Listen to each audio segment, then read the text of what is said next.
All right, guys, cats and dogs, here we go. There's that ball right there, okay.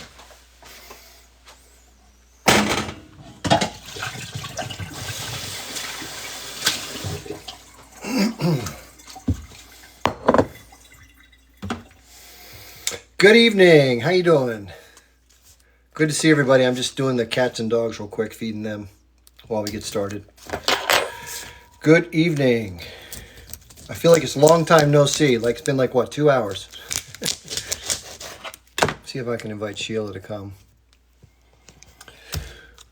So yeah, it's been an interesting day so far. A lot of people are talking about what happened with those aid workers. I've seen people that I haven't seen videos come out of bringing videos up about this. People are pissed off. And you know what's sad? The reason why this is so newsworthy is because it's foreigners, foreign nationals, not quote, just Palestinians, which is pretty sick. But that's the international scene. Thank you, Sheila. I appreciate it. Let me see who's in the queue here. I'm not sure who that is. I normally go for a little bit before I bring up guests, but by all means, please hang in there. I'll bring you up eventually, I promise. Just one sec. Yeah, what a day. I'm going to share a couple inches. I just dropped a video. I don't know if anybody saw it yet. It's, I literally just dropped it within like 30 minutes ago. So you'll see it. But something very interesting today happened.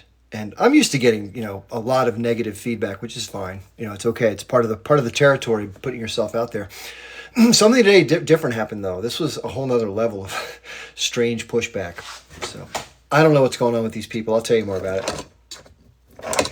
Anyway, so there's some very concerned analysts that are looking at all this. This is getting quite dangerous. And it seems like, Israel is preparing to go further into Rafah and kind of like all the consequences be damned.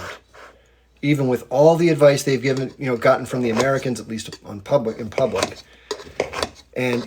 against all the better judgment in the world. I mean, going into an area that has 1.5 million people who are homeless, squeezed into a little territory where they're just immensely densely populated.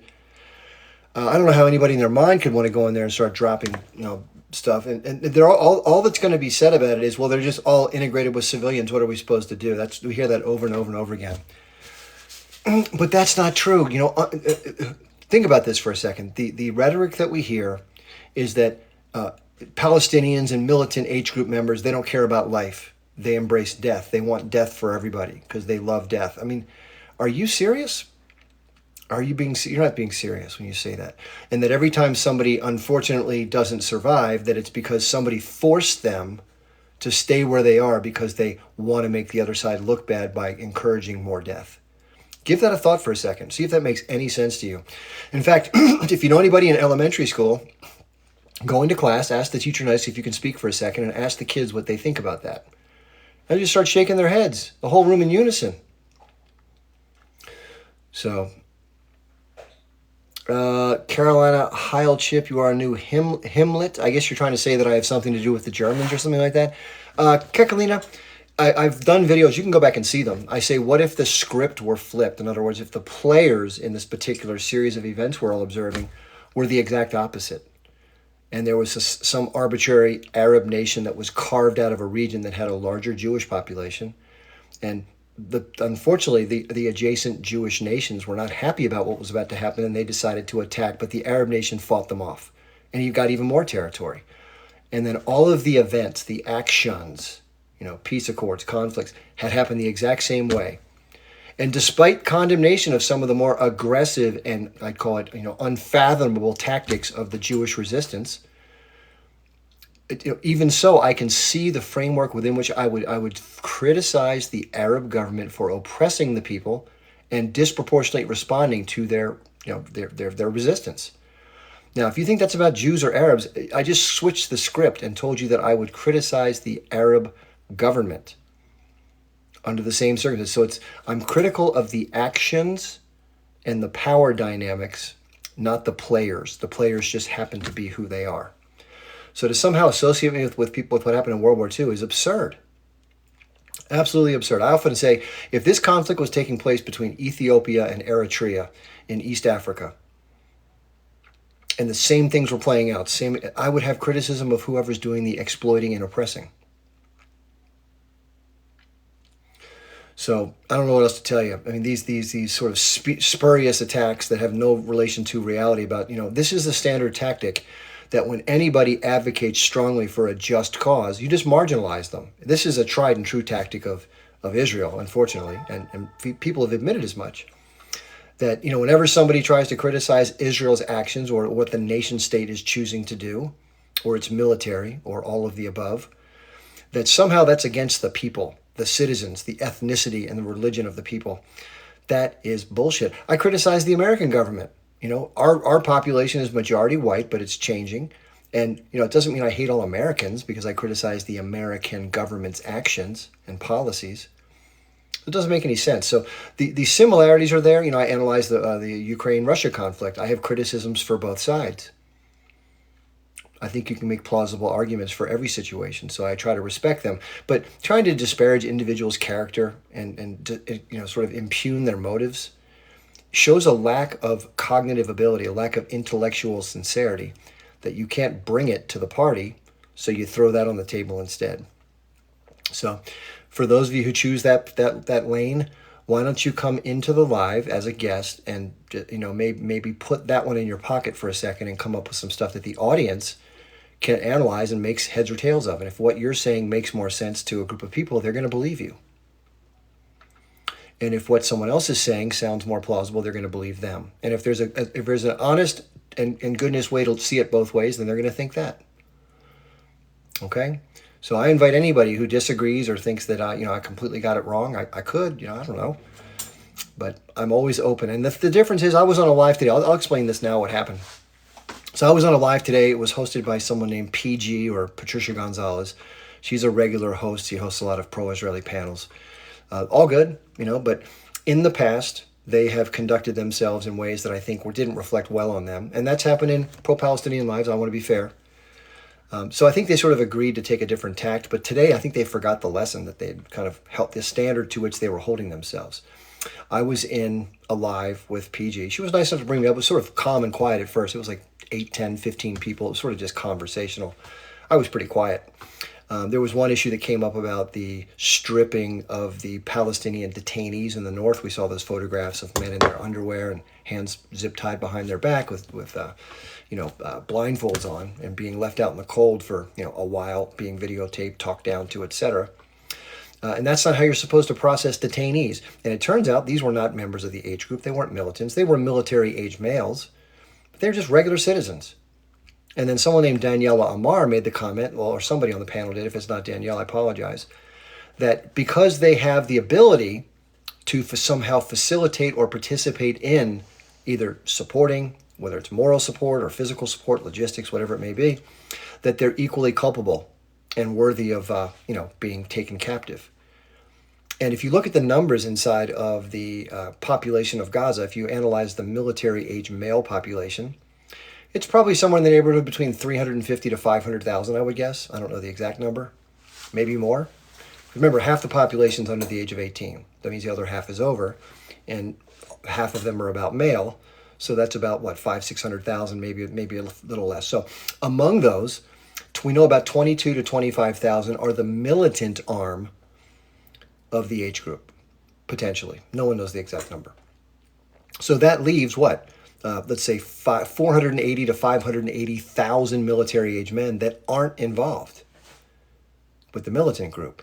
So if you meet a bunch of guys in a northern city, plus they're not hiding in tunnels. Wink, wink, nod, nod. Guess what? The people who are in the know and are part of the group, they're moving underground. Wise person, because you know why? Because they're safer that way.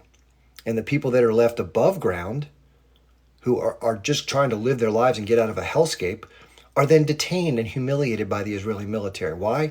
It goes back to the same sentence, because they can.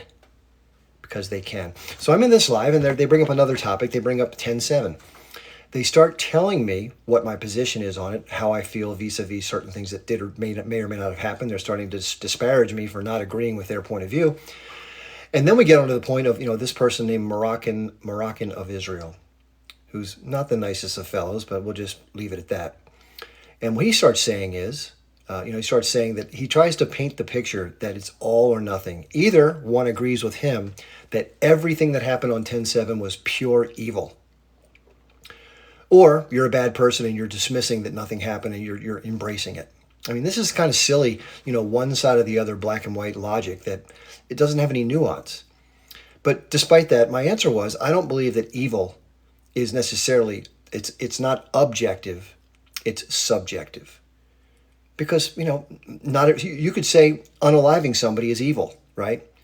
If you're in a survival situation and you unalive let's say what happened in the Andes Mountains. Let's say, if you're got to survive sometimes, it may not be immoral or evil to do something for the sake of survival. You'd rather not have to do that. But let's just say someone who loves animals or wants not to see animals get hurt.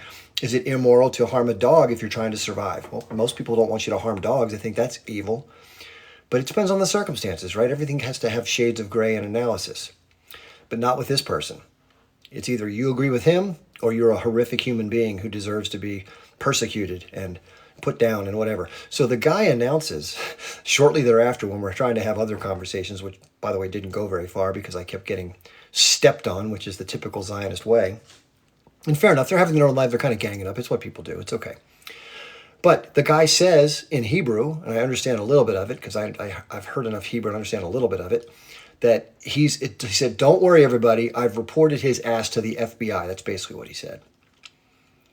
And so he thinks, I believe, that because of the way that I advocate and the way that I analyze this conflict, that it's hate speech. And the fact that he conflates being critical of the Israeli government and talking about their war crimes and talking about the history, as far as the interpretation that I have, is hateful. And therefore, that is worthy of being reported for hate speech or whatever he reported me for. So this is, everything is out there. If you're a member of the Moroccan of Israel Support Club, or whatever you call that, if you agree with him that I should be reported to FBI, you can go back and look at every single live I've ever done. I have them all recorded and up on my YouTube and Rumble channels. So I invite you, if you're curious and you want to go find tidbits that prove your point, have at it. Everything's unedited, there for the world to see. Make up your own mind. But if I had stuff to hide, I would hide it. So go check it out. You can get to that by going in my profile, and in my little bio section, it says just underneath there, if you're in the US, it's a clickable link. It says Linktree/Chip Barnes. Or if you're outside the US, for some reason, TikTok does not have that function. So the text, which is the same characters, you have to type those characters into your web browser. And those characters are written in the bottom of my bio in case you have to go that way. So go ahead and check it out and see for yourself. Go. You have my permission. I'm not going to copyright it. You can copy stuff if you want. Just don't use AI to switch my words, and don't take my words out of context. Like if I'm starting a sentence saying I've heard some people say, and then I say the thing, don't just take that part. And it's not me saying that because I'm being hateful. I'm talking about it in context. Anyway, so I made a video about that briefly, and I tagged the guy Morocco of Israel, so he'll probably see it, obviously. Anyway, so that's fun. It's always nice when you get reported to the federal authorities for just using your freedom of speech and not doing it in a mean-spirited way. And then the final part of the puzzle is that I don't know if this can be a good example. I don't know if these people can be reached, because they seem to have a belief that whatever they think and believe is the only thing to think and believe, and therefore they're right and everyone else is brainwashed, and they have the right to tongue lash anybody who doesn't see it their way. And that's a way to approach life. I don't think it's the way that peace will ever occur. And I would say that it might make for an entertaining broadcast for some, if you just like to pile onto people and like to jump on somebody and kick them in the head figuratively while they're outnumbered 7-1 or 6-1 or whatever the numbers are. And then the host, who's supposed to be at least somewhat of a decent moderator of a conversation, does zero, just sits back and allows it to occur. I think that's, I think that's less than ideal, put it that way. And it doesn't make somebody want to come back because it's just a punching bag, right? And I've tried my very best in the face of those moments just to try to, take the high road.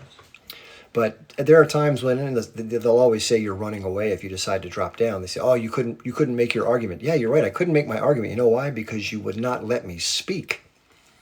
You would say, and you would sort of tell people what you think I think, and then you would say that's what I think because you said it, and then therefore no chance to discuss it, and then boom, that's that, and then I leave, and you're like, "See, he left because he can't defend himself."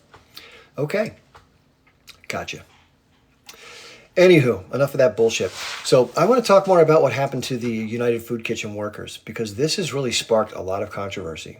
And I think it's like a poster child moment for the world to see exactly what the Israelis do. So the best example that comes to mind where I feel it rhymes in terms of the full flow and the feel is the murder of Shireen Abu Akleh, the wonderful journalist and reporter from Al Jazeera who was killed in the West Bank by Israeli soldiers. And at first it was like, oh, it must have been crossfire, an accident, fog of war. Then it's, well, we did it, but it must have been an accident, or it must have been no one tried to do it. And then we're going to see very clearly that this could not have been unintentional. There is no way in the world. Even the most ardent supporter of Israel would be hard pressed to say that this was, accidental. And if you know much about it, and Stephen, by the way, let me explain to you why that is, because I think it's worthy of talking about to explain if you disagree. So I wish I had a map to show you. There have been videos circulating that do show this. But in case you don't know, they were running along the west coast of Gaza near the Mediterranean, moving north. And they had, before they left, they distribute food aid to people in need of it. So they were going to transport some food aid that was larger than the normal load. They had more of it than usual, which is great. And so they knew it could be unsafe to travel. So the first thing they did before they even packed their vehicles up is they contacted the Israelis and said, hey, we're a humanitarian group. We're going to be traveling north. The vehicles look like this. Please send notice to your troops or your drone operators or whomever would have aerial surveillance, whether it's, jet fighters or drones or whatever, that this is the time we're going to go, this is where we're going to go, and this is how we're going to go. And these are the vehicles that are marked accordingly. Now, the Israelis knew all of this. They disseminated the information. They reconfirmed with the Israelis that the information had been passed along to the appropriate parties. And then and only then did they start to depart. And then, as they were moving north, the vehicles were spaced out a good bit, and one of the vehicles towards the rear was hit by a Hellfire missile fired from an Israeli drone. Right smack dab into the vehicle, killing one of the occupants and injuring the other. The other vehicles in front stop to try to help the injured party. The person makes their way up towards the second vehicle. As they're getting near it, another drone comes down. 3 people killed right there. Then the Israeli drone proceeds to move towards the northmost vehicle. This is all about the span of 1.5 miles, 2.4 kilometers. And they fire at the third vehicle, and they destroy that vehicle and kill the 6th and 7th people. This is what Israel does. They act with total impunity. They claim to be on the moral high ground and try to avoid casualties. Anytime they seemingly directly do something, they try to chalk it up to an accident or it's the fog of war or whatever. People aren't buying it anymore. This is the thing that Israelis have to get through their heads, is that the same tactics, the same diversionary deflection tactics of using the media and all these different, bots and all these armies of people to edit Wikipedia and all these other things that have worked marvelously for such a long time aren't working anymore. And the thing about doing horrible things is the more you do them, the more readily people acknowledge them for what they are. So you might be able to get away with one here and there and chalk it up to chance. Oh, it was just an accident. Okay, well, maybe benefit of the doubt applies. You do it for 5 or 6 months straight where nobody believes a word you say anymore. And then you do another one and you try. They're like, no, dude, that game is over. You're not playing that card anymore. That is some serious bullshit. I'm not stupid. Fool me once, shame on you. Fool me twice. We're not a bunch of fucking morons. So the Stephen Dunns of the world laugh it off. But here's what you can't laugh off, Stephen. I don't know if you're in Israel or if you support Israel or what the case may be, but world public opinion has shifted dramatically, as has awareness of this conflict. And what Israel and its supporters don't understand right now is they have entered the last chapter of the political entity that they support. The game is over. The entity that is called Israel right now, and the way it's run politically, in terms of its movement, the support it gets, it is cast out as a pariah nation.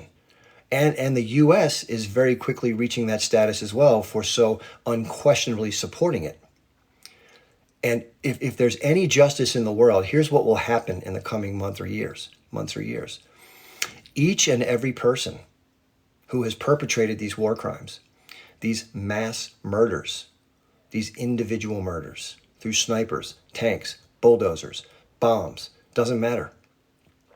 Each and every one of you will be held to account, whether you're the soldier pulling the trigger, whether you're the bulldozer operator, whether you're the pilot, whether you're the person that loaded the things on the plane, whether you're the person who transported the things to the airstrip, whether you're the military personnel who claims, oh, we're just doing our job, it's fog of war, the command structure, as well as all of the civilians who provided all of the support services to allow this to happen and made those decisions, they are all going to be held to account. They are going to be taken in front of a war crimes tribunal, as they should, as anyone should who perpetrates such evil like this.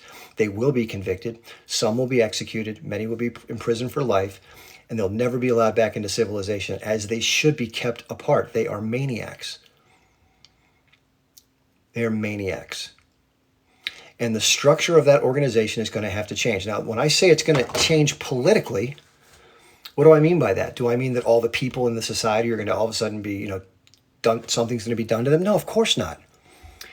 Every single German citizen wasn't accountable for what the government did, right? People are people.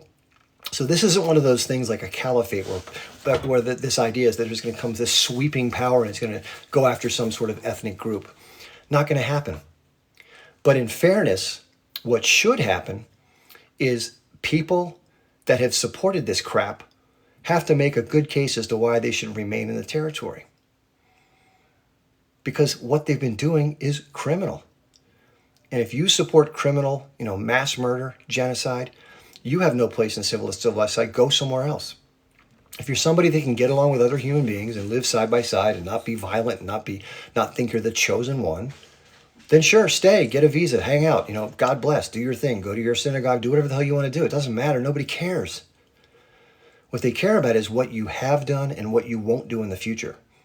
And the people that have been under the subjugation of your oppressive, criminal, cruel nature for so long have a right to freedom and autonomy and self-determination. And they shouldn't be vilified for having the gall to fight back under said oppression. Because if you're being intellectually honest and objective, anybody living under those circumstances would probably do the same thing. Are you really going to tell me that if somebody's occupying you, torturing your people, murdering your children, doing all the things that Israel does proactively and unnecessarily to maintain its, quote, security interests, and you're going to sit back and just take it indefinitely and not do anything? Remember, October 6th was an example of the ongoing oppression, blockade, misery, suffering, death, administrative detention, destroying crops, bulldozing homes. I could go on and on and on and on. I'm not going to. You can figure it out for yourself. Do some research. Go to Google. It works great. It works great. Read a book. Watch a documentary. But the world is no longer buying your bullshit. That's what you need to know. You have to get this through your skulls that people aren't buying it. So more and more people are going, what the hell are these people doing? So if you're someone that supports Israel, you should write a letter to your government or to the government of Israel and say, hey, you're doing more harm than good. Yeah, we had to extract a pound of flesh for the revenge. Okay, done. That box has been checked 75 times. The pencil broke. You're not going to get every single militant. It's just the way it's going to be. They're underground in fortified bunkers. Dumbass, it's not practical. But you're turning everybody in the world against you. Everybody. Except for a small few who are not aware of all the crimes that are going on. They've been so indoctrinated and they're so blinded with loyalty. They connect everything to do with the state nation with their pure identity, the Ben Shapiro mindset, where it's Zionism and self-determination for Jewish people and safety from persecution are all tied together into one neat little bow, as well as land appropriation and further acquisition in historic Palestine. And then somehow they come up with this warped revisionist history. Hey, Ruby, hey. They come up with this warped revisionist history about 3,000 years ago, an Arab occupation, and we're taking our land back. Take that silly story and run somewhere else with it. Nobody wants to hear about the kingdom of David and all this other biblical bullshit. For generation after generation after generation, people have been on that land. They lived there with dignity. They had community. They weren't a nation state, but they had organization and structure. And when the British Mandate took over, they still had on the passports Palestine. It said British Palestine, because the British had an overall mandate after the victory of World War II. It doesn't mean they owned the land. It meant they had a mandate over the land to oversee it. It wasn't theirs to kind of carve up and give away arbitrarily, but they did, under the guise of this Zionist movement that has then cloaked itself in Judaism and the history of the people to such an extent that a bunch of Europeans can come in and commingle with a bunch of some who are indigenous, and then somehow claim to the land that they're all indigenous because they're coming back to be in the land of God and go back to return to Zion, right? That's what we hear. That's the story we're told. But imagine for a second, just imagine for a second, if you support Israel, just do a thought exercise. Wherever you might be in New Jersey, you might be in California, you might be in Texas, you might be in Great Britain, wherever you may be. I'm glad you're safe and sound. I'm glad you're safe from persecution. What's happened historically has been wrong and it's unfair. I agree with all that. And I even support an ethnic location for Jewish people to be where they have an ethno state that they're protected from harm. However it can work out the best. The problem is everybody knew going into this, the U.S. president, the members at the nascent UN, that this was going to be a hornet's nest because the people living in the land did not want to have these changes put upon them, and they weren't necessary. And yet it was lobbied to happen, and a lot of wealthy people came in and kind of rigged the game, sound familiar, and made it happen. And so people who see this for what it is, it's a historical injustice. And there's always been injustices, granted, but it never makes any of them right. That's the point that people say. They point back, well, what about this? Well, what about those? They're wrong. What happened in my country is wrong, obviously. If you're going to apply the same standard, you have to be consistent. But a genocide and ethnic cleansing is never justifiable under the best. Never, ever. You can't justify it just because your team wins. Are you kidding me? Your great-grandparents suffered horribly at the hands of the Germans, who felt like they were superior and could do whatever the hell they wanted with the people that are your lineage. And how ironic is it that the very people who are the descendants of those who were ruthlessly persecuted and exterminated now oversee a regime and a system that does the very same thing to another group, looking down on them as the other. Of course, minus the extensive nature of the mass camps, etc. But the same mindset pervades. And that's the Zionism, that arrogance, that chosen, that ego, that bravado, that just all that bullshit. That's what needs to change. That's what we have to get rid of. It's almost like people have been hypnotized to believe this story, that somehow it's all entitled. It's okay. It's not okay. It's not okay. And I know that probably feels unsettling or threatening, or how dare this guy say this? Who the hell is he? I get it. This is a take. But I'm trying to think back in the day, like, how would I have felt if these things had happened to me and my family? You can ask yourself the same question. If you're angry that Jewish people have been persecuted historically, yeah, fair enough. I agree with you. Why should people who lived in the land, who at the time were called Arabs, who now identify as Palestinians, why should they suffer unnecessarily? Have you ever asked that question? Or you just can't see past your own self-interest? And in all the books that I've read and all the documentaries I watch and all the different political arguments and debates and podcasts, these are the issues that are talked about. And one side says, it's ours, we can take it, God gave it to us.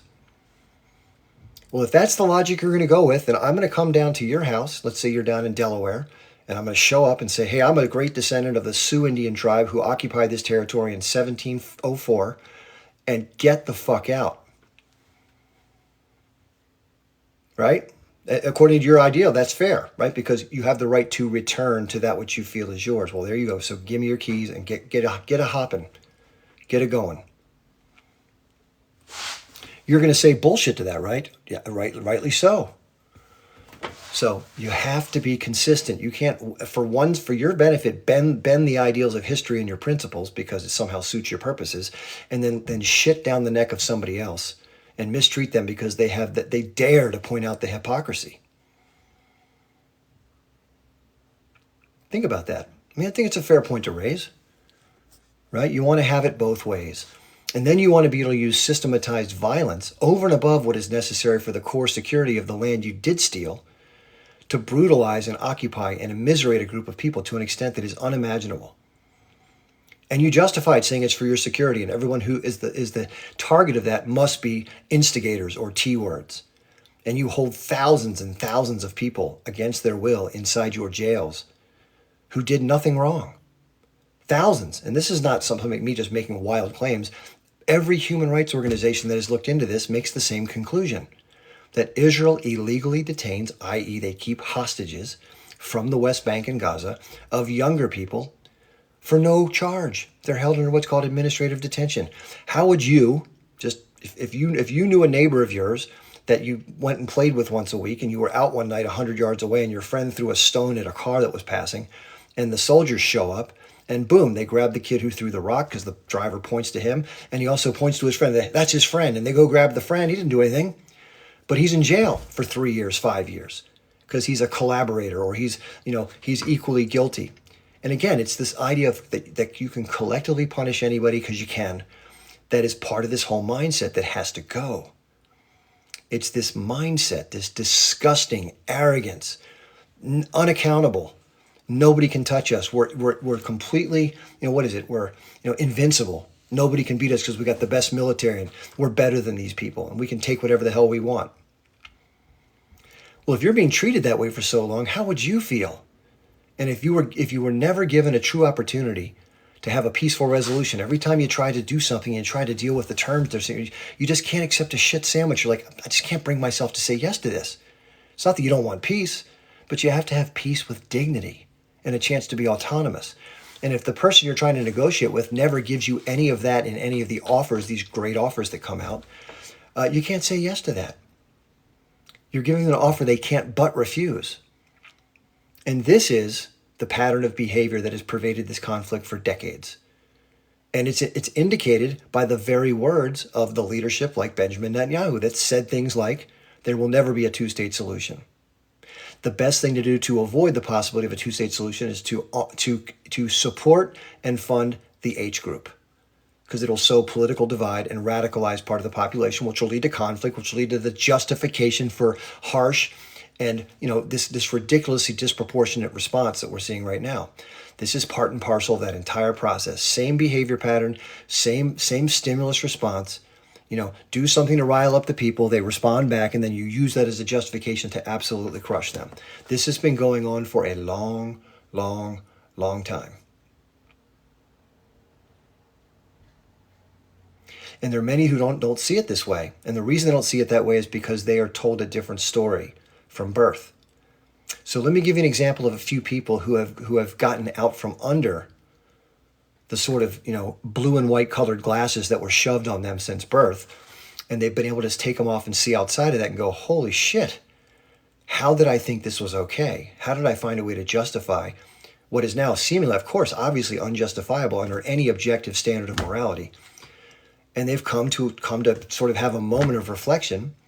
You have people that are breaking the silence in the IDF, pilots that admit they committed massive war crimes, soldiers that admitted they've terrorized homes inside of the Palestinian territories, just to the extent that they go in and they humiliate the father, make him undress, they terrorize the kids, they take over the home when they want to, use it as a firing position. They just have complete and utter control to do whatever the hell they want, whenever they want, and they make the lives of the people that live there difficult on purpose. And they collectively punish everybody, automatically assuming that anybody and everybody's going to try to do them harm and that the Jewish people won't survive unless we do this. That's the bullshit narrative. And people buy it who support this whole crazy idea, but those who see past it are horrified. And a lot of people in groups like Jewish Voices for Peace, and a friend of mine who's also part of that group, who I respect for seeing through this bullshit, and many others. Israeli son of a general, Miko Peled, early on was brought up a total Zionist, cheering from the top of the hills for Israel, and came to learn of Israel's crimes through the relationship with his father and understanding more of what was done. He's like, I can't support this. I can't support mass murdering people and indiscriminately shooting kids and then saying they're terrorists because they were carrying a flag during the Right of Return March, 800 feet away from a fence. People like Norman Finkelstein, whose parents and grandparents were affected deeply by the Holocaust. And it's precisely because of that horrific experience. And he wants to honor the memory of his grandparents, but he wouldn't do the same thing to others. How can you support doing the same oppressive stuff to another group that was done to your grandparents? What would they say to you? Don't do the same stuff that were done to us. Haven't you learned any lesson from never again? Why is it never again for you, but tough luck for everybody else? How can you have can't you apply the same standard and have your morality check? Look in the mirror and say, if I were on the receiving end of this, would I be okay with it? And others will say, well, you wouldn't be receiving it if it weren't for the bad guys doing what they do, so therefore you have to pay the price. Guess what? I'm an American.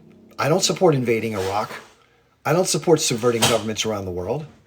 I don't support the shit our government does. It's bullshit. It's horrible. Am I to blame for it? Should somebody have the right to come over here and just, remove me from the earth because I live in the place where somebody does some bad stuff? No, that's crazy logic. You wouldn't want it done to you. If Netanyahu and company go before the Hague, do you want to get dragged in there? You're like, no, I'm just an Israeli citizen. I'm just an American who supports Israel. I didn't do any of this shit. Neither did they, dumbass. See, very few people get radicalized and join movements like this. Very few.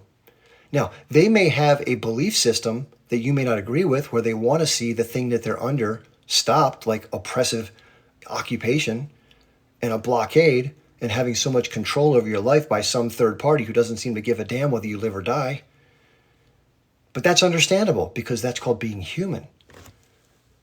And you're going to fault them for that and punish everybody for that. So if somebody expresses any support for the idea of resisting the conditions in which you hold them, they're now complicit in any actions that are taken to resist it. Does that make any sense? They're not combatants. Just because they're happy something's happening outside the norm, which has been screwing them forever, taking more and more land over and over, more people getting unalived, no hope at the end of the day. And so on 10/6, there was not peace. There was not peace. Israel was at war with the people of Palestine. That's been going on for a long time. And the reason why it's never been peaceful is not because the people who are from Palestine are naturally violent people. They're peaceful, kind people who want nothing more than to be left alone and live their lives like anybody else. But you make that impossible for them. You deprive them of basic rights. You go way beyond just depriving their rights. You make them miserable. You affect them directly and antagonistically. That's the difference. And that's what made me the maddest when I found out about this. I learned about this back in 1989. I was a clueless 21-year-old American. I thought, Israel's our friend. It's a safe place for Jewish people. It's a homeland. And all these other people around them are just these massive terrorists who want to kill everybody who's Jewish because they hate Jewish people. That was the line I got. And everything I heard in an hour-long presentation about the first Intifada that happened in 1987 and was discussed by my classmate in 1989, I'll never forget that day in my life. I totally opened my eyes up to a whole new reality that I was completely unaware of. And I thought to myself, damn, that is fucked up. How is it that our media and our government can tell us this story that's so one-sided and incomplete? How can the news cover things in such a way that we don't understand any of this? And that's the biggest threat, because if anybody learns about something, learns the whole story, most people have a conscience, they're normal people, they're going to give it a second thought. They're going to think for themselves critically and say, wait a second, that story I've been told forever about these people being the good guys, that doesn't sound like behavior of a good guy. They took a massive hit on 10/7. They had some hostages taken. The civilians that were unalive was horrible. The way they were unalived in many cases was terrible, unacceptable, to be condemned. The same standard that applies to Bibi and company and all the support structures should be applied to those who hurt civilians. I think that's fair. That's consistent. But proportionally, think of it a second. Let's take the number 1,200, and it wasn't all civilians, but let's just say it were. Look how many Palestinian civilians have been unalived. Something like 25 to 30 times the number that you claim were harmed on that day? 25 to 30 times with no end in sight. With callous disregard, we saw what happened recently at the Al-Shifa hospital. We saw the aid workers. We've had tons of journalists killed, their families bombed. It just goes on and on and on. It's beyond depraved. Depraved, that would be insulting to people who are depraved to call the Israelis depraved. And not the people, the government and the military and their behavior. So it's hard to defend the indefensible. You can try to create a narrative that makes it sound like it's okay to do, but I guarantee you if it were you on the receiving end of this stuff, there would be no way to justify it. And believe me, if the tables were turned, and let's say that, a Jewish state or Jewish entity or Jewish territory that had been subjected attacked the Arabs, quote unquote, and unalived 1,200 Arabs, and then subsequent to that, bombing and other campaigns unalived 25, 35, 40,000 Jews, we'd be hearing about the Holocaust times 10. That's all we'd be hearing about: genocide, Holocaust, blah, blah, blah. It'd be 24/7, 365 across the media. The world would be aghast, the whole 9 fucking yards. But somehow you got Palestinians, and it's, nope, this is just the fog of war. Sorry, it sucks. War sucks. War's horrible. But we're the most moral army in the world. We don't do anything like that. That's not us.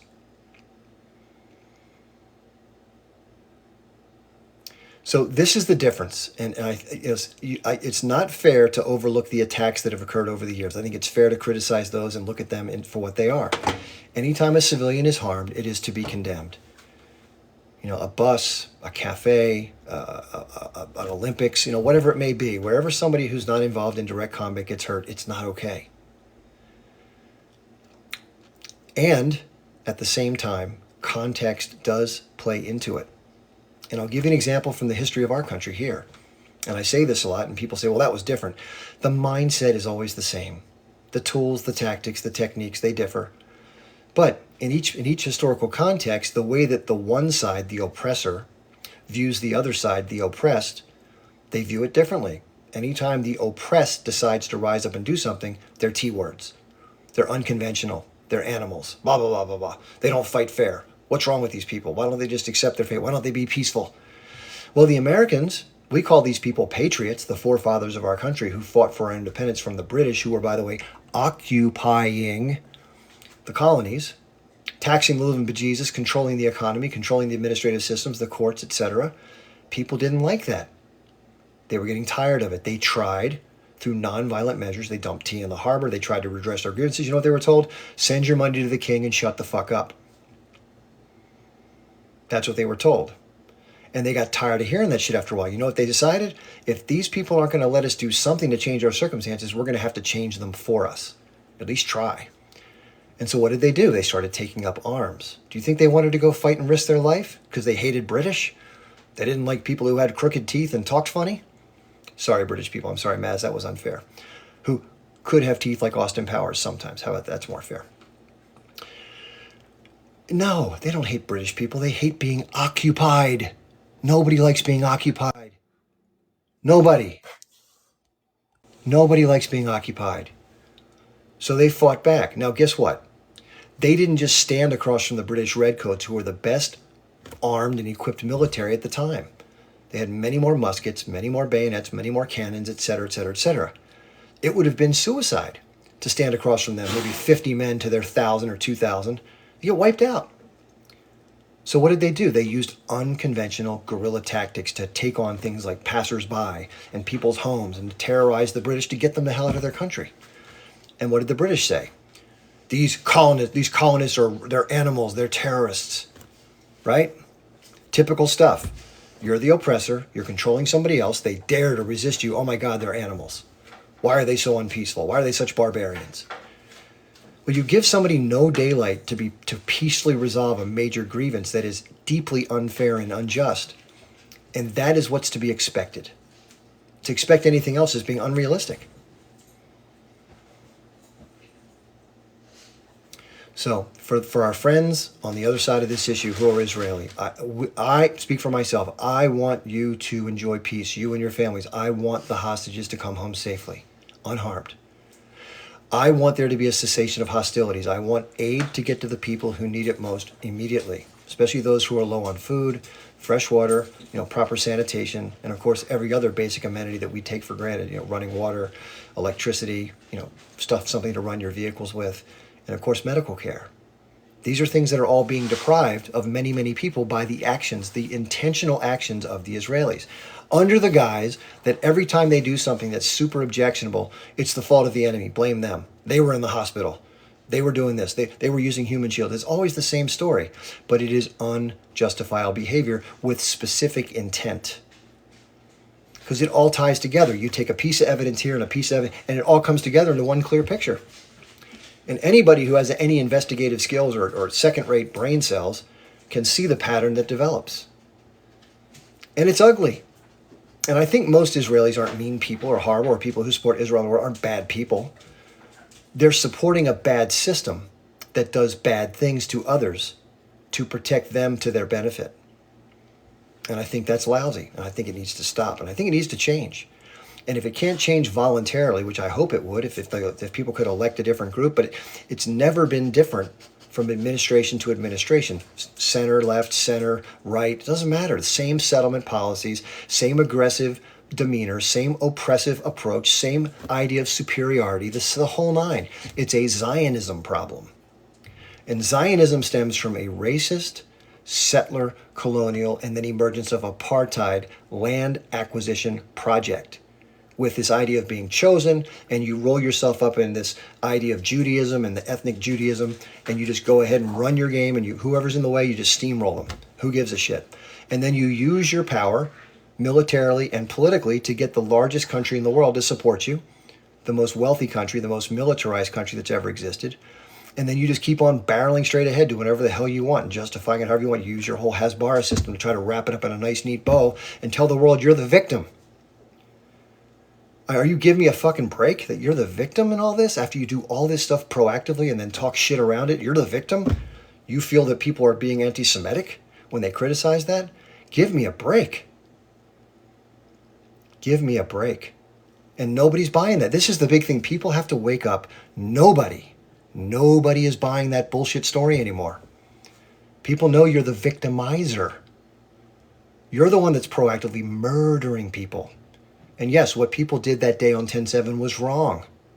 I think it's wrong. I don't think the resistance elements of it were wrong. I don't think engaging the soldiers who have been implementing and maintaining a brutal and crushing blockade system forever were wrong to engage. They're the controllers of you. They're your oppressors, the direct military representatives, uniformed oppressors. To fight them is to be expected. That's legitimate fighting. You can't fault them for fighting those folks, can you? So part of that 1,200 number or 1067, whatever that number is, was not all civilians. It wasn't that our civilians were ruthless. No, they weren't. A good number of them were just regular old military folks, and they're perfectly reasonable targets of a military attack, which it was. And unfortunately, it had a lot of horrible things that accompanied it. But somehow it gets lumped in this big bucket of these barbarians came across and attacked us for no reason, and therefore we have to make this right once and for all. You needed to make it right a long time ago by giving people a chance to have autonomy and dignity before you carved up the entirety of the territory they called home for centuries, and then somehow claim you're the victim when they decide to say, no, I'm not going to deal with this shit. You're making me miserable. I got to fight back once in a while. What do you expect? So anyway, this is what makes me angry, and it's all the things that Israel does over and above what it needs to for its basic security. All the ways they terrorize and unalive and pour cement into water wells and tear up olive trees and pour gasoline on people's crops and shoot their animals, and it just goes on and on and on. They spray shit water on people's homes. How does that make you more secure? You weld the doors shut on certain homes in East Jerusalem, occupied, because you don't want filthy, dirty Palestinians walking down the same street as your chosen people. You have separate roads on which Palestinians can't travel. They have separate license plates. And on the roads that the Israelis can use that are Palestinian, I have a video of somebody grabbing the thing that goes, you bang, bang, and actually pointing it towards a Palestinian delivery truck and just bang, bang. Just a settler that just can do that. And they get away with it. Nobody is held account. Nobody's held accountable. And anybody who lives there knows this. And there's tons of stories. Ask Waleed, Wally, the guy that's on here. He has family that lives in the West Bank. One of the largest, most aggressive settlement communities in the entire West Bank are uphill from his family. And he lost an uncle recently. They just don't give a shit. They have callous indifference to Palestinian life. They treat them like dirt. The settlers are the worst among them. They are horrible. Somebody's asking me if I can introduce myself. Yeah, Matt, sure, I'll happily do that. So I'll take a breath here. So yeah, why is some American talking about this so passionately? What the hell's up with this guy? So I'll tell you who I am. My name is Chip Barnes. I'm a soon-to-be 57-year-old Army veteran. I grew up in the United States. I served in the U.S. Army in a tank unit, and I was deployed to Germany as a part of my duty assignment. And then we were further deployed as a part of Operation Desert Storm in 1990 to the Persian Gulf.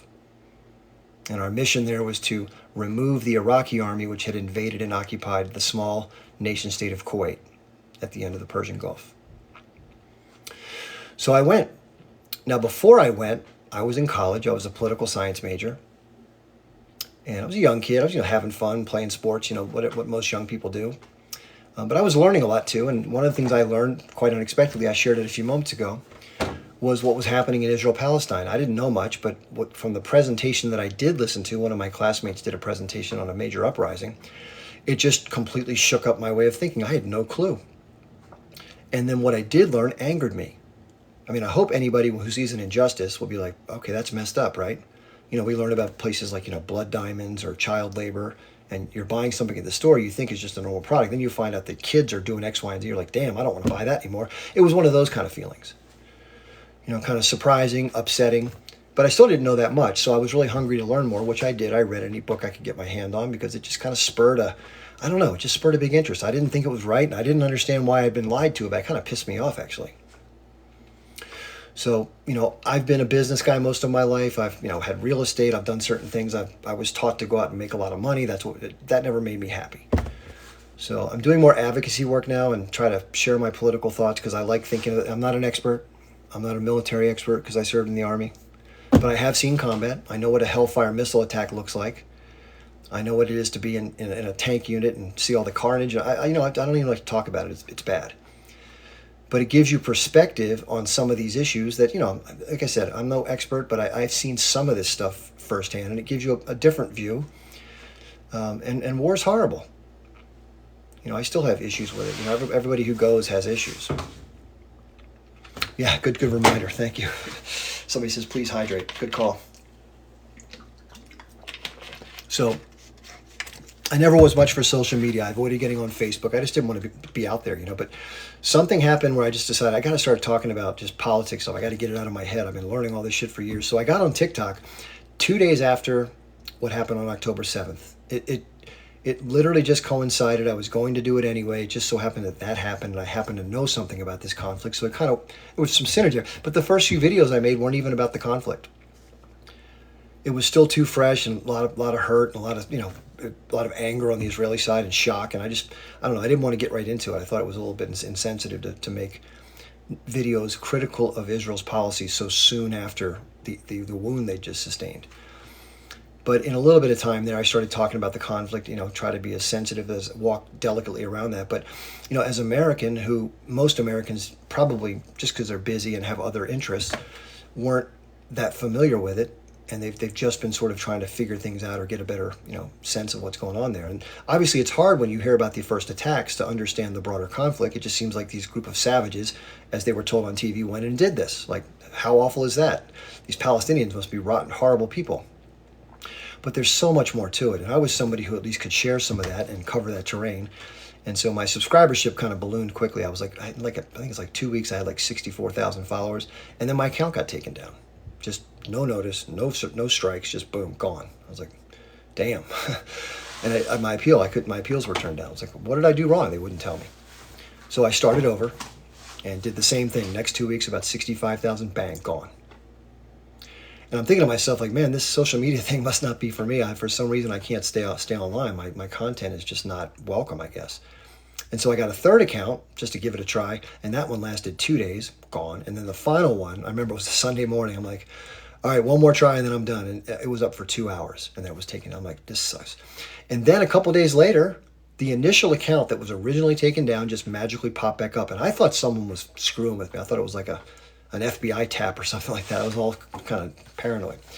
Anyway, so, but that's when I started just kind of hunkering down and making videos and trying to figure this. I mean, I don't know shit about social media or video editing. I'm not that good at this stuff, but I've learned a little bit enough to be dangerous. But it's been fun. It's been frustrating, but I try to share as much as just whatever comes to my mind. I go through my own challenges with being a military vet, Gulf War syndrome.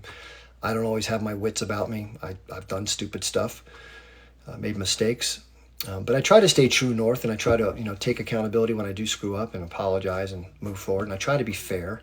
I do take a firm position on this particular issue because it has an emotional component to it, and I feel horribly for the people that are affected. If the script were flipped, I'd be advocating for Jewish people who had been displaced and harmed by this mean, sort of overbearing Arab adversary. It just so happens that the parties they're flipped. That's it. I constantly get vilified for being anti-Semitic, that I love the H group, that I'm all for T-words and graping and all that other bullshit. I understand people's emotions are raw because of what happened to their people. That's understandable. But you have to have some level of objectivity and logic in life to see these things. And I'm someone who can step outside of the arena, because I don't know anybody who's Israeli. I've never lived in Israel. I've never been there. And I don't know anybody who's from Palestine. I've never been there. And of course, I think the whole region is Palestine, but in reference to the territories that are occupied. And so somebody told me today on live, how can you possibly know? You've read some books, you think you're smart. No, it's not that. I have covered a lot of terrain in terms of trying to gather information, and I've listened to both sides. I've read books by Alan Dershowitz, Benny Morris. I went to the pro-Israel rally recently in D.C. with a friend of mine. I go out of my way to let people speak on the platform here to share their views, to try to understand. Sometimes they make some points that really make me think from a different vantage point, which is the whole point of all this. But in the end, none of those things overcome the sheer brutality and the sheer injustice of everything I've outlined earlier. Just one sec, sorry.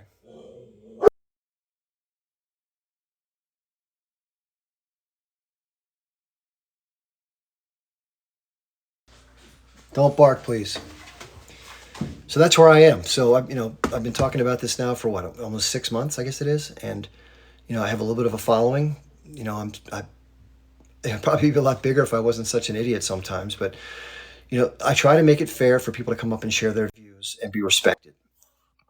And unfortunately, that's there are a few other guys that do that. I think Eric Warsaw does a good job of that. SoCal Smitty, they do a pretty good job.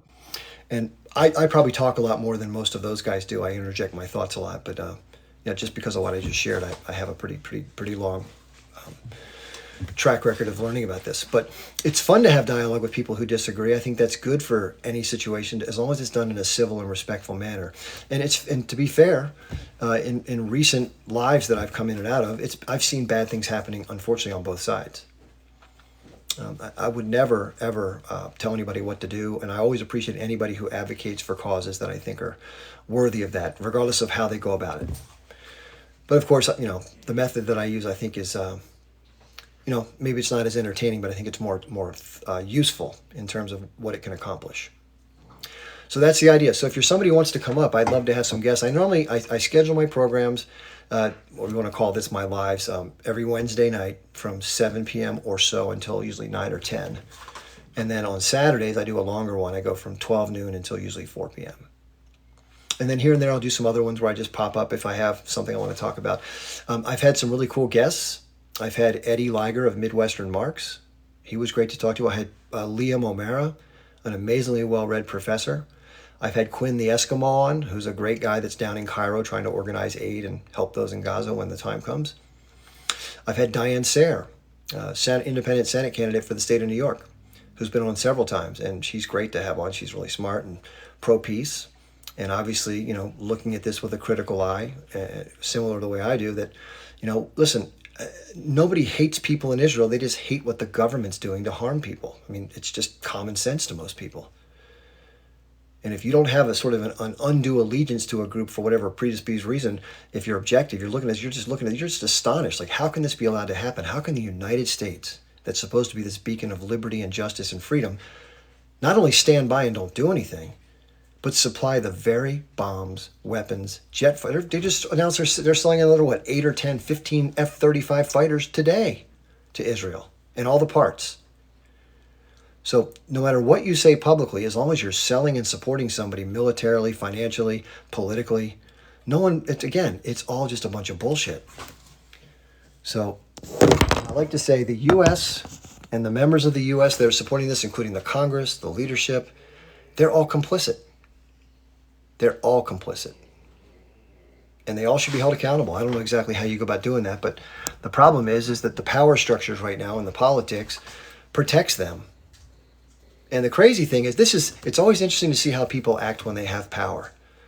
Because just imagine, I'm not saying this should happen or it will happen, but just imagine right now that there was a war that blew up here.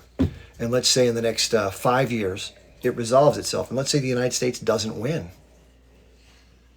And Israel doesn't win. How do you think those other nations are going to feel and be vis-a-vis these others who threw their weight around arrogantly and did whatever the hell they wanted to, when they're the ones on the receiving end of what might come next? I can't imagine how they might have a hard time being fair. They probably will be. But as Scott Ritter says, and if you'll follow Scott Ritter, he's a former UN weapons inspector, Israel, the state we know right now, no longer deserves the right to exist in its current form. Doesn't mean the people are going to have to be wiped out or some shit crazy. No. It means that the political apparatus, the functioning ethno-state in historic Palestine, cannot continue in its current form. It just can't. It's gone a bridge too far. And I know a lot of people are threatened by that because they think that if that is dissolved to some extent or whatever form it may move into, that will leave them guilt, leave them vulnerable to being marginalized as people have been in the past. And it's not about that. There's so much fear and sort of artificial fear being drummed up among Israelis, saying that these barbarians across the way, they just want to get you, so we got to get them first. That's not how they think. There may be some that are radicalized that think that, but I think most people want to be left alone and live their lives. And when you make that impossible for them, it bothers them. Rightly so, right?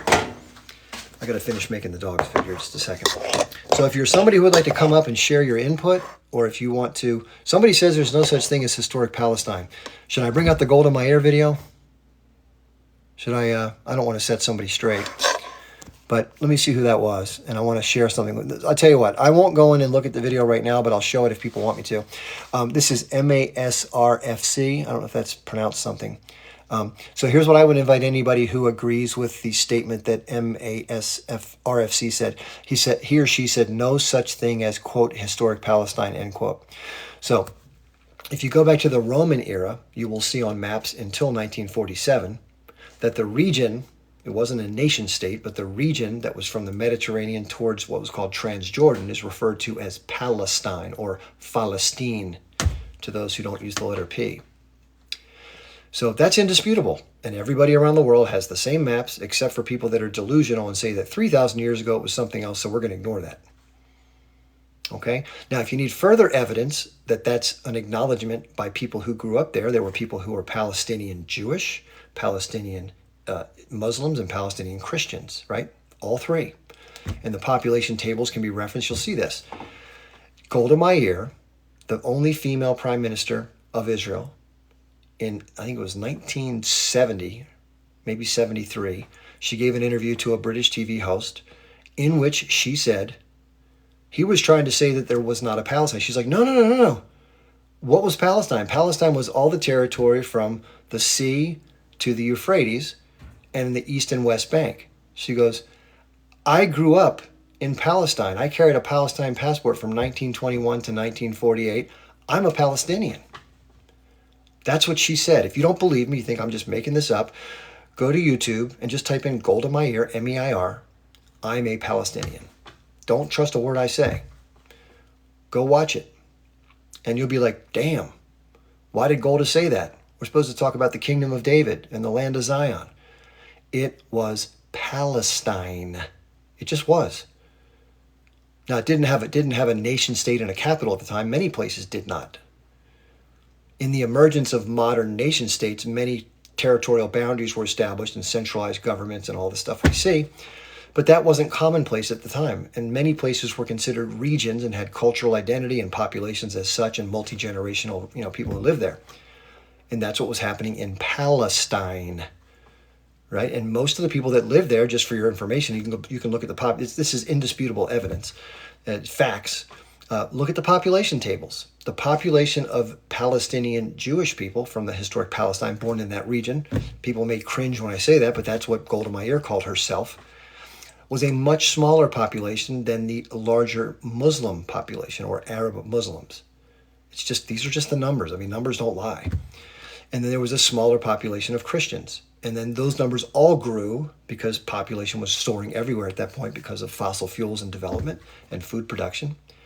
And a large influx of European and other people who are of Jewish descent, mostly Ashkenazi and others, came into the territory in the anticipation of the establishment of an ethno-state based on the Balfour Declaration. So there was a concerted effort to shift and reallocate what was one other person's lived-in experience and life experience in their territory to the benefit of another to their detriment. That was the whole thing that caused all these problems. That's the genesis of everything we're seeing today. There would not be an H group and there would not be an incursion on 10-7 had that not occurred the way that it did. That's just the simple facts. And everybody knew, who had half a brain, that this was going to cause tremendous strife. That trying to take land forcibly from people and expel them and expect it to be hunky dory was a fool's errand, obviously. So that's the take I got. If you're curious as to why you think my take is crazy, watch the documentary Al Nakba, ALNAKBA. Watch the documentary Farah on Netflix. It's not a documentary. It's a historical fiction, but it talks about the way things were during the Nakba for a young girl in a Palestinian village.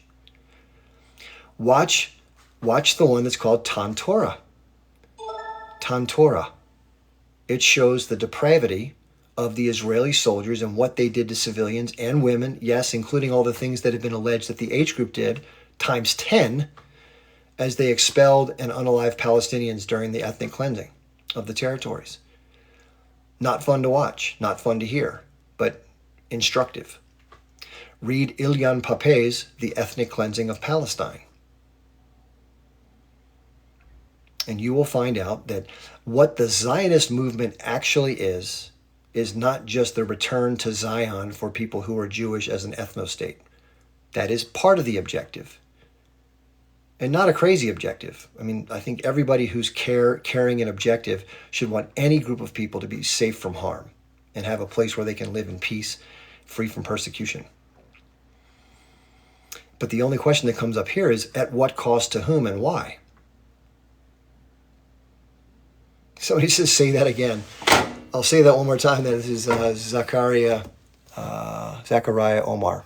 Yeah, Zachariah, what I'm saying is, and I think any decent person should want any group of people to be free from oppression if they've experienced it historically, and have a safe place for them to live free from said persecution and oppression. And that's a noble objective. And then the question comes down to how and where do you do it, and what disruption and harm does it cause along the way? And I think those are fair and objective points. Just because one brings up those issues doesn't mean they have any hatred towards people. It means that they question the logic and the sensibility of doing it the way it was done. You can point at the biblical references and say that, hey, 3,000 years ago, ABC. I could point 4,500 years ago and say DEF, or anything in between. So those historical, so-and-so gave us the land arguments are specious at best. And certainly if you were somebody living on said land and somebody else said to you, hey, my God said X, Y, and Z, get the F out, you're like, dude, no. Go take a long walk off a short period of the Mediterranean, right?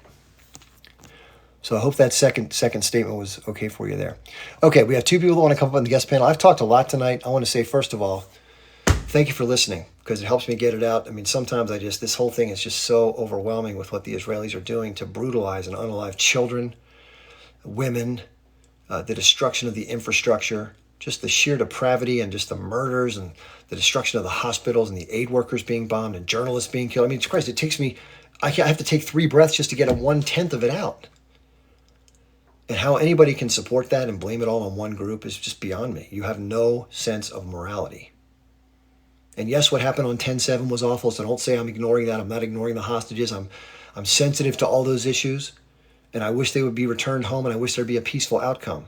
Unfortunately, the Netanyahu government seems hell-bent on going into Rafah, regardless of cost, getting rid of journalists, getting rid of Al Jazeera, getting rid of other people who can document their crimes, and they're going to go full speed ahead and do whatever the hell they're going to do.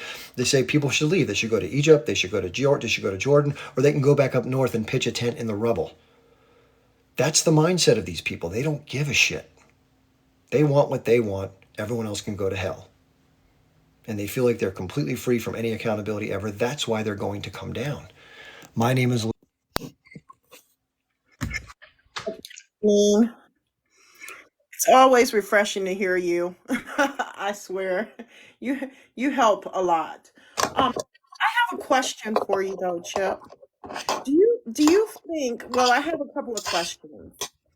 Um, do you think that that the United States has helped to create the monster that is the Israeli government? Well, I think it's a little more trickier than just that. I think that there's a connection at the hip between between monsters, I should say. And I think it's a Hmm. symbiotic relationship that is insidious, is disproportionately favorable from a large population, which is the United States, to a very small population, which are the people who identify as Jewish supporters of Israel, Zionists in the US, as well as those who live in Israel and elsewhere. And we're talking about tremendously undue influence to the point where people say that if you even point that out, you're being anti-Semitic. No, you're not. You're being observant. And it doesn't mean that it's necessarily bad, but when it has impacts to the financial structure of the U.S. And to our safety as human beings, I mean, if this blows up into a nuclear conflict, guess who's going to bear the brunt of this? Not people living in Israel. People living in the United States are going to get hit, and that's not okay. Do you feel like before it, I mean, I don't want to say this out loud, but historically you've seen it happen. Do you think before the US would allow something to go that far, which we're pretty deep down into the ditches now? But I mean, historically, you've seen people like Nettie Boy just disappear. And when I mean disappear, I mean, taken, uh, unalived, so to speak. And I mean, I feel like he's a monster. I feel like they're monsters that, you know, we literally, at some point, the US felt like they may have had some form of control, but now that control, there is no control. Again, these relationships are a little more complex than quote just the U.S. and Israel. I believe that Well, yeah, I know. I there's know. it's more so that the nation states and the treasuries and the militaries are tools of the people who have access to utilize them through the networks of power they establish. So I don't believe they're two completely separate things. Like the power structure, it's not like Joe Biden has the power to Yeah, stop all this. He could be yeah. given the message to deliver that could then probably lead to the end, but he's not the kind of person that's going to make that decision. Do you see this? Do you see us going into another world war just from your perspective? Do you see that happening? Well, I can't predict the future, but I will say this: if there are ever signs leading to the lead up of massive regional and global conflict, this is what you would see as the on ramp. Yeah, makes sense. That's what I fear, but I feel the same way. I feel like something is coming, and a lot of people don't realize it. You look at some of the discussion boards under I'm specifically speaking to Facebook. I'm from Michigan, and I was looking at a couple of discussion boards underneath like areas like Warren, Michigan, like West Bloomfield, Michigan, and some of the things, it was Palestinian protesters, but the only thing you saw underneath it was, yeah, we're not going to have their Sharia law.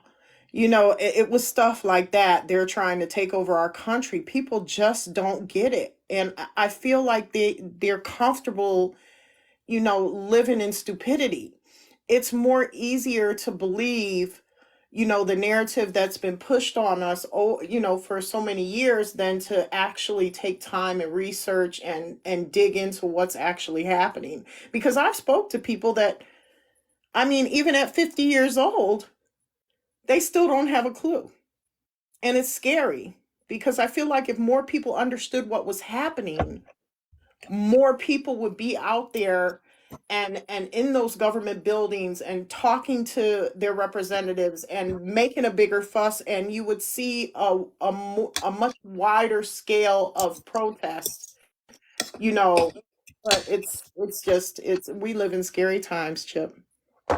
Yeah, I agree. And anybody who's not aware of things, it's really not their fault. I mean, everyone sort of has a duty to try to figure out what's going on, but the way that our society is structured is meant to keep people both busy and bickering with each other because they set the framework of it's the other side that's the problem. If we just get our side in, things will improve. And so it's very tribal, which we're obviously we gravitate towards that in general.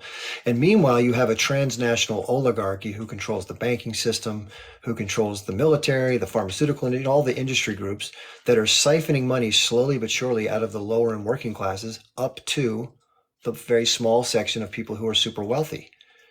That's just what's happening, and that's, you can't dispute that. And then the policies that support their retaining that wealth through taxes and other incentives are such that they pay a small fraction into the tax base, while the rest of the people pay them, the majority, a good portion of their check into the tax base. And so it keeps everybody down to a point. It's very difficult to move up in this country, as much as they would like to tell us otherwise. So, Yeah. it's, I think that ultimately, listen, I think the Israel-Palestine issue is a symptom of the rot within the American system, and it's an outcome of that rot. That's the cancer that needs to be cut out, is the power structure that Dr. Shiva calls the swarm. I call it the power structure. And it's a combination of the industry groups, the other special interest groups like AIPAC, the NRA, you can go down a list, the permanent inner establishment of the security agency, the war machine, and of course the super wealthy corporate and high net worth individuals that really are the ones who pull the strings of the people like Biden I talked about earlier. The Biden's not acting unilaterally and making any decisions. I guarantee you that. Well, listen, it was great to talk to you. I really appreciate you. I've been following you since all of this started. You really helped to educate me, and also just listening to Palestinian voices, And so I was pretty unaware of what was going on myself, you know, but I thank you for, lifting their voices and discussing this, because we need to talk about it more. So thank you, Chip. Yeah, you're welcome. Thanks for the nice words. Thanks for coming up. Appreciate it. All right, take Yeah. care. Just another word about American awareness and Western awareness. You have to remember that the media system, and this is a hard pill to swallow for a lot of people. It took me a while to get over this. It just seems like it's like it just couldn't be so, but it is. The influence of the intelligence community on the information flow in the Western world is so much more dramatic and involved than you would ever believe. And you'd think to yourself, well, how could that be? We're an open democracy. Everything just kind of goes out. No, it doesn't. You'd be shocked if you saw how the information that flows out on the Associated Press and Reuters, if you saw the involvement that goes on in terms of social media, you'd be absolutely floored. You'd be like, where are we living? Now, it's not as pervasive as what happens in China. It's not that restrictive. But the storyline and the narrative is done hand in hand with the control of information, to such an extent that most people have a very specific thought process and the way they think things work that fits in with the goal that's been put in place for those processes. Most people just don't know that they're being duped. I think they're waking up to it now, like I did in 1989. I thought, well, how did I get duped on this? And people are seeing that same type of thing, and they're starting to question a lot more. I'm like, damn, I've been lied to about everything. What the hell? And really what it comes down to is there's a maintenance of an exploitative model that pits the wealthy class and that uses all the tools of the nation state, and they're indifferent to the nation state and their populace. The transnational sociopathic serial accumulator classes, I like to call them, they're hoarders of money. They want return on investment. They don't care who gets hurt, what gets destroyed. The environment doesn't matter. They want to control power to the ends of controlling resources and commerce to their benefit. And they don't hate you or me. They just don't give a shit. We're just insignificant to them. But what they want us to be able to do is, for the ever waning and lower paid jobs that require some human intervention, they deal with us. They have to deal with us to some extent because they need us for that bullshit. But the moment we can be discarded with automation or AI, forget it, you're gone. Nothing. I mean, we're meaningless. The only thing we're used for is for fighting the wars and paying taxes and doing the shitty jobs that none of them want to do. That's it. And once you learn that, you realize how the system is structured. It just, everything flows in that direction. It's like you have a new pair of glasses on and everything just kind of razor sharp. And then you're like, well, how the hell didn't I see this before? It's like, how could I have missed this? And if you go into TikTok, I mean, if you flip off this live right now, if you go, I'll talk about moving. We can talk about somebody. By the way, please keep it in regular font, not all caps. But yeah, I hear your point. I'll talk about that. But if you go on these TikTok lives right now, you'll see maybe 6, 8, 10, 12 of them every night of the week. And one will say, Trump's a criminal. How can you vote for somebody with 93 counts? Prove me wrong. And one will say, Biden is a warmongering, inflation hawk jackass. He's an old man. He's senile. And all this back and forth. And all people do is they get on and they berate the other person as a moron. And the people at the top are laughing all the way to the bank. These morons watching NFL football and playing fantasy football and whatever the hell they do, watching Netflix, arguing on TikTok, going to the polls, watching MSNBC, they're laughing at us. We are a joke to them. It's really sadistic. And the game is well played. And every 4 years, they have this little pageant, and all the TV hosts get on, and everybody gets on there and talks to them. What's their position on this? And meanwhile, you have an oligarchy that basically has bought both sides. They don't care who wins. They got check 1 and check 2, check A and B. And if there's a third party, they write a third check. That's it. And it's a very good investment because they might spend $100 million and they get back $30 billion for it. Or, $1,000 equals like 300,000. It's a great investment. So that's why the system is what it is. And it's completely gone away from its roots. I mean, the theory behind the Constitution is brilliant. But people are smart, especially rich people, and they figure out ways to get around obstacles. And they've created a system that is almost impenetrable through its own mechanisms. So if you or I go to the polls this time and we're going to punish Joe Biden because we're angry at him for supporting the war crimes, well, who gets elected? Donald Trump. What's his policy on Israel? He moved the embassy to Jerusalem, for God's sakes. So he's not going to be an enemy of Israel. He's not going to correct this policy.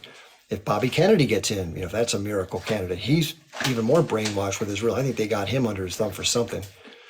They got something on him, probably honeypot or worse, because he talks that talk like he's from Hasbara. It's unbelievable. Anyway, for this issue, it's really not looking good. But again, everything is symptomatic of the core rot in the American system. And let's face it, that's where power projects from, Washington. And, I've talked about ways to fix it. It's not easy. It's relatively easy to lay out in terms of, the concept, but the implementation is incredibly difficult, especially in you have people that are literally screaming at each other right now. If you switch lives, go check it out. I think I'm lying. Just scroll through. You'll see probably 5 or 6 where people are at each other's throats, telling the other person why they just don't get it. And meanwhile, I'm telling you, they're just not looking in the right place. Your enemy is not your neighbor who's MAGA. Your enemy isn't vote blue no matter who. They're a regular person. They're the same class as you for the most part. You have the same type of salary, the same type of life, the same type of aspirations and needs and wants. You may disagree about some social issues, but in the end, you're going to keep getting marginalized and squeezed as long as you fight your neighbor. That's it. Go watch Eddie. Listen, go to Eddie's channel, Midwestern Marx. He's read a ton of books about this. Karl Marx talks about this, and is it socialism and communism? Yeah, that's the tenets of class struggle. And we're talking about a left-right divide based on individuality and thinking somehow it's going to shift the gear. It's not going to shift shit. George Carlin talked about this a lot too. If you go back and look at George Carlin on YouTube, he'll start talking about the fact of where the real power lies.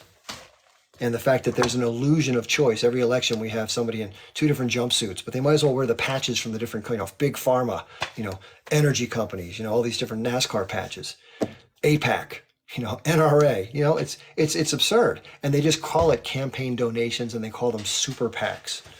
But really what it is, it's a legalized form of greasing the skids with bribes. It's just using different names. And it's all legal and out in the open. So much so that people don't even question it.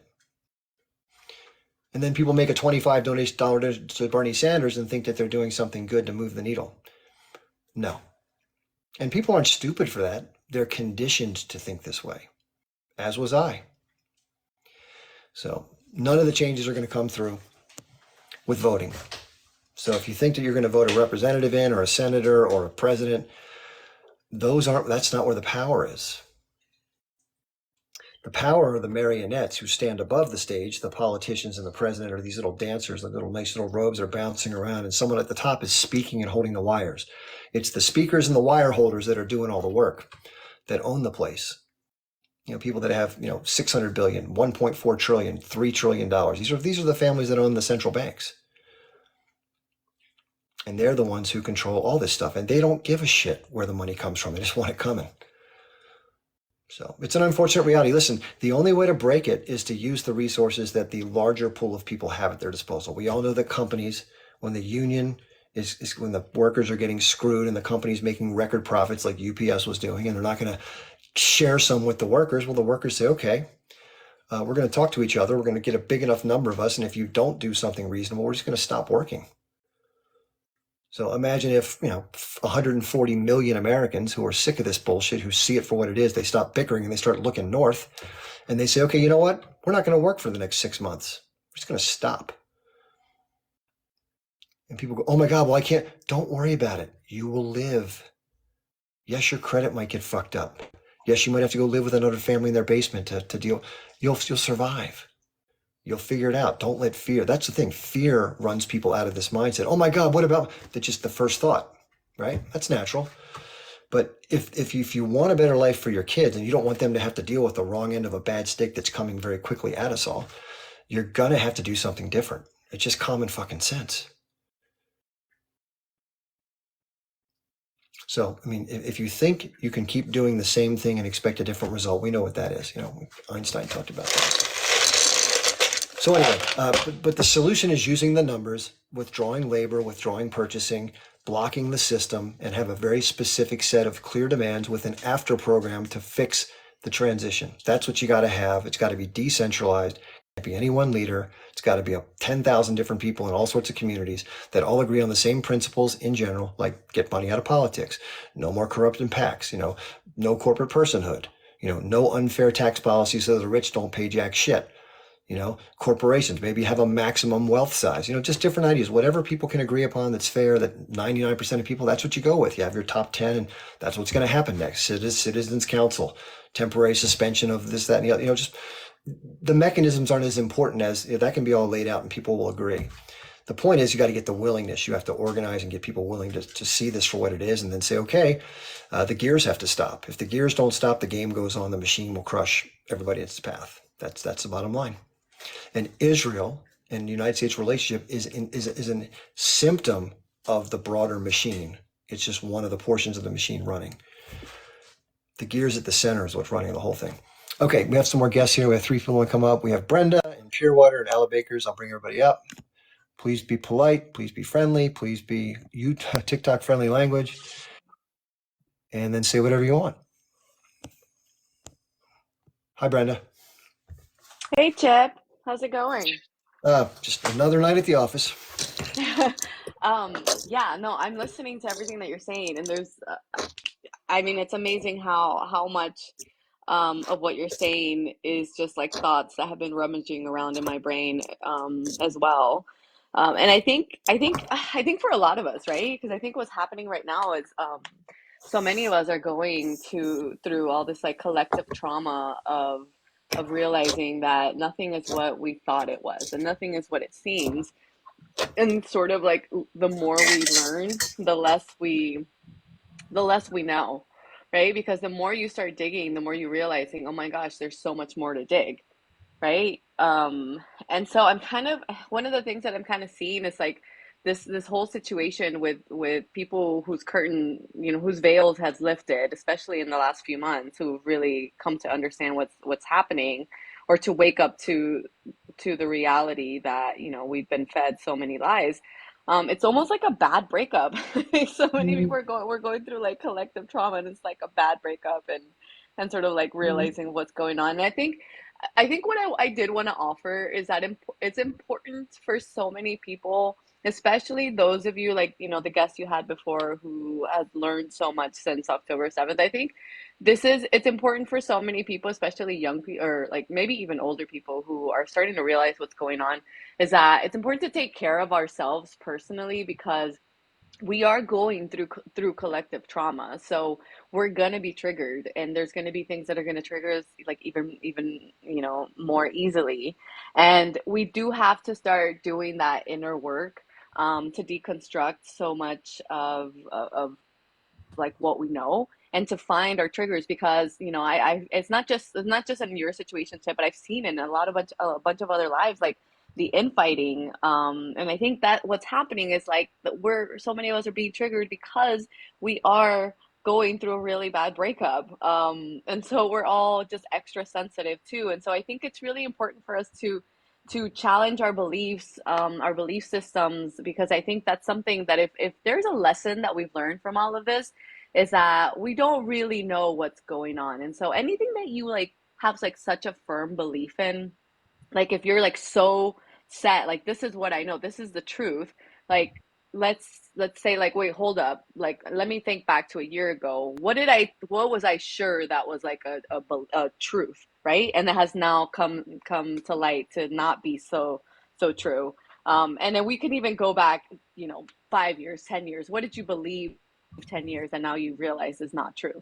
So it's like we have to constantly be evolving, as a people, because our society is just changing so fast, like from within us. It's like the rug is being pulled, from underneath us, and to for all of us to kind of understand that there's no truth there's no monopoly on like truth and knowledge, right? There isn't one of us that knows everything, and there isn't one of us who holds the truth, because I think, we're starting to learn so much about what really is the truth. And um, yeah, that was kind of what I wanted to share, that I was thinking about as you were talking about all the things that, you shared earlier. Yeah, thanks for sharing what you had to say, Brenda. Yeah, it's always interesting to hear your take. You have a much softer, sort of more sensitive approach than I can take. I'm sort of just like boom, boom, boom. So I appreciate you for that. I think Purewater was next, right? Hi there. My name is Vicky. I'm actually out in the UK. Hi, Vicky. Nice Um, to see you. I did actually live stateside, St. Louis, Missouri, primarily for 7 years, and it's just refreshing to see that you guys are kind of in the same place that we are out here in England. I think primarily the veil kind of dropped for a lot of people here in the C19 times, and yeah, I like what Brenda said, that we're going through a bad breakup. I feel like so many people are just feeling so disillusioned and lost. And one of the things I say to people that I know is I think we need to go back to a sense of community again, because our biggest resource is us collectively. And as you said, Chip, about, the powers that be know how to keep us busy and keep our eyes off of what they don't want us to see. And unfortunately, they've hijacked social media to do that. And TikTok can be quite a scary place in terms of people, going at one another. And like you said, we're all wanting the same destination. We all want the same thing, and we're fighting over the minutiae, which doesn't really matter. And I just think that's because when you're in times of austerity, when people are fighting to keep food on the table, it's hard to have a critical mind. It's hard to know where to look elsewhere for information, and so it's easier to fight amongst ourselves. But yeah, it's just, I like everything that you say. I've done a lot of research on BlackRock, and their involvement. They're going to be heavily involved in rebuilding Ukraine, conveniently, and making that a digital city. So, yeah, just lots of scary things going on in terms of what's happening in my country at the moment. There's a big movement on hate speech in inverted commas, people being arrested in their own homes for allegedly saying hateful things on social media. I mean, you're lucky at the moment if you can get the police to come to your home if your home's being burgled or somebody's being assaulted. But you can be sure that if somebody's accused of a hate crime, which is usually, like I said, it's on social media, you'll get 7 cars of Met Police turning up to arrest one person. I think there was a young mother who actually does have relatives in Gaza and had written a post on Twitter, now X. And she was a main breadwinner for the family too, and arrested her, and she was kept in a cell. Her children were at home with no appropriate adult. I mean, it's just, yeah, it's scary times, scary times. Things in the UK are very unsettling. Fiona Ryan, if anybody knows who Fiona is, I didn't know much about her when this happened, but she got picked up by the police for things that she wrote on Twitter. I thought it was her TikTok stuff, but it was actually some stuff on Twitter, which was deemed to be transgressing some of these more strict new regulations in the UK. Yeah, Now, I do want to say with an asterisk that some of it was, I can understand why people would take offense by some of it. I've done some of that yeah, myself. Yeah. But I want to share this with the audience. And the last time that I tried to come on to Fiona, we had a little bit of I guess you'd say a differences of opinion on some things during a live we were on, and it kind of ended a little bit less than friendly, but it wasn't anything bad. So I want to know what her life, just kind of olive branch type of thing, like, hey, how you doing? I appreciate your advocacy. And she said, these are her words. She goes, "You're a Zionist. You are fake. You're what is it called? Fake or paid opposition," is what she said. Oh no. And then she banned me. So I'm like, okay, Fiona, what have you have to say? Well, So maybe she's an there's. unusual character, but like I say, Yeah. anybody who advocates for the Palestinian cause, regardless of any other thing, I'm happy that they're doing that. So I wish her well, and those who follow her and like Fiona, all the best. Yeah. Well, I'm not that abrasive. Yeah, you're a little more easygoing than she is. Someone actually was on her live, not to get into it too much, but she was talking about the issue about gender, which I think is another topic that she likes Uh to get huh. into. Yeah. And I think the reason why people come at her the way they do is not so much because she takes a stand when we're there. She obviously thinks that her stand is there's only two genders and anything else is kind of delusional or whatever. Yeah. But it's sort of the inflammatory way in which I think she says it that makes people think like she's kind of sticking it in their face, I guess, or something. I don't know. It's just you can say the same word two different ways and it has a much different impact, Definitely. right? So I'm kind of come from the same place as that. I believe that, I do think we're in a scary time if all of a sudden we're going to change biology based on the whims of a small group of people. And I think everybody should be able to live exactly how they want, and yes, express themselves in the way that they want. I don't think it should be at the expense of other people's rights. If you want to call yourself a woman, that's great, but don't make me a cis woman because now you're a woman. I don't yes. agree with those things. And also, I think people that have ulterior motives are jumping on that bandwagon. Mhm. What's the new one? Minor attracted people. So, that's going in a really scary direction. I mean, I think overall, these kind of swings of the pendulum right now are just, like I said, other ways to keep us from looking at the direction we should be looking at. And that is that the people that we think we're voting for are not the people we're voting for, that we live in a tech I can never say this word, technocracy. We live in a world now that's basically run by business and the 1% and the global elite. It Yep. has nothing to do. I mean, I grew up in the 70s in England, and so there was a Socialist Labour Party and the Conservatives. I was under Margaret Thatcher for some of my childhood, who began privatising all of our social services and the mines here. And then I lived a lot of my life under Socialist Labour government, and they were a government that believed in holding up the vulnerable, that raising up the working classes, giving us fairer choices, giving us access to education, giving us access to better careers. And we haven't had a socialist Labour Party for at least 15 years. They're just the same party in different coloured suits, and that's definitely what I see out in the States. Yeah, unfortunately, there's been a total co-opting of these quote unquote democratic structures. They probably weren't that democratic from the get go, but they become less so with all the money that's involved. And Yeah, it's a game. It's a bad game. As George Carlin said, it's a big club and you ain't in it. Listen, I'm there's definitely in it too. So I'm So happy not to question, be in Chip, it, to be honest. yeah, Chip, I it's have a question unfortunate. for you Yep. about democracy. Like how do you think that just how did democracy come about and we got the consensus of pretty much the entire world that it was at the top of the hierarchy? Because that's something that, kind of baffles me. Is like how did it get decided that democracy was the way that was the way to live and we all bought into it? Well, of course, it goes back to ancient Greece. That was sort of the Yeah, birthplace of the actual concept of it. And Yeah, but no. didn't the Greeks have like they were like slave owners and like women couldn't even vote? Like so so it's like was it truly a democracy in the Greeks? Because I saw a video, a TikTok about talking about how we compare our current democracy to we based it on the Greek democracy, but the Greek democracy wasn't truly like democratic. It just, Yeah. is basically the same system from back then to right now.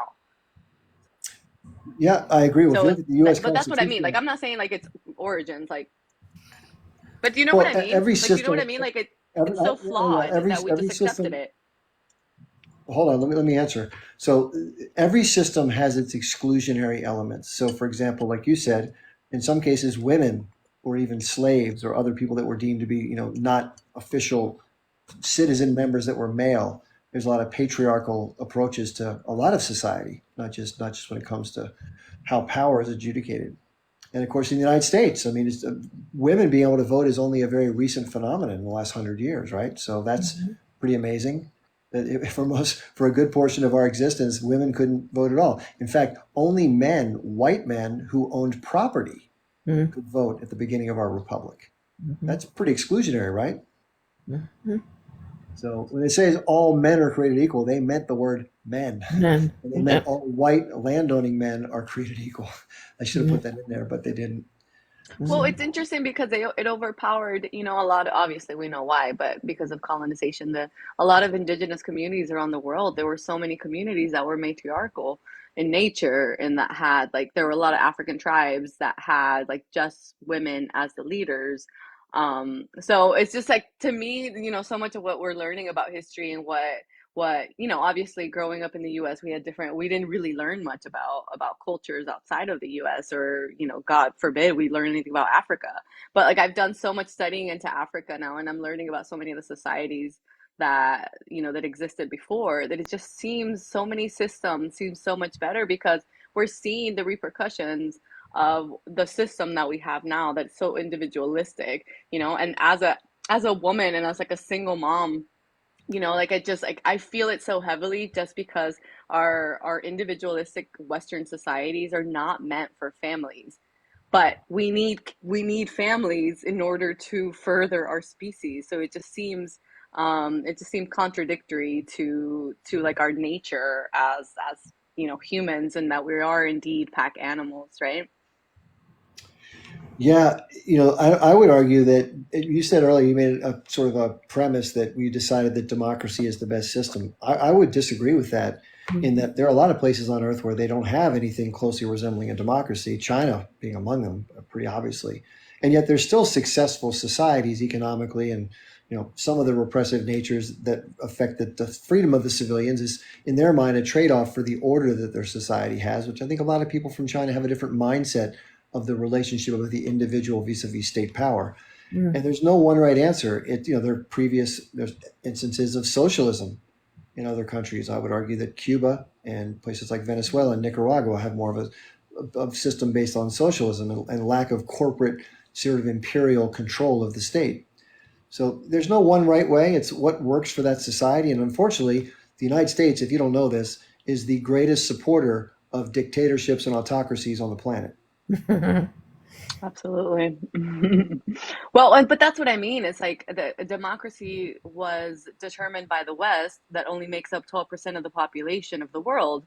Democracy was decided by the West as like the form of government to aspire to be, and therefore that's why societies like Cuba and China have been, deemed as the devil in our eyes, and that's why, again, they're trying to ban TikTok because God forbid that we learn anything about China, and the fact that most Chinese people are just totally normal people and living their lives like very normally. I think it's just they make us so scared of the other, of those people, when in reality, they're kind of living their lives in different ways, but like the quality of life, I would say, is going up in the global south. I think especially in Asia, and the quality of life in the standard of living in the United States and Western countries is diminishing.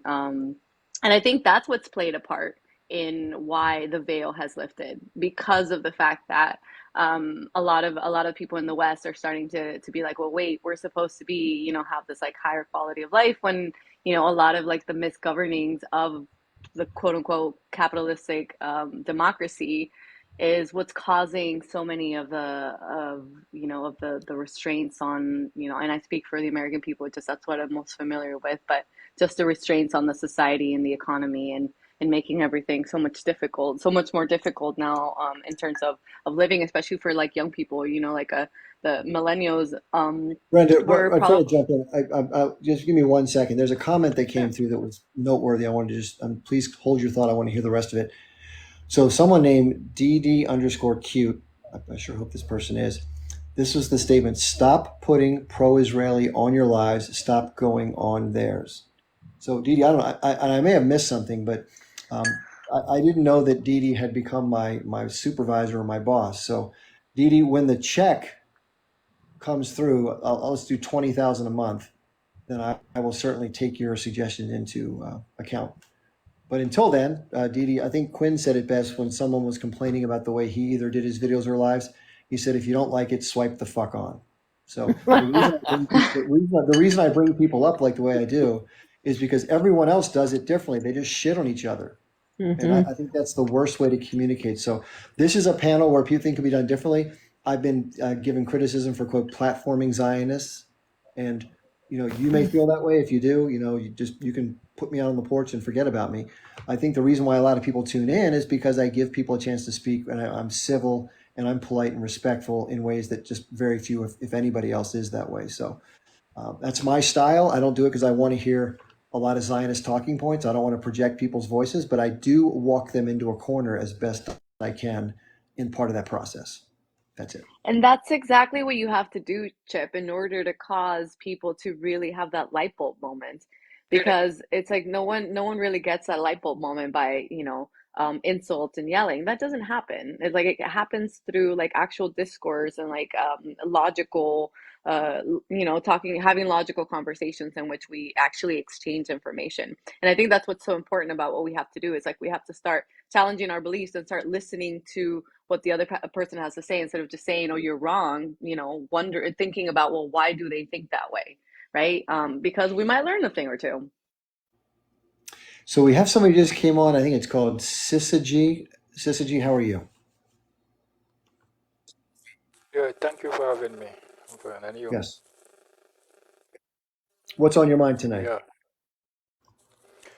Yeah, I just want to say one thing. I think the parallel between what is happening to my brothers in Palestine and my sisters is unprecedented here. But I think what has been done to the Jews or the Zionists in Germany is exactly what they are trying to do to the Palestinians here. They are trying to justify it because Germans are not crazy people who just wake up one day and just begin to unalive all the Jewish people from Germany and begin this massive deportation and other things. Because what was happening in Germany, just to go back to some history here, is the Germans, when they begin to deport and kill and put some into concentration and all these things, there was this Jewish child who happened to kill a German, the then German ambassador to France by the name, I think, Osman Ross or something. I cannot pronounce these German names. And that was the trigger point for Germans to begin to do, to do this massive deportation of the Jews from their land, and which end up into the genocides in Germany. But if you look at what was the other side of the Jewish story was, this child who killed this German ambassador, you can check this, it's there for you to Google. It was November 7th, 1938. They deported his parents, and this anger he cannot solve because there was injustice in the first place that was happening to the Jews in Germany, which everybody, like the way injustice was happening to the Palestinians prior to the October 7. So we're using October 7, like the way the Germans use November 7th of 1938 to justify the eventuality of them bringing this genocide into existence was what triggers it. What I want to say, what triggers it was the unaliving of this ambassador, this German ambassador to France, the then German ambassador to the France, triggered all the anger and all the hatred they used to have for the Jews. And the same thing we are seeing here. And the interesting thing about this is, if you look at because now all of a sudden everybody tend to forget about all the apartheid that have been happening to the Palestinians. You cannot just, it's like a camp, a concentration camp, sort of. The same concentration camp that was built for the Jews in Germany. It's the same concentration camp if you should live anywhere in Palestine, just before on the 7th. But all of a sudden, then now, and the same justification, if you look at the Germans, what they said then was, they did nothing to the Jews. All what they were doing is minding their own business, businesses, and they were, and they were on self-defense. This self-defense is not even something new to take in. It's the same. Is it possible you can kind of land the plane quickly, because there's this one long run-on sentence with a lot of different text and go. So just give about 30 seconds and please come to an end. Thank you.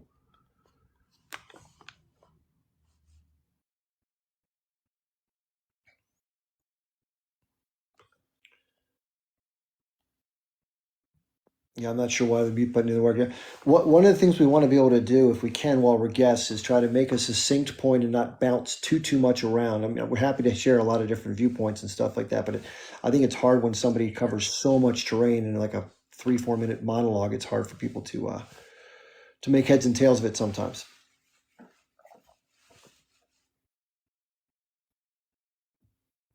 Okay, Federico, how you doing? Hey, Chip, how you doing, buddy?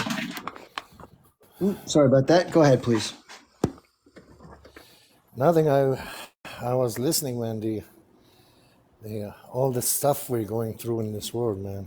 Especially, I think we were set to be programmed like these Zio supporters, where anything the government says, it's what it is. Unfortunately for them, we see it differently. I'm gonna pause for a minute because I'm gonna get in the elevator, and I'll get back. Okay? Okay, sounds good. Sounds very good. Yeah, the world's crazy. I mean, the biggest fear, if you listen to people like Scott Ritter, Colonel Douglas McGregor, guys like Jeffrey Sachs, just thinkers that are literally trying to just make sense of this crazy world. This is really bad brinksmanship. This is the worst kind of brinksmanship. Somebody on the American side needs to sit down with some of these government representatives and let them know that other people have things that they can fight back with. This isn't a one-sided ordeal. And when you start really pushing the buttons, like we saw what happened in Iran, the Israelis decided to send, a lot of boom booms to, it happened in Syria, the Iranian embassy in Syria. I mean, that's a big deal. And this is where someone was living next to the actual embassy and he was killed. Israel's targeted assassinations are meant as a provocative step to try to draw other countries in. It's amazing how the Russians and the Iranians and other countries are so incredibly, in Lebanon, are so incredibly restrained, and they don't take the bait. Even those responses certainly deserved. And if it happened to Israel, they most certainly would have responded by now because they're very bellicose. But these other countries are they're thinking in the long term. They're thinking the long game. The Israelis and its leaders are thinking like next 15 minutes, like Netanyahu wants to maintain his power, so he's trying to do whatever he can, like that Wag the Dog movie. And that's why things are so dangerous right now, because you have somebody who's not thinking clearly to the benefit of humanity. He's thinking clearly to the benefit of himself and his maniacal Zionistic objectives. Chip, do you think that the US does, I mean, they know that China and Russia can fight back, right?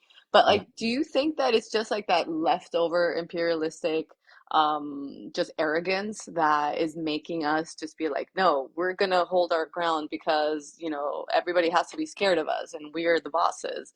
Like, do you think that's what it is? Or they like I just don't don't get the US is still so firm in the stance when like it's clear that we're gonna lose.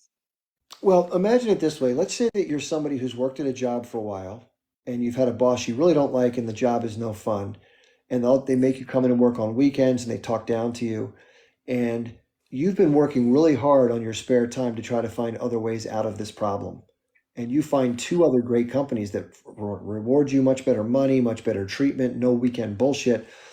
And the boss becomes aware of this, but just ignores it and doesn't pretends it isn't there and keeps treating you like shit. And what are you going to do? Yeah, I think also looking at it, if you look at America as a country, what is America doing? All the politicians that you see in the house have been put there by have been sponsored by the Israeli or the Zionists. We know this. So what power will you have to say no? What power will you have to say no to somebody who is? They said who feeds you owns your decisions to make. So maybe Americans will want to pretend to the world that they are the superpower, but the real superpowers, we know them. These are people who owns the media. These are the people who owns nearly all the BlackRock and all this. So we know this. And who are they? We know they are Zionists. So if these people are in place, how can America, as these are just people? I think government. I think people should be awake from what they mean. What is a government? Because a government, a government have drivers. There are people who are pulling the strings.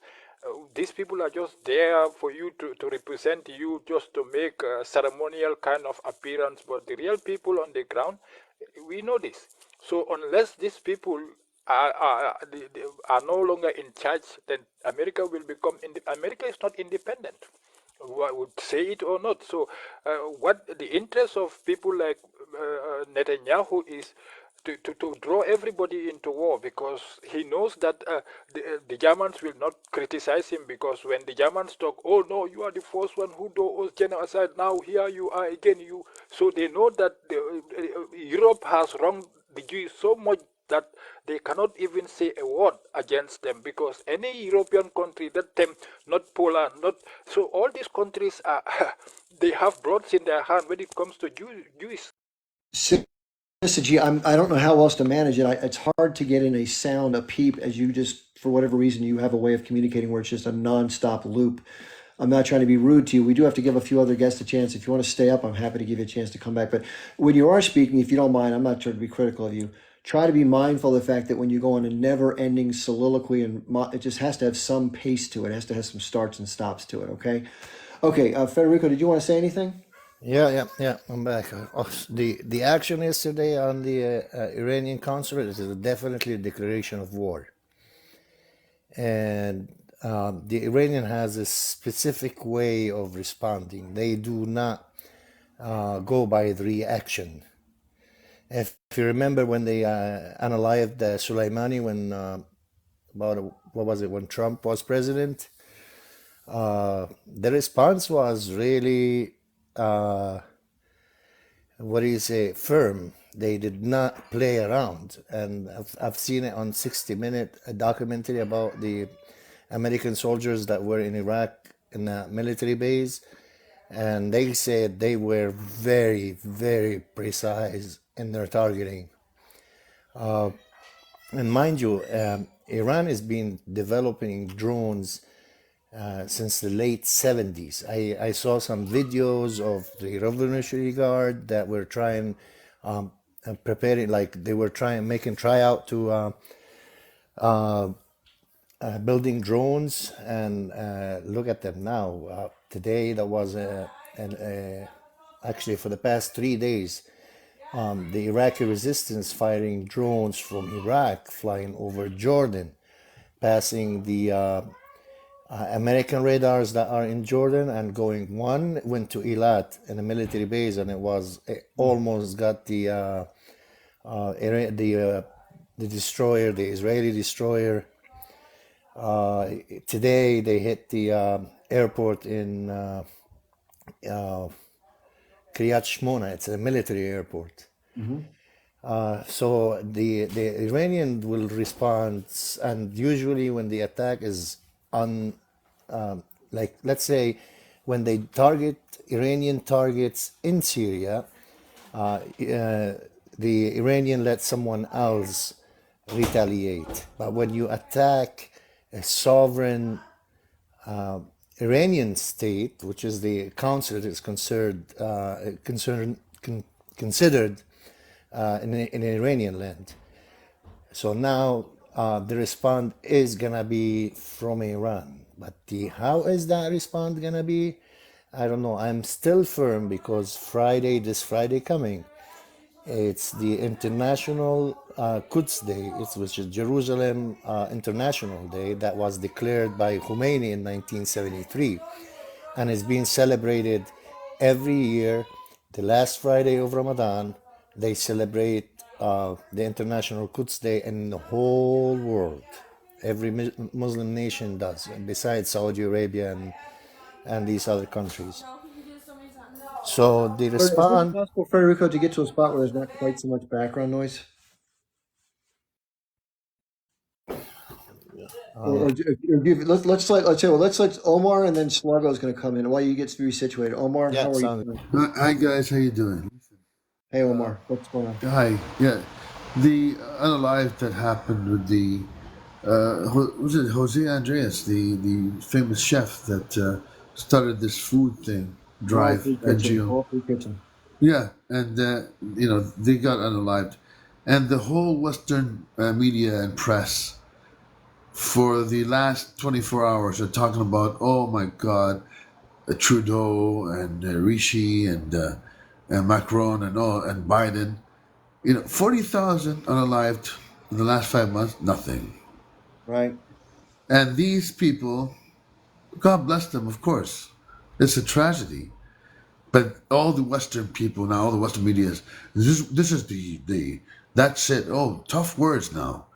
And you keep shipping these big containers of weaponry and missiles to them.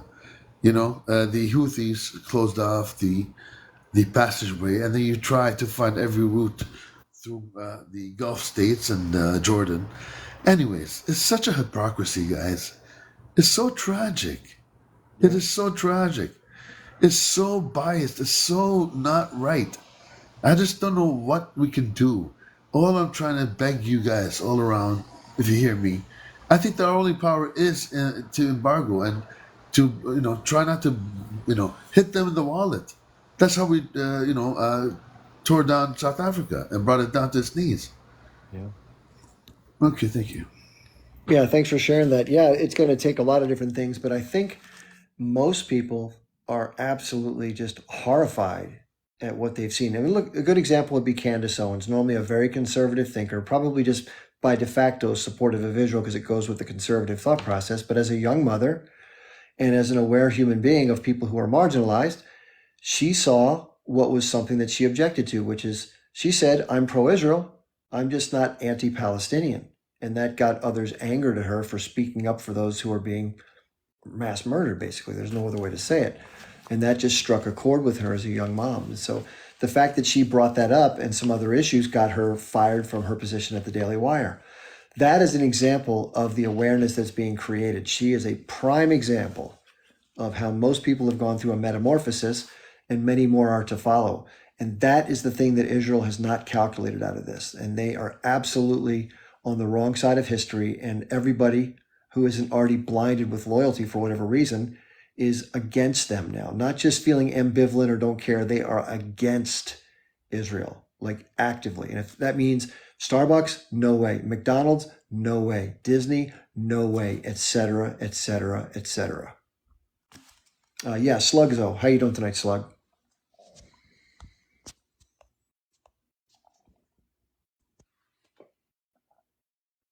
Slugs Lodolo? Is that your name? Slugs Lodolo? Bueller? Anybody? All right. I'm not sure what's going on with yes. So Slugzo, if you want to come up, if you're away from your phone or something like that, that's fine. So I want everybody to know this is a quick announcement. We have a little break in the action here. So this Saturday, and my normal schedule is I go live every Saturday from 12 noon Eastern time until 4 p.m. Sometime during that time, I'm not quite sure yet, Quinn the Eskimo, the interesting guy who's a big content creator here on TikTok, he's down in Cairo working on staging aid to get to the southern border of Rafah once the gates are fully open and thereafter. He's going to be coming on at some point, he said. So you should want to tune in for that. That'll be fun. He always has a lot of updates and a lot of interesting things to say. And he's literally got his feet on the ground. So it's nice to hear from somebody who can literally see the border. That's pretty cool. Yeah, so as far as the recordings, these things are all recorded, by the way. So we always have some interesting conversations. I went on a bit of an extended monologue tonight. I apologize for those of you who had to wait to talk, but sometimes it just gets out and it just happens. So if you want to check it out, it was pretty good, I think. You can go up to my YouTube and my Rumble channels. These are usually transferred there within, a few hours, maybe sometime the next morning. And the way you get to the YouTube and Rumble channels is by going through my bio. There's a link that says Linktree and then my name, Chip Barnes. Click on that. If you're outside the US, you have to type it into your browser. It's listed in my bio. It just says Linktree Chip Barnes. And then you'll see my YouTube, my Rumble. Follow the channels. You'll get notified, etc. But that's where all my lives are there, going back to December. So if you want to go back, we've done, oh my God, probably over 100, maybe 110 or something like that. It's a lot. So check it out. Good stuff. We have a couple more people in the panel. Slugzo, are you back from your break or did you want to talk?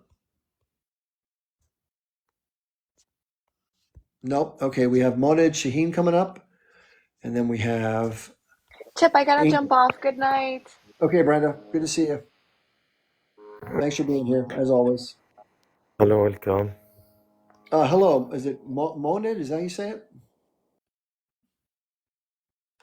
Moned, are you there? Did you want to say something? Okay, Angel, how about you?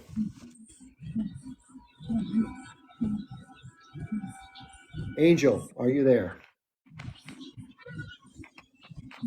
Okay.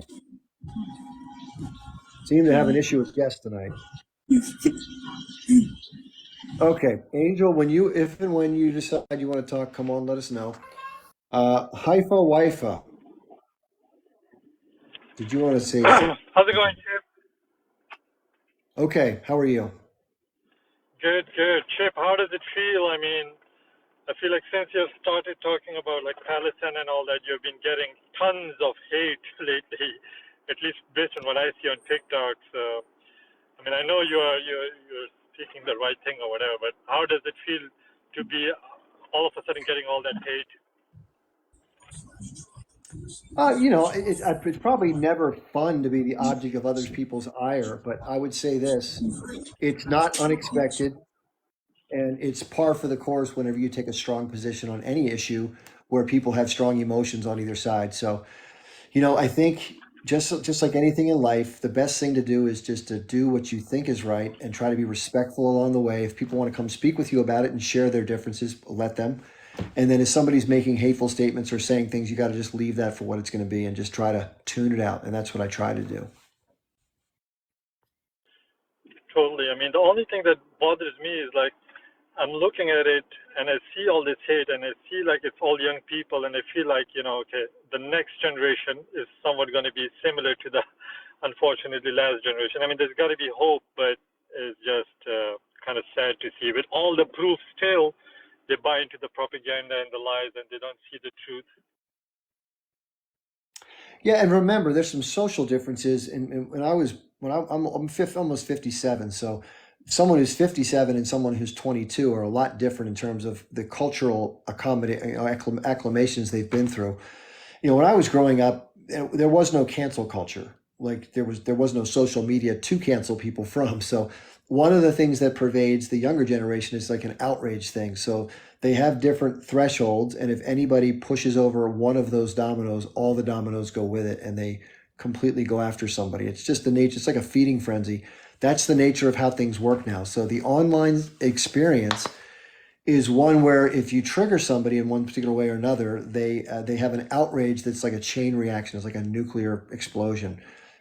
and that unfortunately ripples through. So you got to be careful what you say, obviously, and if you upset people, you pay for it, and that's just how it works. And you pick up your shoes and move on to the next opportunity. That's what you got to do. So you're never going to please everybody too. That's one of the other things you learn very quickly, is that if you just got to be yourself and try to be decent, and let quote unquote let the chips fall where they may.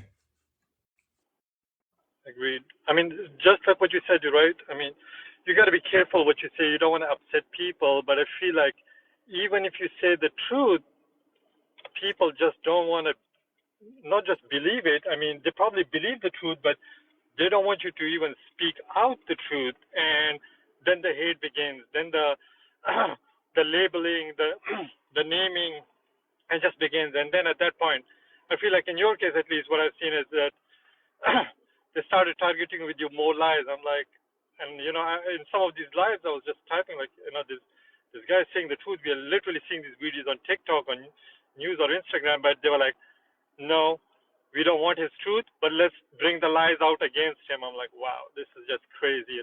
So even the cancel culture is taking this unique step of not just like canceling people for telling something incorrect, but just saying what they don't feel like hearing, unfortunately. Yeah, I can take that for us too. Listen, I always make this distinction because this is fair.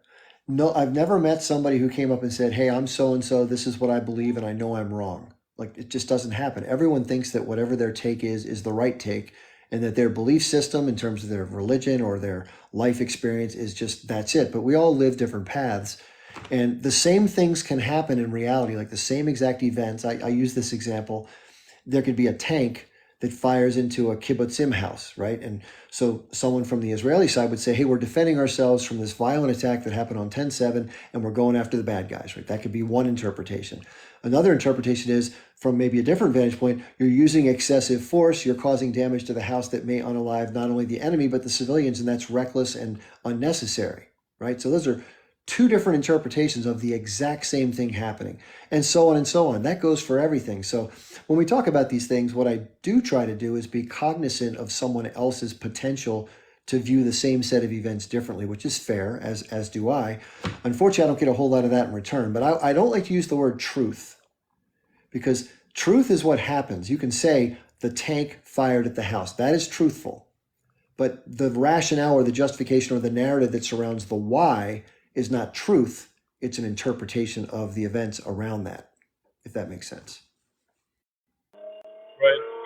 I just wanted to hear your take on it. Like the last couple of months, well, I guess like before these attacks happened and all, ADL was something I looked at and I thought, okay, their morale or their goal is really the right thing. But hearing ADL CEO and all these people, just like if somebody even talks something negative, but even though if it's the truth against Israel, they want to take you down. And I mean, they've been literally throwing anti-Semitic or anti-Semitism word against every single one. I feel like even ADL to me is losing its value or what they stood for just to defend Israel in this case. I mean, they're defending more Israel than Judaism, so to speak. But I mean, just wanted to see like, how do you see like ADL's future? Because I feel like they're just hand in hand working together with AIPAC in Israel, so to speak. Well, most people are probably familiar with the story of the boy who cried wolf, but if anybody isn't, the boy who cried wolf is a story where people took turns standing on the edge of town and warning the village if any wolves were coming in to maybe attack their flock of sheep. And so this one young kid got in his mind that he would fake these arrivals of wolves to play a prank on his town members. And so he did it once. He yelled, "Wolf, wolf," and all the people came running out to try to protect the sheep. And of course, there was no wolf. They went back inside like, yeah, ha, ha. And he did that several times, to the point where when he finally cried wolf, nobody came out, but there was really a wolf there. And similarly, when the term anti-Semitism is thrown around so cavalierly, there may be instances where it's very well merited. People say some things that are absolutely horrific. I would argue that what the H group had at the beginning of its 1988 charter was clearly anti-Semitic. That's, I think, goes without question. However, if people critically analyze the behavior of a government or its military or its actions and question maybe the mission, and don't go after the people or their ethnicity. It's unfair to conflate the two and then blame somebody for being anti-Semitic when they did nothing to disparage the people. They just looked at the activities of the government and military and said, I don't believe that's right. I agree. I kind of need to research a bit more on, the age group, because I've seen some videos on TikTok, or at least read some, tidbits here and there, that Israel government themselves considered the age group an asset.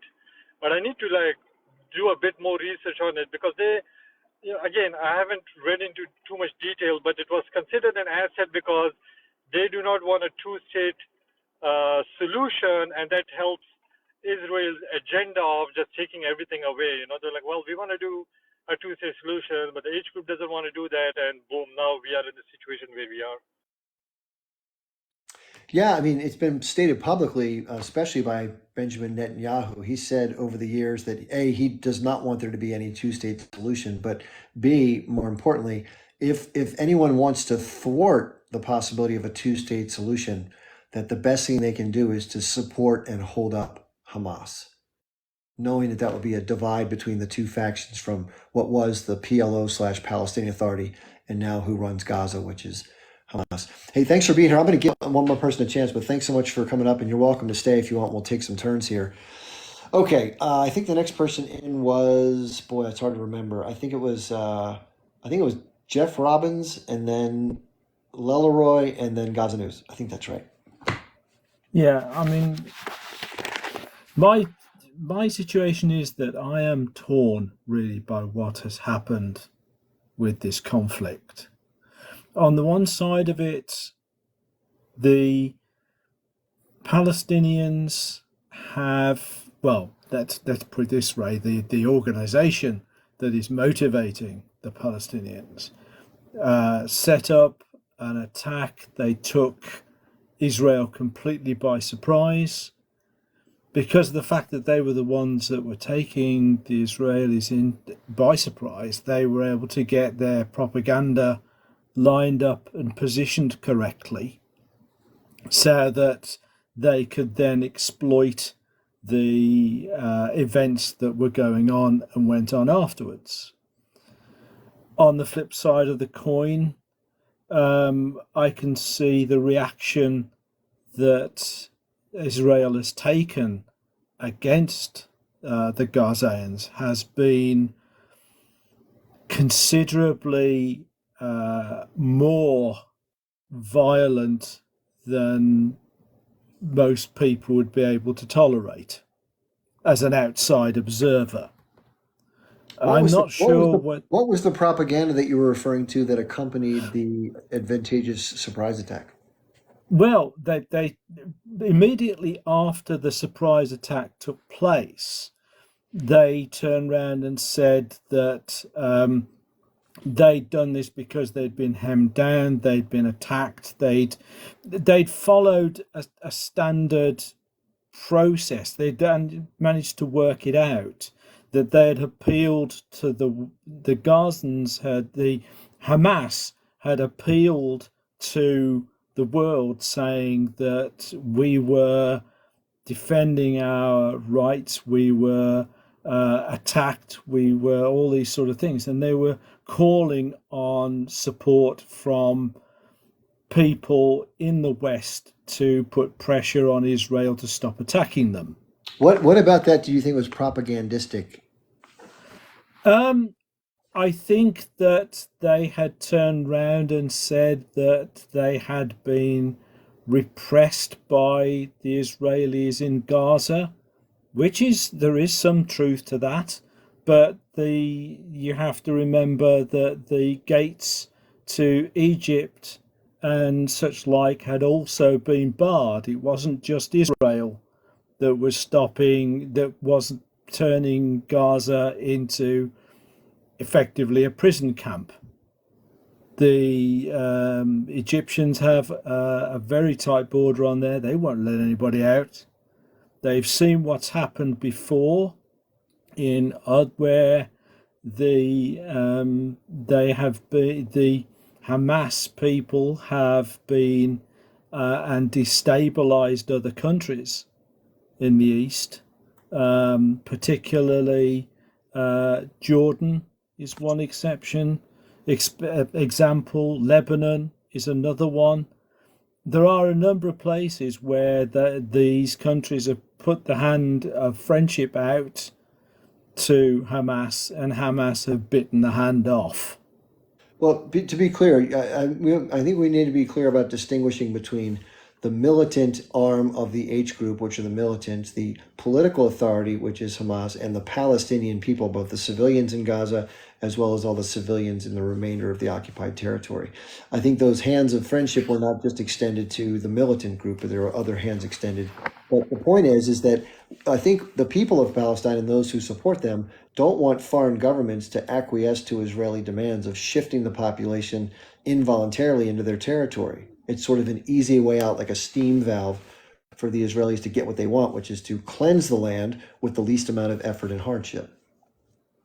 I agree with you. I think there is some truth to the fact that Israel has been trying to reclaim sections of Israel itself, really, because they've been pushing the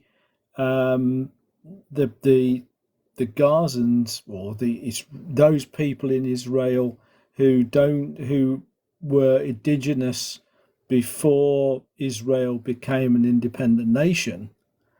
They have pushed them out of the lands and occupied them with Israelis. If you look at the maps of the territory from when 1947 took place to the 1990s, more and more Israeli people coming to Israel to live who are of Jewish origin have been given land that was previously owned by or lived on and worked on by the people who had been there before Israel was created. Yes, The Palestinians. We're well aware of this. Yes, most people here are very well aware. Oh yeah. Well, I'm not sure actually. I think you are, Jeff, but I don't think many people Jeff, are. real quick, just what point are you trying to raise? A lot of us know the detailed history of this. What point are you trying to raise? Like, what argument are you making, if any? The point that I'm trying to make is that there is two sides to every debate. The Hamas, they broke a ceasefire at their choosing and their decision to do that. Are you aware of what the Israelis did inside of Gaza in the weeks preceding the attacks on 10/7? No. Well, the ceasefire is never broken by the H group. It's almost always instigated by the Israelis. And then they blame the cessation of the beginning of hostilities on the H group, and then they use a more disproportionate response thereafter. Okay, so what happened in that case? Israel has targeted, assassinated people inside of Gaza periodically for the longest amount of time. They'll literally just fly a drone in and destroy something and then claim when they fire rockets back in return that they broke the ceasefire with the rockets. Okay, and the evidence to support that? It's called Google. Okay, Google is not always a reliable source of information. If you look at the history of the ceasefires, if you've got an example of that, I'd be happy to listen to it and examine it. I would like to do that. Rob. Hold on a second. Who's jumping in? Federico. Me. Yeah, go ahead. Yeah, Rob. Just out of curiosity, who gave you all that information? The source of the information you just told us. Where did you get it from? Are you talking to me or are you talking to Chip? Sir. No, to you, Rob. Right. I have read it over the last several years and followed it myself. It's not something that I I can turn around and quote a source from. Okay, so because you know, It's historical information that I've gathered over the years and watching events that have taken place in so Palestine, so where did going you back get to the where did you get that age group has destabilized Lebanon or Jordan? Where did you get it from? Like, where did you read it? um, it's been available on news channels um, for years. I mean, Hamas, the age group didn't exist when the trouble was in Jordan, neither in Lebanon. The age group wasn't even thought of. Well, just because it didn't carry that name doesn't mean that it So wasn't a basically, cause of Palestinian you're referring to the Palestinian people. That's undermining. what you, It's the undermining of, I'm not going to say democratically accounted governments, but legitimate governments were destabilized. so the Zionist entity had nothing to do with the destabilization of Lebanon, arming a group against group.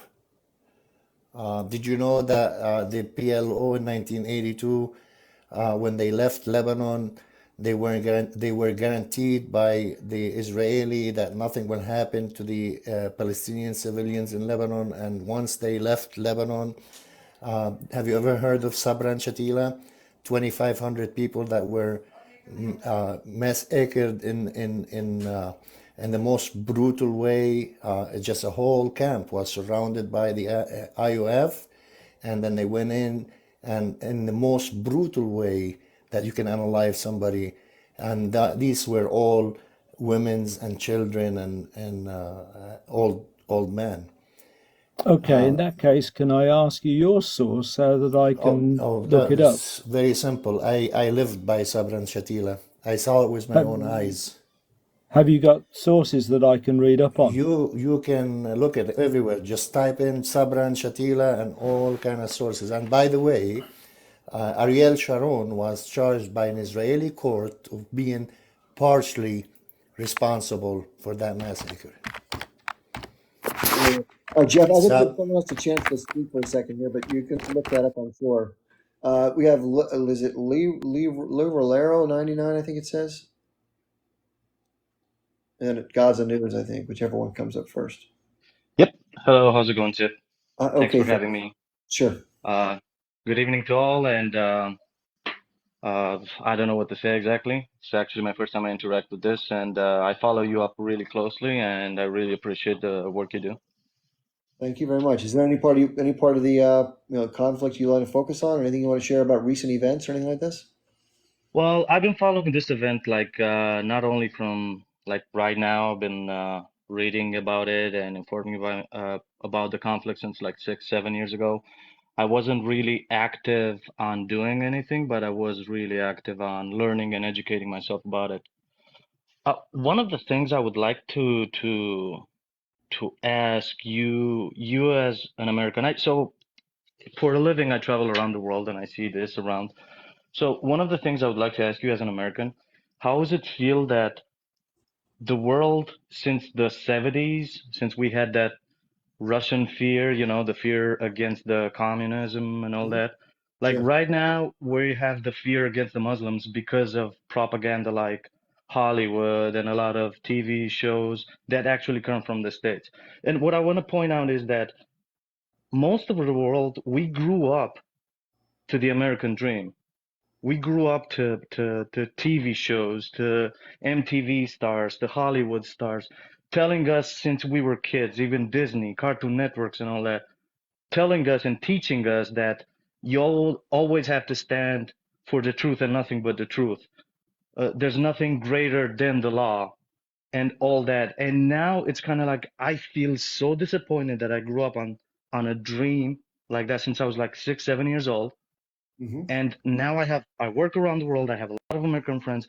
Everyone's great, but the system that right now is in America is so corrupt that all those dreams that I had like a kid, and a lot of friends of mine that are from all parts of the world, we're Hmm. like we have it like shattered dreams of coming here. We thought by now that America would have like literally like flying cars, honestly. And I swear to God, Oh all over the man, place you go, and I it's mean good. Latin America, South America, Eastern Europe, Asia, people think and look up to the Americans. They actually look up when they see an American worker go into factories or on soil or a visitor and stuff like that. They imagine people like being, supreme.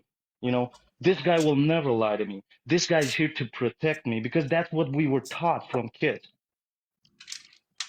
So to Yeah. me right now, I want to ask you, like, how's that feeling?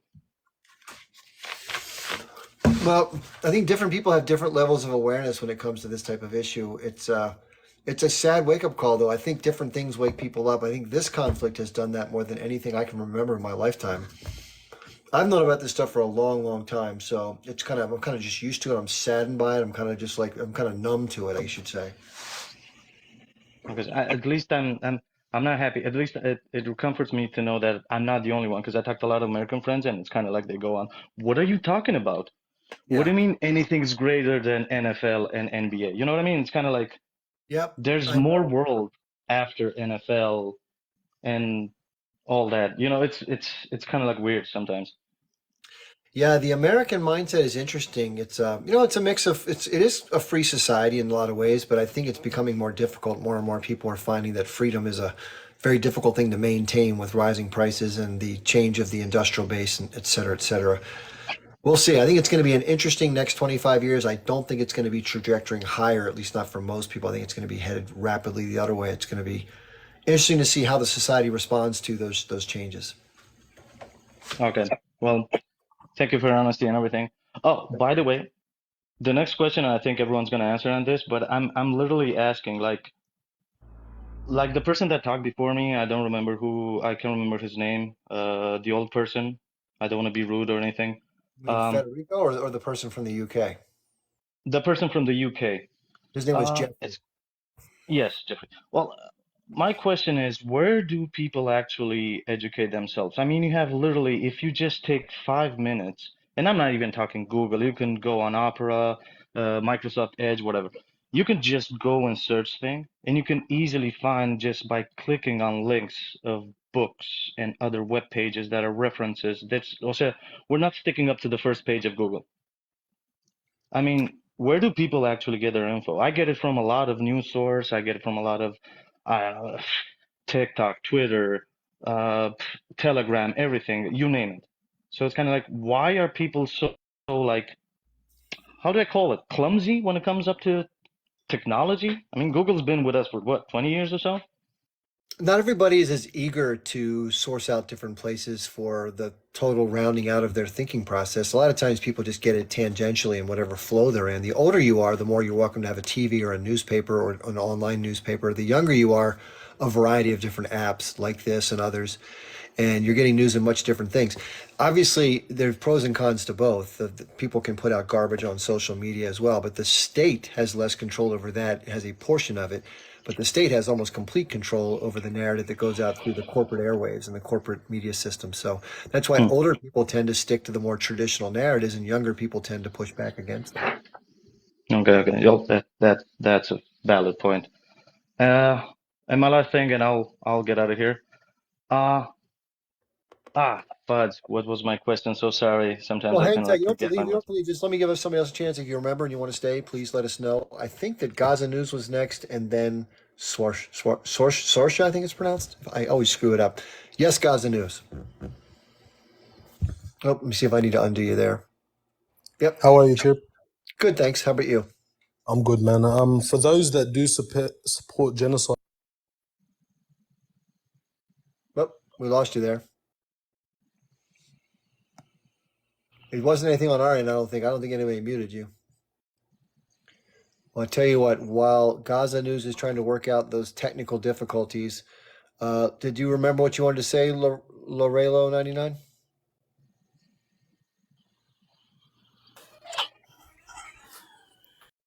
Sorsha, you want to come up and say what you were going to say? Hey Chip, how you doing? Good, thanks. Got an update. So apparently, the third bridge has been struck. This one is No, I-40 in Oklahoma, no. and yep. And so that was struck by a barge. Another barge struck the bridge, taking it down. Looks like No. I'm kind of past conspiracy theory at this point. I'm kind of way past the nonsense that we've been put through. Wow. I think it's safe to say that they're trying to starve out the population, get wars started for their own objectives. I don't know. It just looks all nefarious, all suspect. But I just want to kind of bring that to the forefront. Kind of let everyone know that your infrastructure is being taken down, and to all the operators listening, I hope you are, that it feels and it looks like we are. Well, I don't want to say it to take the live down, Chip, but they're not being too cozy with us. I could say it another way, but it looks like we need some people to kind of get in line and do something, but we don't know what that is, of course. Much love, and much love to all my freedom-seeking people that don't want to be oppressed, especially by this Zionist Ashkenazi element that is not the Jewish people, that is using blueprints to take power over the world and executing them in front of our faces. That's what I wanted to say. Thanks for being here. Thanks for sharing that update. I did not hear that. That's pretty incredible. Wow. Yeah, it is. I'll May- be in touch, yeah. Chip. Yeah, also, if you don't know, over the summer in the last fall, there were a lot of food processing plants that had fires or major industrial accidents. Just a lot of weird stuff that I haven't seen my whole life have been happening in relative succession in a short period of time. Funny enough, I have a friend whose company is working on that bridge in Baltimore, who's fixing, getting it out of the harbor and stuff. That was a major accident. That bridge affects probably 500,000 people a day going back and forth to their jobs and their communities and stuff. You wouldn't believe the inconvenience that's causing people. It's huge. Pretty interesting. And I have a take on two subjects that were brought up. First, the American dream. I seen in the comment everybody was disappointed with the American dream. Guys, the problem, we have 300 and almost 39 people in here. The American dream is not the problem. The problem is that our American dream was stolen from us. And to be, some people said, I'm ashamed. That is not the case. And if all of us, we say that, and no, we want our America back, not the America that is being run for the past 60 years, but we want America before 60 years ago. What was founded on, what's the prosperity and the opportunity and the land for everybody. That's what America is. And Somebody's asking, how was America stolen? How was the dream stolen? Let me give you an example of how it's changed. I don't know if stolen's the right word. I think it's been shifted to make it less available to most people. In 1965, 2 years before I was born, the income of a single earner vis-a-vis the cost of living was enough to pay for a family of four to live in a house, own a car, go on a vacation every year, go out to dinner periodically, live a pretty well-to-do life, not too opulent. Nowadays, fast forward 60 years later almost, right? You can't pay for the life's basic. So by the way, for a car, a house, forget about vacation, forget about going out to eat, even two salaries with both parents working with kids in daycare, two salaries barely make ends meet. And most people are falling through the cracks, having to use credit cards, working second, third jobs. They're very much struggling. The entire way that the working class navigates the country has changed dramatically. And that's on purpose. Because if you look at the charts of the amount of prosperity and worker productivity and how it's been distributed between capital, meaning the investor class, the ownership class, and workers, the working class, it has all gone to the capital class. Every last bit of worker productivity and excess profit has gone to the capital class. It's unbelievable. And it's by design. And that's why some people say it's been stolen.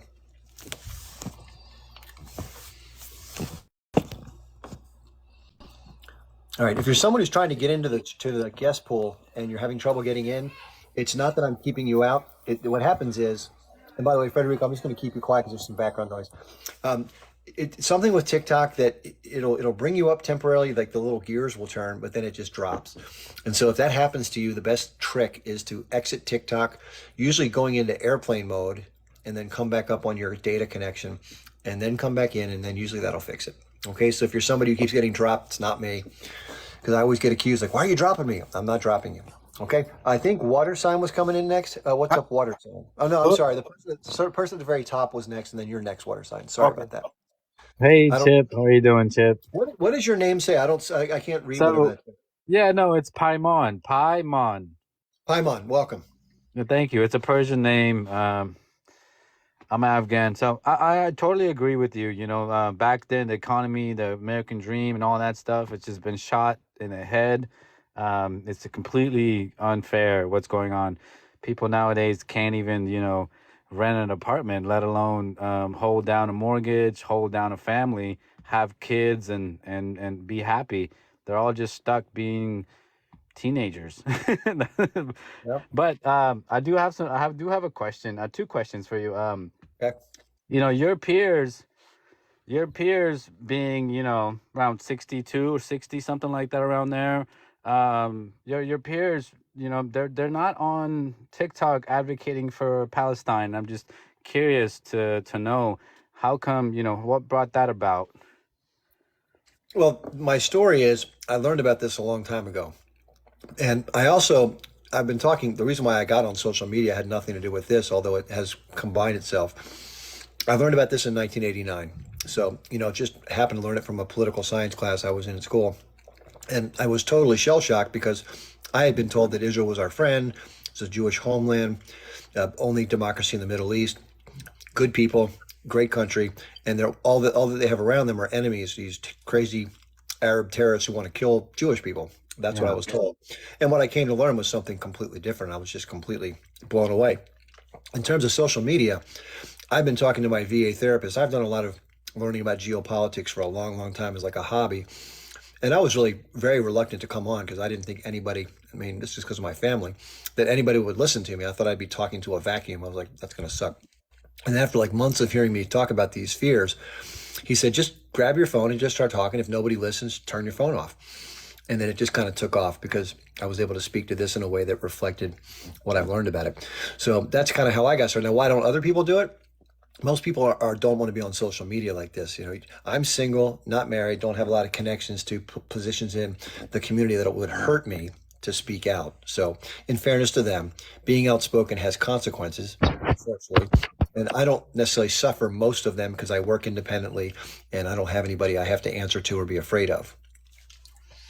Okay. All right. That makes sense. So when you said that you learned about it in 1989 and then you became interested and you basically understood the situation, what events or what made you take the whole Palestinian side? What was it that actually got to you and said, hey, Palestinians are on the right side or wrong side? What influenced that decision for you to be like, hey, this is the route that I'm going to take, the Palestinian side? What was it back then that made you do that? Well, it's been an evolution, obviously, because over time I've read different books, and with the advent of the internet, I've been able to, listen to people's podcasts or listen to debates or watch more videos and just try to learn as much as I can. And then, of course, studying the various, different increments along the way, the important junctures like, peace accords or attacks or responses or conflicts. And you take all that together in its totality, and I'm just a person looking at it from the outside in. So a lot of people agree with me, a lot of people don't. But I tend to gravitate towards looking at who is being oppressed or harmed by whom, and then looking at it from that side. Would I want to be the one taking the brunt of what someone's doing to somebody else? Now, I do see the context in that there are counterattacks that have taken place that a lot of people then say, well, that's what we have to work against because that's all that matters to us. But what was the original problem that led to all this? And it's very simple in my mind. And it's that there were one group of people that put their eyeballs on a piece of land and they decided they were going to take a good bit of it for themselves at the expense of others. That's what, in my mind, what happened. Some people justify that saying, well, it was theirs way back in the day, so they're just taking back what was once theirs. I can see that argument. I just think it's less it's less compelling than the argument that the several generations that have been living there in more recent history had a more reasonable claim to the land and therefore had the most harm caused to them. Okay. Yeah, that makes sense. You brought up a couple of things that are pretty, empathetic with the general sense of things. Do you have anything specific that you have, like that you remember that kind of like pushed you over the hill? Anything specific, like maybe like the Oslo Accords or something that No, you no, know? no. The biggest thing is the overarching flavor of it all. So, for example, what I perceive to be, and this is just my perception, is that there's a certain arrogance and an attitude of sort of self-importance and we say like divine granting of rights to sort of do and act as one pleases. That's acted itself out in ways in practice that have revealed barbarity, Mm. unnecessary violence, oppression, things like targeted assassination, murder, destruction of crops, trying to cut off waterways, all the things that I've learned that have been done. And I'm not even against the homeland per se of a safe place for Jewish people, because who would be? It's the way it came to be and what harm accompanied it to others that had no fault of their own. They didn't do anything wrong. They didn't do anything crazy. Now, there was a fight to try to stop it from happening, which I understand was considered the War of 1948. Yes, Israel's armed forces prevailed and they took even more territory based upon that war. And they claimed that, quote, they were attacked.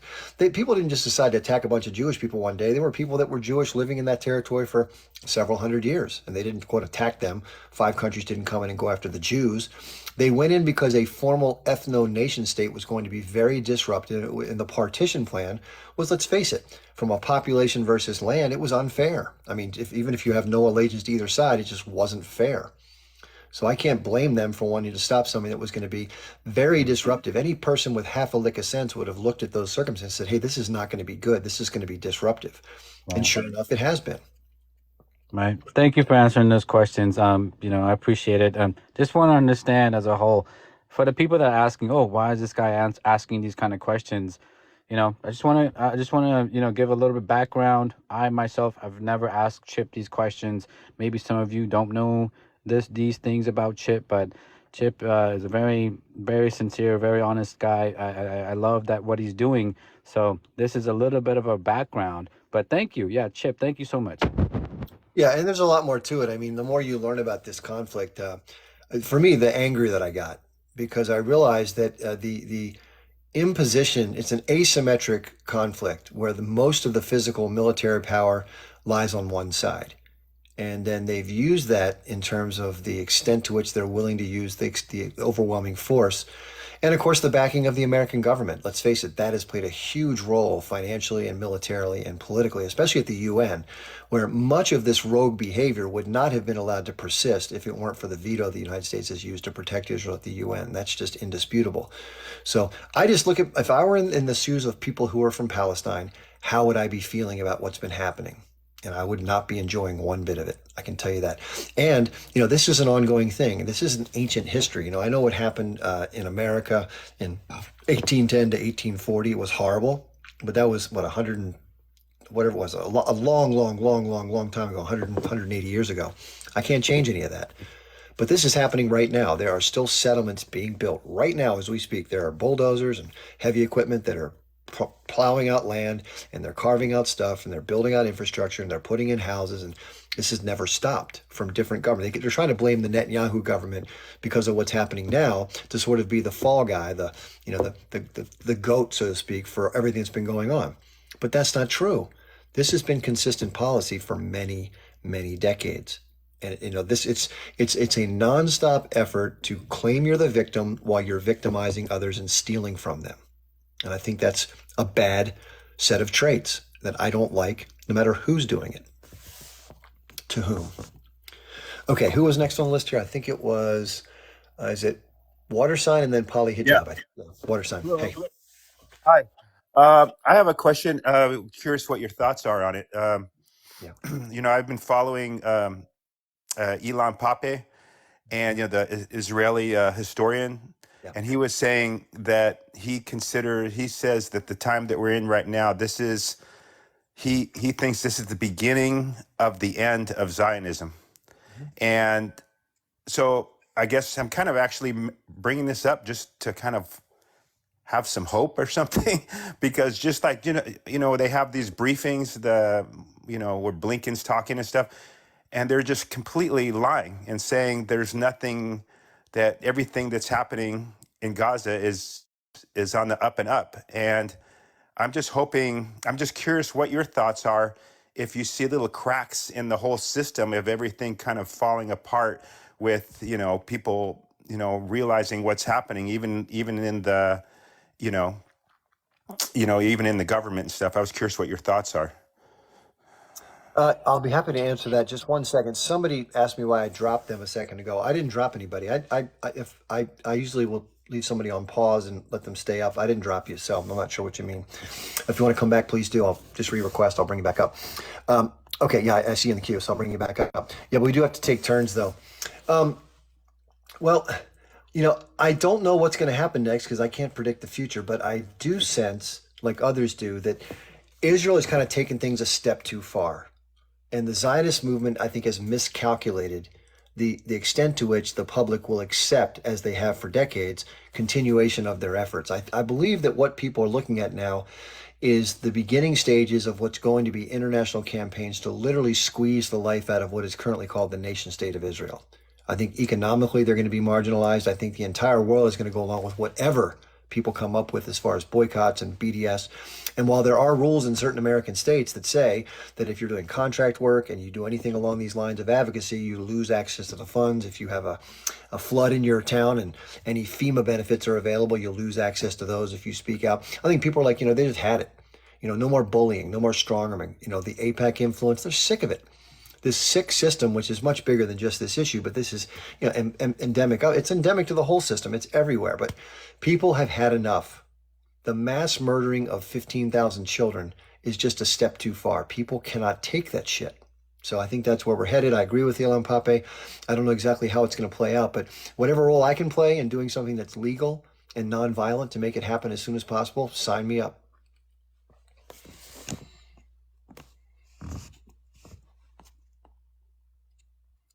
I think someone named Eagle76 has been trying to come up for a while. I think the next person was, who was next in the list? Was it Poly Hijab and then Eagle? Chip, Hi. hey, I just want to take a minute to thank you and let you know that seeing your live is so good for my mental health, because on Monday when I was just spiraling from seeing what's happening with Al Shifa and just wanting to curl up on the floor and seeing that there are people with humanity in them is so huge. So I want you to just understand how much you're actually affecting us and how much of good you're doing by doing this, because regardless of what is happening, for you to still stick by the truth, because you started out as somebody who's learning and just neutral, and then through showing the truth, you've definitely helped us Palestinians who are coping to just have hope, or not hope, or just to feel like we're not alone, I should say. Well, thank you. I'm glad that you have anything that can help anybody cope with the horror show that we're watching is a good thing, whether it's myself or anybody. I would say this. I was sort of indifferent and ignorant when I was younger. I sort of thought that Israel was a good ally and friend and that it was important for us to stand up for them, but I didn't really know much else. And then when what I learned, I was just completely shocked. I was kind of disgusted. I'm like, wait a second, this can't be true. And then, of course, the more I've learned, the worse it's made me feel, and the angrier it's made me that it's mostly lying by omission. Our corporate media is compliant in this big game that's being played. And I don't know who has control over that, but it would make sense if people who favored the particular presentation to be one way or the other had some control over that, because that's what's been happening. So many people are waking up, though. That's the great thing about social media. It's got its downsides, of course, as far as people being consumed by it like I am. But it does open a window up into things that otherwise wouldn't be so. And not only are people outraged, which is, obviously anybody who has a heart would be outraged. Even people who are pro-Israel have to be disgusted by some of this if they hate Netanyahu. But more people are aware of this. The moment that I went through in 1989 is happening to everybody around the world right now. There's so many more eyeballs on this. And if that was part of the calculus by the H group, I'm sad there were civilians that were hurt. But to the extent that they did what they did as an event to sort of jog the complacency of the world, it worked wonders. And they've exposed the behavior of a behemoth that's gotten away with it forever. And now it's forever changed, I believe. Definitely, I agree. I think Israel underestimated the power of social media and the fact that whenever we're speaking in facts and in truths, people tend to lean more towards pro-Palestine because the facts simply support the Palestinian side more. If you're going to follow the propaganda, then you tend to be more Israel, pro-Israel. I did want to discuss two things. One thing was I did see you, I believe it was last night or the night before, on a live with somebody named Noura. Oh, yeah. Painful. That was painful to watch.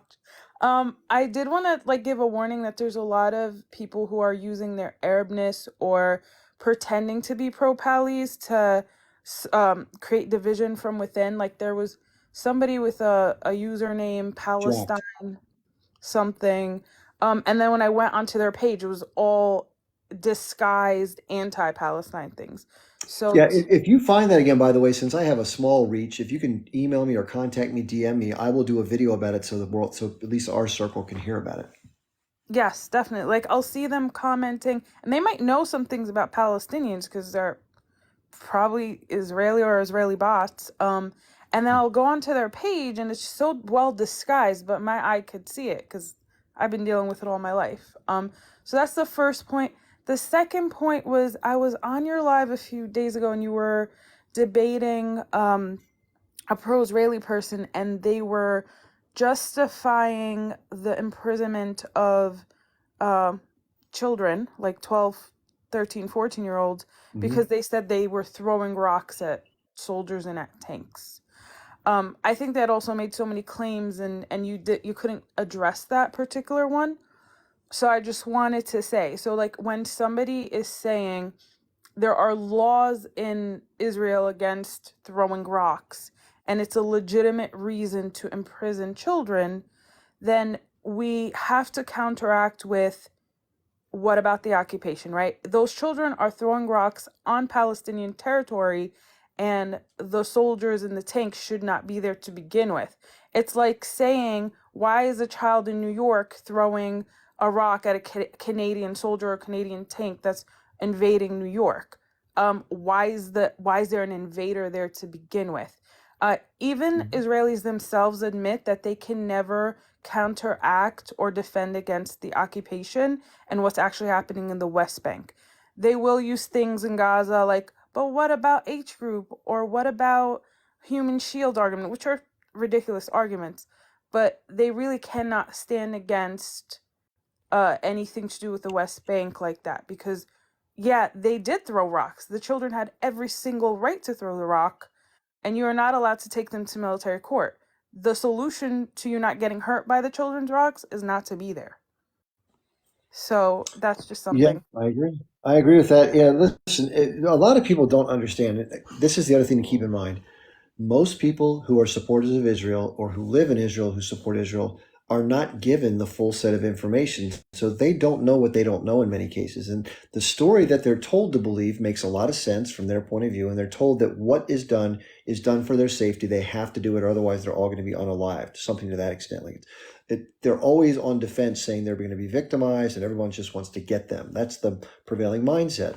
So with that in mind, you're going to support anything that keeps that from happening. And so therefore, these things go unnoticed or ignored or justified. But that's a false story.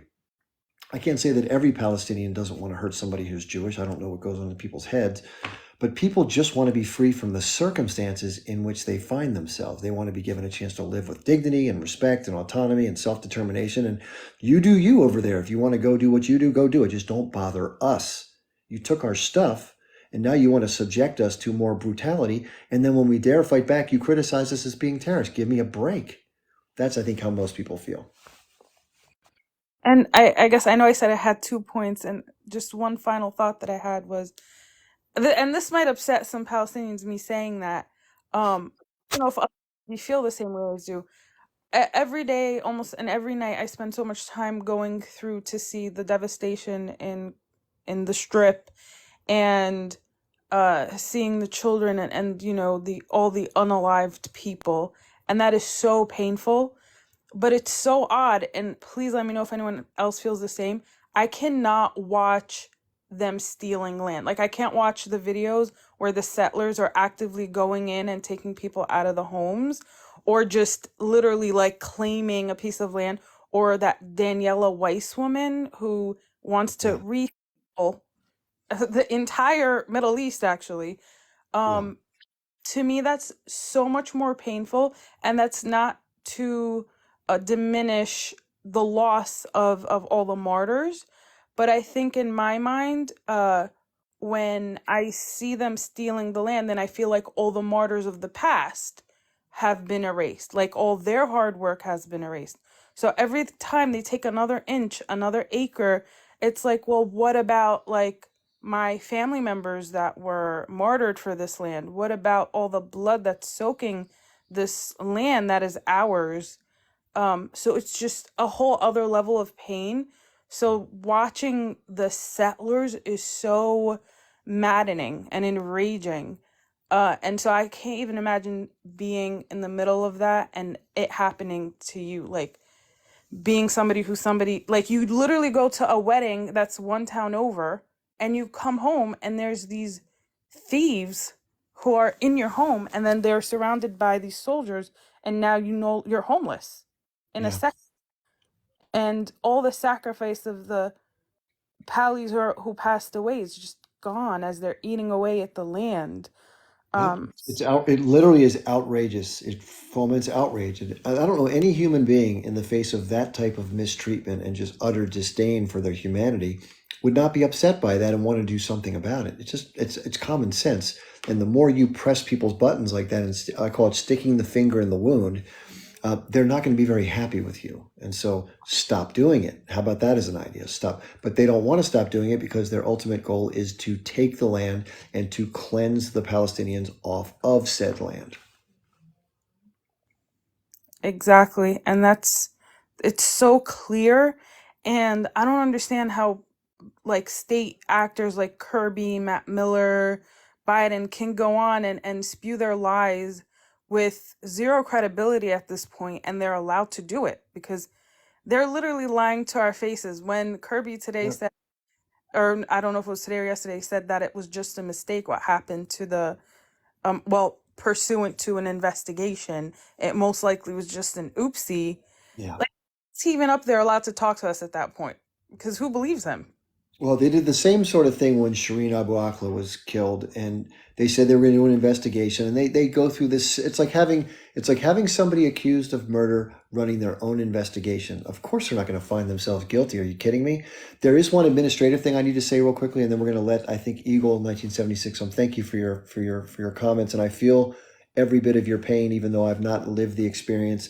I try to empathize as best I can, and I feel terrible that that's going on too. Real quickly, if you're trying to get in, I think there's someone named Alla Bakers who keeps requesting and keeps timing out. I'll just repeat, the best way to fix that is to literally exit the TikTok app, restart your data connection. If you're on Wi-Fi or if you're on cellular, just go into airplane mode for 5 or 6 seconds, then turn your internet connection back on, then come back into TikTok and then re-request, and that usually fixes it. If that doesn't, you have to reset your phone and do all the same stuff. Okay. Eagle, sorry you had to wait so long. Welcome. Hi, Chief. How are you doing?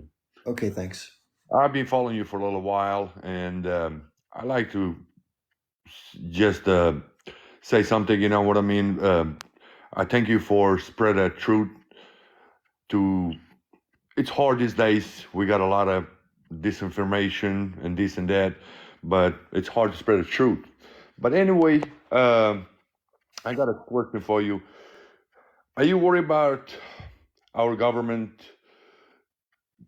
About what you guys do, you know what I mean, and about the speech and everything, they're gonna have some effect on you? Well, I think the inertia that's in place right now, the trajectory of the U.S. systems that kind of rule how things go are going to move in the direction of more restrictive than less, and maybe much more quickly than we anticipate. And I don't think people quite realize that we literally are the frogs in the hot water, and the temperature is being slowly turned up. The difference is most frogs eventually realize it and can hop out. In this case, there's a lid that's coming down towards us that people don't even know is coming. And when it's time to get out, the lid's going to be on, and that's going to be the problem. And when I mean the lid, I'm figuratively putting it this way. There are some things that I believe are coming, and this is a lot of other people that have looked at this, and I've just read their work. Things like central bank digital currencies and social credit scores and biometric systems, including scannable, this, that, and the other, as far as, handprints, irises, this kind of stuff, that can give those in power who use the centralized databases that may surround these things another extra layer or measure of control that acts as a deterrent from people who feel disenfranchised from doing things they otherwise might be willing to do. And that is happening. In addition, people are sliding further and further as it's harder and harder to do the things that were traditionally considered part of normal America. And that's what's going to spur anger. But the systems are being used to stop the likelihood of that anger erupting. And they'll probably give people some basic pacifier, some kind of stipend, just to keep the world from blowing up, while more and more of the wealth and power goes to the people at the top. That's where I see it going. And one more thing I was, I mean, I'm watching it all the time, these conflicts between the Israel, Palestine, Russia, all the stuff, Ukraine and all the stuff, right? But I would say just something, regarding this conflict on Gaza. When the people, Jews was moved from the Europe to Palestine, basically, these people, Zionists, basically, they are really smart people and wealthy people. Mm-hmm. And they knew before they moved to the Palestine, they're going to have to do ethnic cleansing.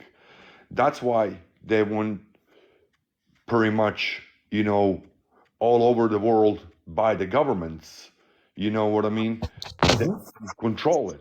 Even our government is bordered by the AIPAC, BlackRock, they control our country, you know what I'm saying? Completely. Basically, they controls the food, they controls the medicine, they control pretty much everything. You know what I'm saying? It's not our government. Our government, it's sold to them. Basically, they get a paper and they do what they're told to do. And what I'm pissed off on our government, we elect these same people, but doesn't matter who you elect, it's going to be the same thing.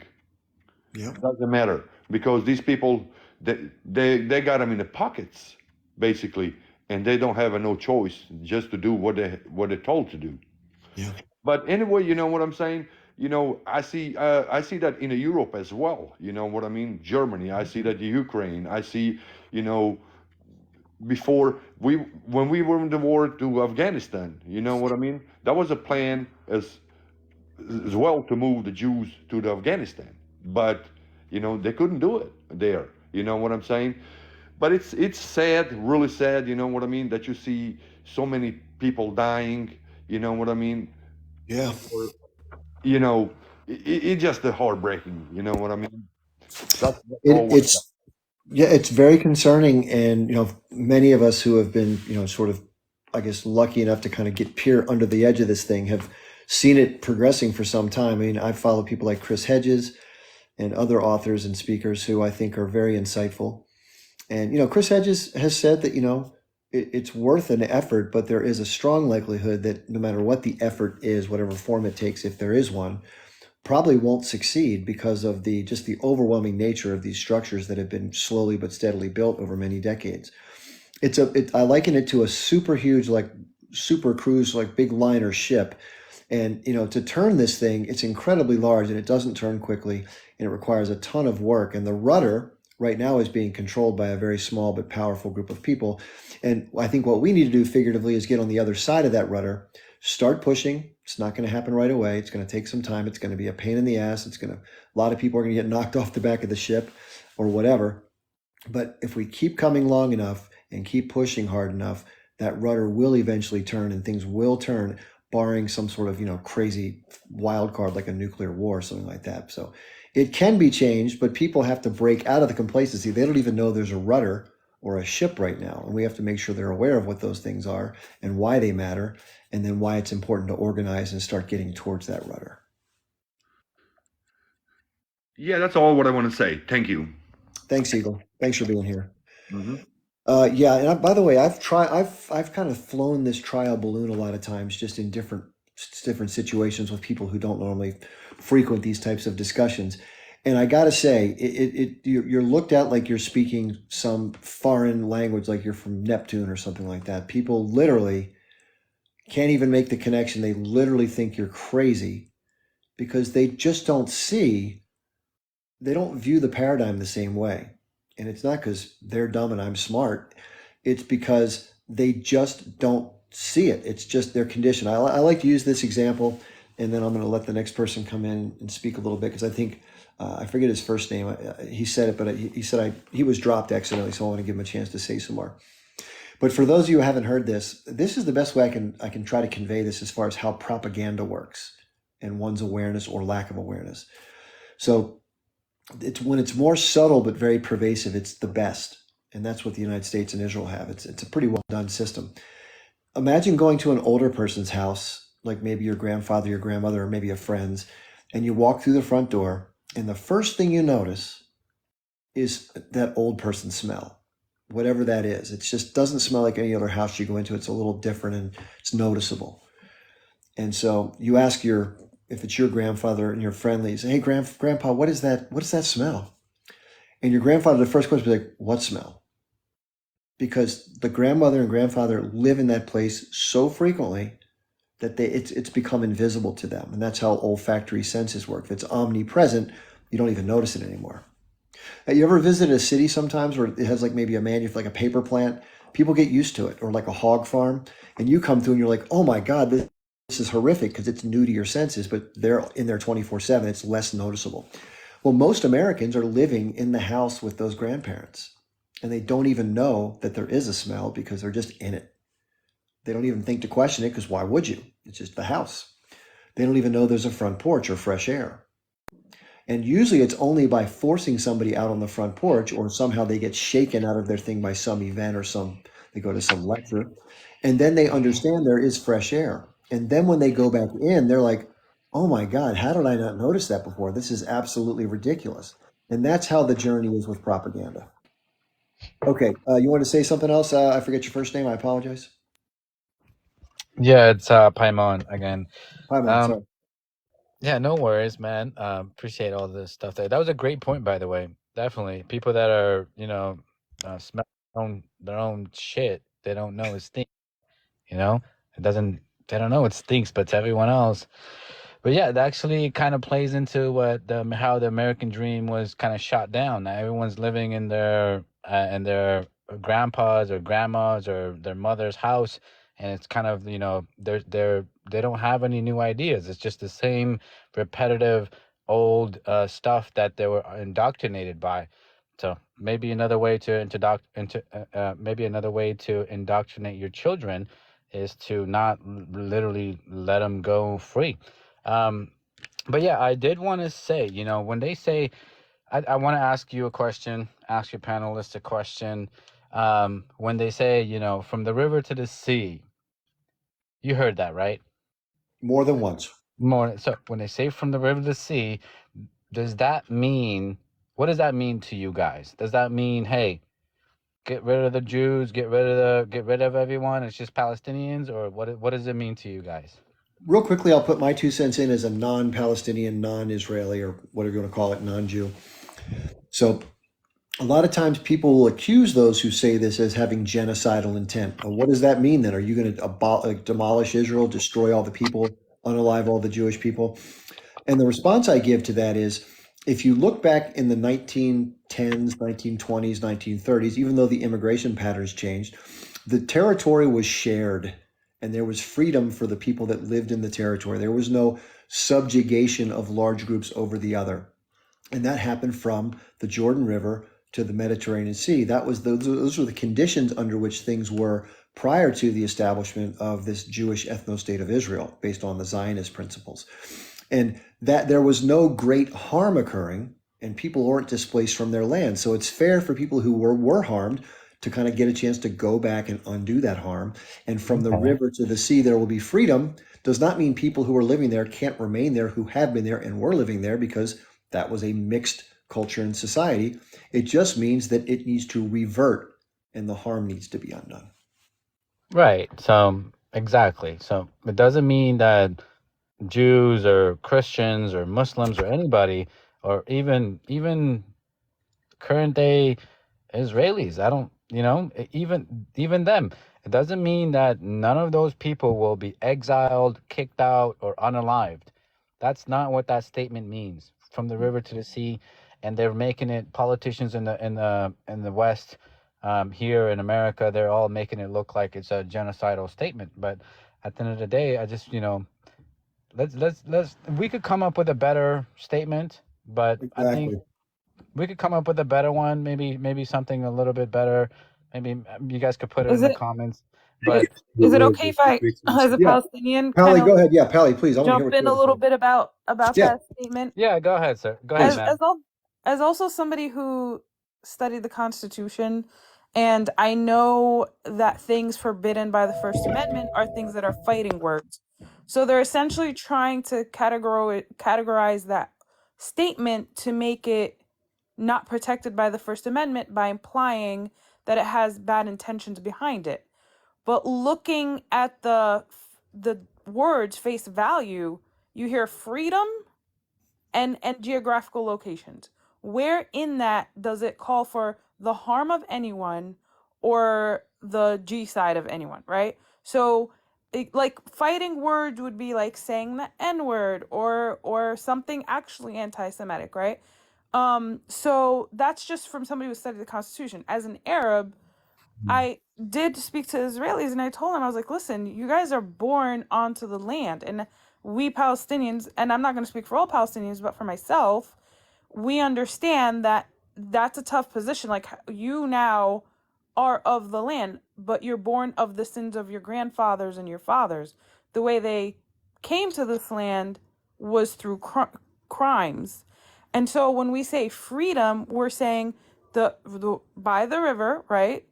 Gaza and the West Bank, the Palestinians in between who are not allowed to have access to water, electricity, to if they build a house, it's knocked down. They can't just go to school without the risk of getting unalived. They need and deserve freedom. That's what we're saying. And in terms of people in Israel, some people want it completely decolonized, meaning that it becomes a Palestinian state with equal rights for everyone in it, and nobody has to be harmed, nobody has to be unalived. It's just like if we were to go back to 1948 and the Jewish population was immigrated into Palestine, and before that, as they started to arrive and we accepted them as refugees, what do immigrants do? They assimilate into the country and they become a part of us, and they're also called Palestinians, like Golda Meir was, and they follow the same rules as Palestinians, and that's it. You can't simply replace us Right. and then try to act like it's our problem when we don't want to live under that. I understand. So have these people, not to say just the Jews, but these Zionists, do they have this behavior? Have they shown this behavior in any other country? Have they tried to, overthrow the country and overthrow the government? Have they done? I'm asking. I know the answer to this, but have they done this in the past? Well, let me make an observation where I live, because I just helped out a dear friend of mine who has a real, unfortunately, a family issue that I don't want to get into, but he's from the Jewish community, and the way that things work in this particular area, and I believe elsewhere, is that the Jewish community tends to really, really, really stick together. In fact, it's so cohesive that rather than going to the authorities, like most of us, if something really bad, we just call the police, right? It's not how it works in Jewish culture. They have a system where they try to do things within their culture. And in terms of assimilating, when people go to a place who have that level of cohesion, they tend not to like fragment and just kind of mix in like most other people tend to do, or at least to some extent. They tend to really stick to their own. And when somebody really sticks to their own, generally doesn't talk or interact with most other people because they kind of think of their own as being the better way to be in terms of cohesiveness. And then they do particularly well in society and don't really have involvement in terms of social connections and other connections. It does breed resentments, which I believe have played historically into some of these phenomena that we've talked about as far as exile or anger or blame. And they've been a small but very successful community, so they're not to blame for that. But it's just that aspect of the way things are organized does play a role in terms of perception and the management of relationships. But Chip, I just have to make a note here that that's only for the European Jews who immigrated in, because the existing Jewish community that was there had blended in just fine. Like my family, as recent as the 1990s, we had Jewish neighbors who were like babysitting each other's kids. So I understand what you're saying, that they would isolate themselves, but that's not for the Jewish population that was already in the Middle East. That's for the European Jewish population that came in.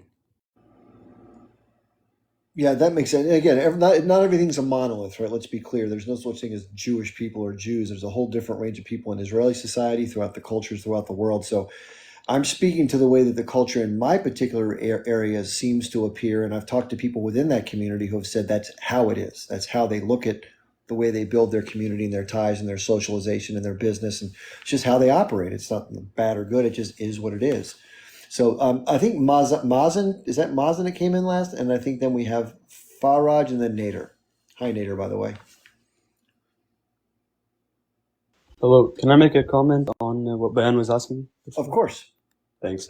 So he was speaking about the Free Palestine and from the river to the sea, what that actually means. It's taken from the Arabic originally, which is from Nilmayya lal-Mayya, from the water to the water, Palestine Arab. So to some people it means something different. To some people it might mean the reestablishment of Palestine. To some people it might mean a binational state. And to some people, unfortunately, it might mean something much more radical. And I think what you see is some people might express that belief and people will deem it to be the majority, when in reality, it's really not, and it means something else to different people. And we see the same thing with the term intifada. Intifada simply means shaking off or uprising, and it comes from the Iraqi uprising against the Hashemite king. So it's not even a Palestinian term. And in 2019, I'm from Lebanon, we had an intifada against our government, and it was simply us going to the streets and protesting, nothing more. It was a general strike. So when they try and paint such things like globalizing intifada as something that's violent and inherently has some maybe terrorist intentions, that's totally untrue. Thank you for clarifying that. I think was it Faraj? Was it Faraj that was next, I think? I just wanted to ask me a question, if that's fine. Oh, yeah, okay. I thought you were finished. Sorry, I was just trying to clarify and then ask, yeah. So you said you've been looking at this since primarily 1989, which is around the time when the South Lebanon occupation was still going on, and that's how Lebanese Age Group was formed. So I was wondering what you see about it today, because as a Lebanese person, we have a lot of conflict between should we be supporting what's happening right now in the north or should we not? They opened a new front and we sort of given them an excuse to invade or to carry out such attacks because of standing in solidarity with our brothers and sisters in Gaza. Yeah. So I was wondering, what do you think of that situation? Should we be supporting that or not? Or should we be waiting until a later time? And how do you read this? When you say should we be supporting or waiting, can you clarify what you mean by that? People like supporting the resistance in Lebanon currently in this current conflict. Well, I'm pretty clear where I stand. I can't say what anybody else should do. I support anybody who is going to try to resist what the Zionist occupation forces continue to do, to be aggressive. I think that aggression should be met with response. Unfortunately, the governments who hold the largest ability to enact these types of constraints or restraints of projection of Zionist activity are unfortunately hamstrung by leadership that has questionable ties to the West and dubious motivations that do not align with their people. So I don't know what to say about that, except for the fact that I think a lot of people who are from the pro-Palestinian side are deeply disappointed that there hasn't been more solidarity, but they also know it's not the people. They're blaming the leadership. Mhm. Can I put my input on that? Please, yeah, I'll be. Yeah, Mazen, how you doing, buddy? Alhamdulillah, good. How old are you? I'm 21. 21. So you did not live the Lebanese war, civil war. I know Definitely not, you're. just my Yeah, parents, yeah. yeah. Back then, when South Lebanon was occupied, the same people that are asking today the resistance to step off, they were living in Beirut and the rest of Lebanon, party places, going out, having dinner, and you tell them, I'm 50 years old. I could be your dad's age. You would tell them, hey, buddy, do you hear what happened in South Lebanon? They would tell you, oh, well, what does that have to do anything with me? I'm in Beirut. So, Kind of like how it is now, yeah. yeah, so these same people that are talking now, so when we were under occupation and we were resisting the occupation, why haven't you helped a bit? And now that we are strong enough to protect our country and protect our people, why are you stepping in now? This is my question to all of these people. Like when I was a kid and I would say, hey, today they bombed South Lebanon. Oh, what do I have to do with it? It's in South Lebanon. So that's the same question, and I asked all these people today. Have you helped the resistance in any way during the occupation? If you did not help them, so you have no say because you don't know what we went through. And if they believe, looking at the action of the not real state, and if they believe that Lebanon is safe from that state, we are not. We are included from the Nile to the Furat. We are included in that plan. So if it's not today, it's tomorrow. If it's not tomorrow, it's next year. And and I know you've heard that before. When they invaded Lebanon, they were literally bragging about, with our musical band, we can. Did you hear that before? You cut out for just a bit. You were Did you hear they say that when they used to say that with a musical band we will occupy Lebanon? Have you ever heard that before? Mm-mm. Never. Yeah, that's what they used to say in 19. So the way I see it, I don't know what's your stand on the Lebanese resistance, but I know you like every Lebanese, That's no the matter. thing. My generation is growing up to be in this sort of weird area because in 2006 we had this huge sort of victory in Bint Jbeil. They were able to 3 times, the Israeli military would try to invade and they were, set back. Yeah, 30,000 soldiers against a couple of thousand of the H in Lebanon. And their goal was to set a flag in Bint Jbeil. Bint Jbeil is a city where when we freed Lebanon, the head of the Lebanese resistance gave a speech and called Israel weaker than a spider web. So in 2006, all they wanted is just to put flag where he gave the speech and take a picture. That's all they wanted. Just put the flag there and take a picture and let's leave. And they were not able to do it. I believe he said it was like a spider's web. You just need to blow on it and it'll come crumbling down. Yeah, it's Yeah. weaker than a spider web, and that is the narrative. Like you see how they think. If you look at you don't need to look at the future. Just look at the past, and look at their retaliation against the Lebanese people. No matter where you come from, no matter what religion you're from, you're a legit target. And if you believe it or not, you should be proud of being Lebanese because we have changed the world. We have changed 1982 when they were trying to occupy Lebanon. It wasn't like when they made the peace deal with the Jordan and Egypt, they were securing their southern border and they were finishing the job. When they came to Lebanon, it was just finishing the job. They did not expect the resistance they got in Lebanon. And the sequence of events that led the Lebanese resistance to grow. Now you can say whatever you want. No Arab country gave us a bullet. And a lot of the Lebanese say, oh, they're playing in an Iranian agenda. I'm Lebanese. I don't care what agenda anyone plays, but right now my agenda is to fight the Israeli resistance. And then if after the Iranian want to take over my country, then I will fight the Iranian the same way I fought the Israeli. But right now, Is it possible, Federico, that we give a couple people a chance? You can finish your sure, comment in a yeah, second. yeah, go I really ahead. appreciate that, though. I always love hearing about Lebanon because I can always learn more from someone like Federico. He's amazing. He knows so much about it. Faraj, and then Nader, and then your favorite. Hello, Faraj. جود مورنينج أخي مازن يمكنني الترجم إذا Yeah. بتحكي عربي If you want, no problem. إذا بدك ترجم أكيد فيه. في يمكنني بس أفهم إنه Translate. يعني بس البث إنه أنا من غزة. شرفنا. كيف حالك؟ الحمد لله. He's from Gaza. الله يسعد Can you just صباحك. please ask him أنا that we do like 1 or 2 sentences and then translate at that pace rather than longer? For sure. إذا فيك تقول جملة أو جملتين ومنترجم نرجع بنكفي هيك بكون أحسن بس لما نطول على الوقت. أوكي. بداية أنا فرج أبو عودة من غزة. الآن متواجد أنا في الضفة الغربية للعلاج لمرض سرطان الدم المزمن. أهلي نزحوا من يعني بيتهم بعد التدمير منزلنا إلى خان يونس.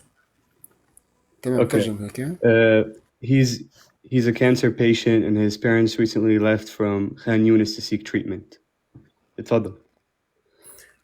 في خان يونس في 24/1 أبوي استشهد. من ثم توجهوا إلى رفح لكونها يعني منطقة آمنة. تفضل. He has 24 people that are relatives of his, and his dad was unfortunately martyred, and they all had to go down to the Rafah area. اتفضل. الله يزيد فضلك الله يخليك. هم في رفح وأنا اليوم أطلقت اللي هو رابط جمع تبرعات لحتى يعني يتم إخلاء أكبر عدد منهم إلى يعني لمصر المناطق الآمنة يعني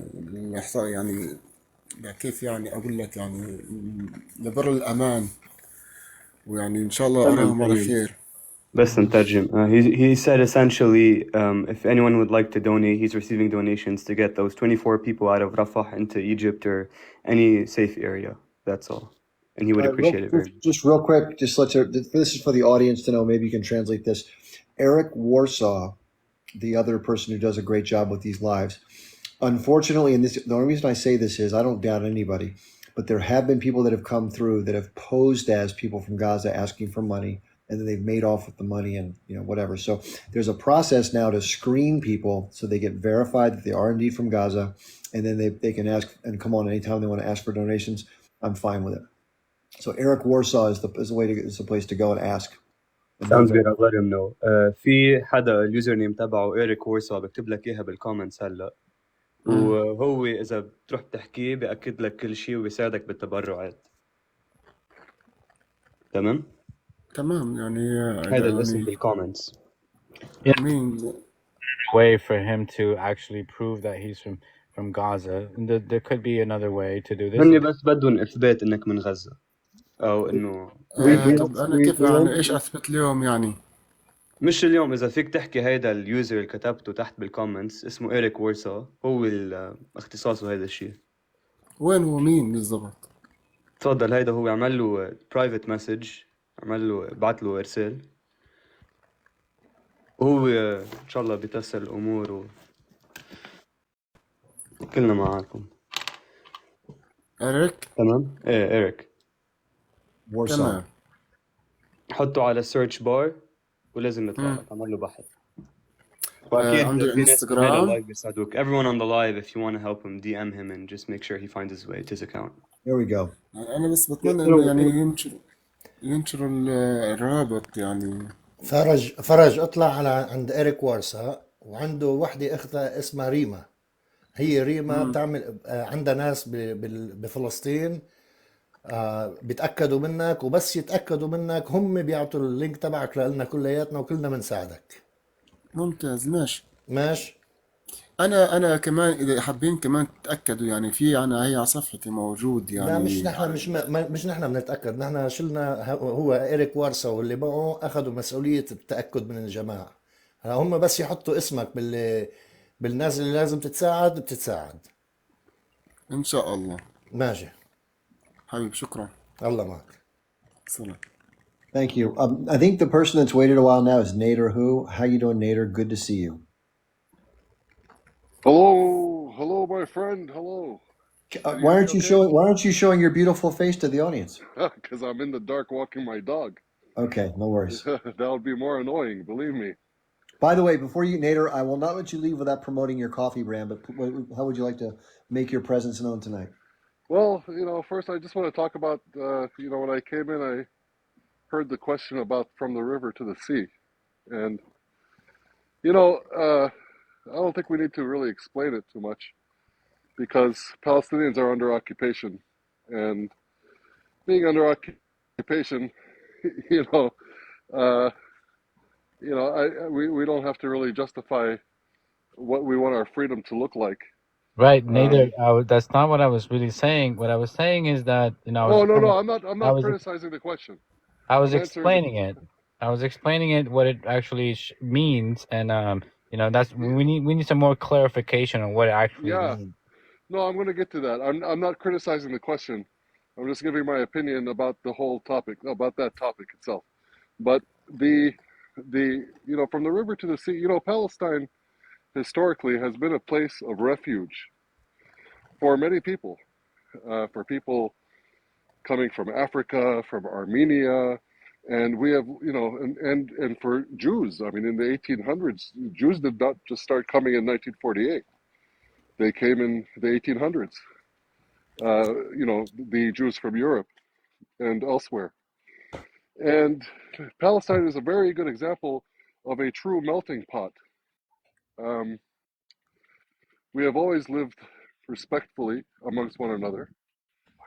Even in Jerusalem, you have the African quarters, you have Armenian quarters, you have people that belong there, and that's what Palestine really looked like, up until the British Mandate, and it's what I think it should look like today.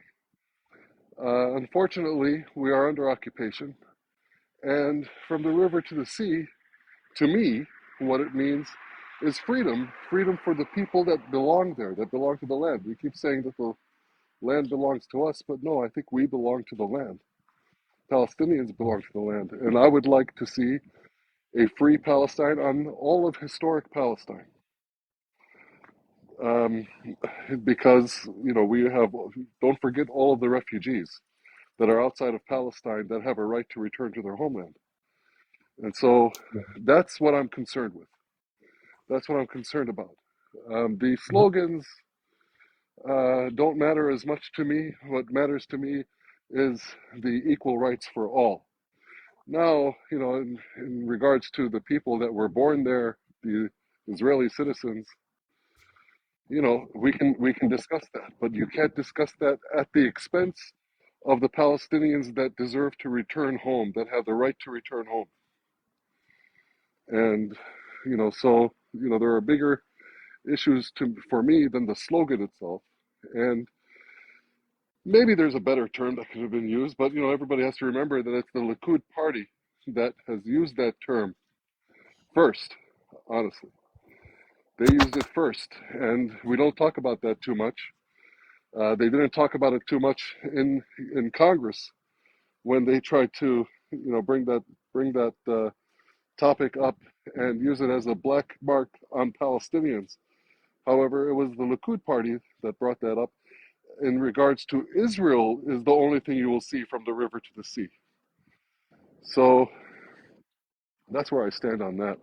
But Palestine was a true example of a melting pot. We talk about America as being a melting pot, but Palestine was a melting pot way before the United States was, and it was beautiful.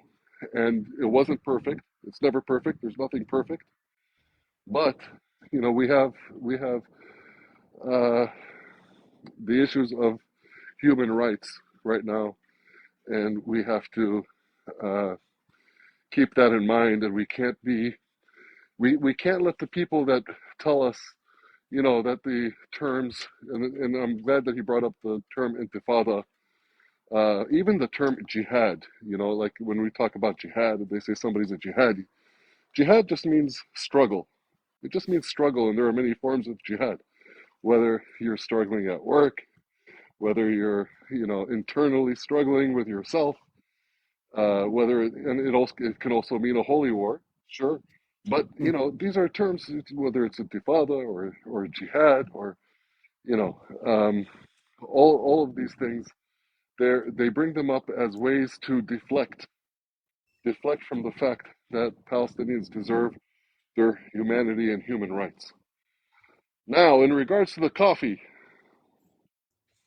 it's awesome coffee. So, okay, everybody out there, we have a coffee. I know a lot of people are boycotting different coffee brands, different coffee shops, for good reason, and different products other than coffee as well.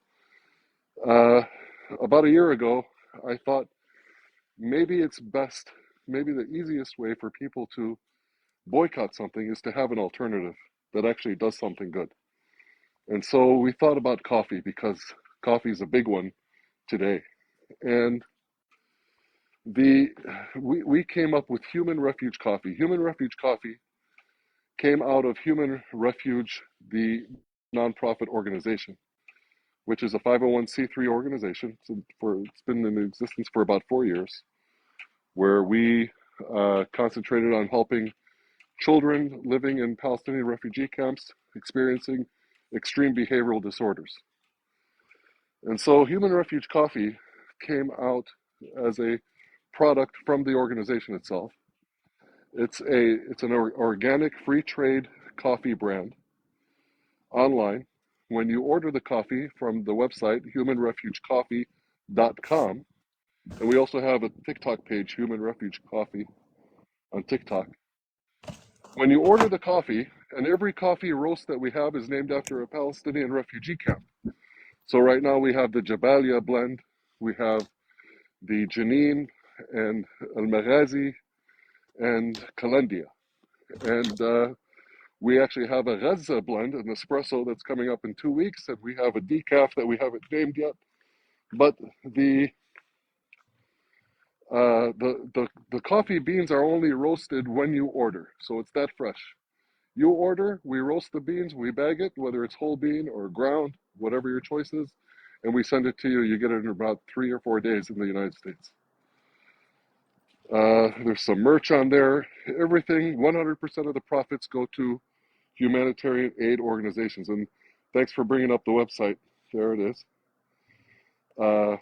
And that's not just temporarily, that's permanently. So we're very transparent on where we deliver the aid, the funds. And when we do it, we show it. We have proof of it. We've only been in existence for about a month. And after about the first 3 weeks, we delivered our first round of profits to Heal Palestine, which is an organization started by Steve Sosby, the founder of PCRF. And we took our profits, which were a little over $1,000, but we added to it out of pocket, and we donated $1,500. And there's a video up on my page and on the coffee page where we did that, and we're going to continue to do that. So that's my story about the coffee. We hope that everybody tries it. Everybody who has tried it loves it. We have 3 medium roasts, and we have 1 medium dark roast. And so if anybody has any questions, you can DM me. But we ask that everybody gives it a shot, gives it a try. You're going to love it. We priced it very well for an organic free trade coffee. We priced it very, very competitively. You can find similar coffees in the organic section for a lot more than what we're selling our coffee for, but we wanted it to be sustainable so that it becomes your coffee brand. In Nader, regards, can I just make a suggestion? If you're interested in, yeah, the company, it's a great story, great business, wonderful altruism. please enter your email address and stay in contact. As new products become available, you get notified. And Absolutely. trust me, you're going to be loving this coffee. It's very, very good. Please support the effort. It goes directly to helping the people of Palestine. Thank you, thank you. Hey, Chip, if you don't mind, since you're on the webpage and I'm outside walking my dog, if you Yeah. can go to the merch, I'd just like to show one of our newest in the under the sweatshirts. We have our Gaza. I just want to show people how unique even our merch is. So if you look at our sweatshirts, and 100% of the profits from all of our merch goes to the same place. Even the word Gaza, when we wrote it in English, we didn't write it as Gaza, Gaza. We wrote it as Gaza, Ghaza, and we put the stress on the Z. So I don't know if you could show that, Chip, where it says Gaza there. If you could go in. We even showed the Arabic stress on the Z. We wanted everybody to know how to say it. But we're very proud of this. We're very proud of this project. And we want everyone that buys from this website to consider their project as their own. This is a project that one day, my goal one day is to hand this entire business over one day, inshallah, to young people in Gaza to take over and to be responsible for. That's my goal. You're beautiful, man. You're That's beautiful. a beautiful thing. Thank you so much. Literally, I'm on your website. Yeah, give it a shot. You know, we've had some hiccups with we do sell in the accessories. We sell a reusable coffee pod because we do not sell the K cups for the Keurig machines because it wouldn't be fresh. If we had them prepackaged, it would defy what our mission is, which is to roast the beans when you order, and we can't do that with the K cups. But we can provide you with the reusable K cups, and you can fill them up yourself. You'll save a lot of money on those things, by the way. Nader Akhi, where do you get your beans from? So we get one of our roasts is from Peru. Our Maghazi is, I think our Peru is from, which one? Our Peru is I want to say it's the Calendia. And then we have Janine is, I believe, our Colombia. And then Maghazi is from Nicaragua, our medium dark. And then we're going to have our espresso is going to be from a mix from Indonesia. It's a proprietary blend that we're going to have from Indonesia, Colombia, and Peru. Nader, did you mention where you can and cannot ship it to? Did you already say that?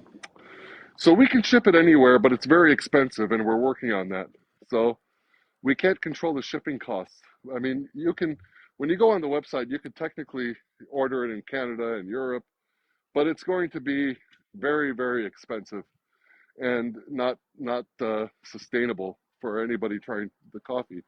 So what we recommend is, do your best. We're going to do our best on trying to lower those costs. And even like right now, we're working on Canada, trying to find a local roaster there that can roast the beans for us and deliver it locally in Canada. But in the meantime, we say do your best on knowing where you buy your coffee from locally. And if you'd like to donate, you can. There's a link on the website to humanrefuge.org where you can donate. One thing about donating to us, and I want to tell everybody what happens when you donate to Human Refuge. We used to sponsor a classroom for children in Al Maghazi camp. And of course, that's gone now with all the destruction there. So we are not on the ground in Gaza currently. But what we're doing with all of our donations that we do receive, because we do have a lot of donors, is we are distributing the donations among other organizations. And with that, I know a lot of the people that are in charge of PCRF, Heal Palestine, United Palestinian Fund, United Palestinian Appeal, and a couple other organizations, ANERA, who has just paused their operations, unfortunately, because of what happened. But what we do is we discuss with all of them what their activities are, what they're about to do, what they feel they can do, and then we distribute the funds accordingly. So I'll give you an example. When we distributed the funds to Heal Palestine, we did it not just because we chose one randomly, it's just because we knew that it's a new organization that immediately had some big accomplishments in Gaza. They got people on the ground. They were able to get children out for life-saving surgeries, and so we said they deserve the help, and that's how we do that. So we're not begging for donations, but we're just telling you what we do with them.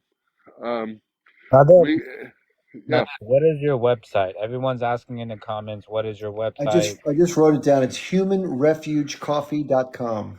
Humanrefugecoffee.com. Go ahead, everyone. Yeah. Humanrefugecoffee.com. If you go to my bio, you'll see a link for it in my bio.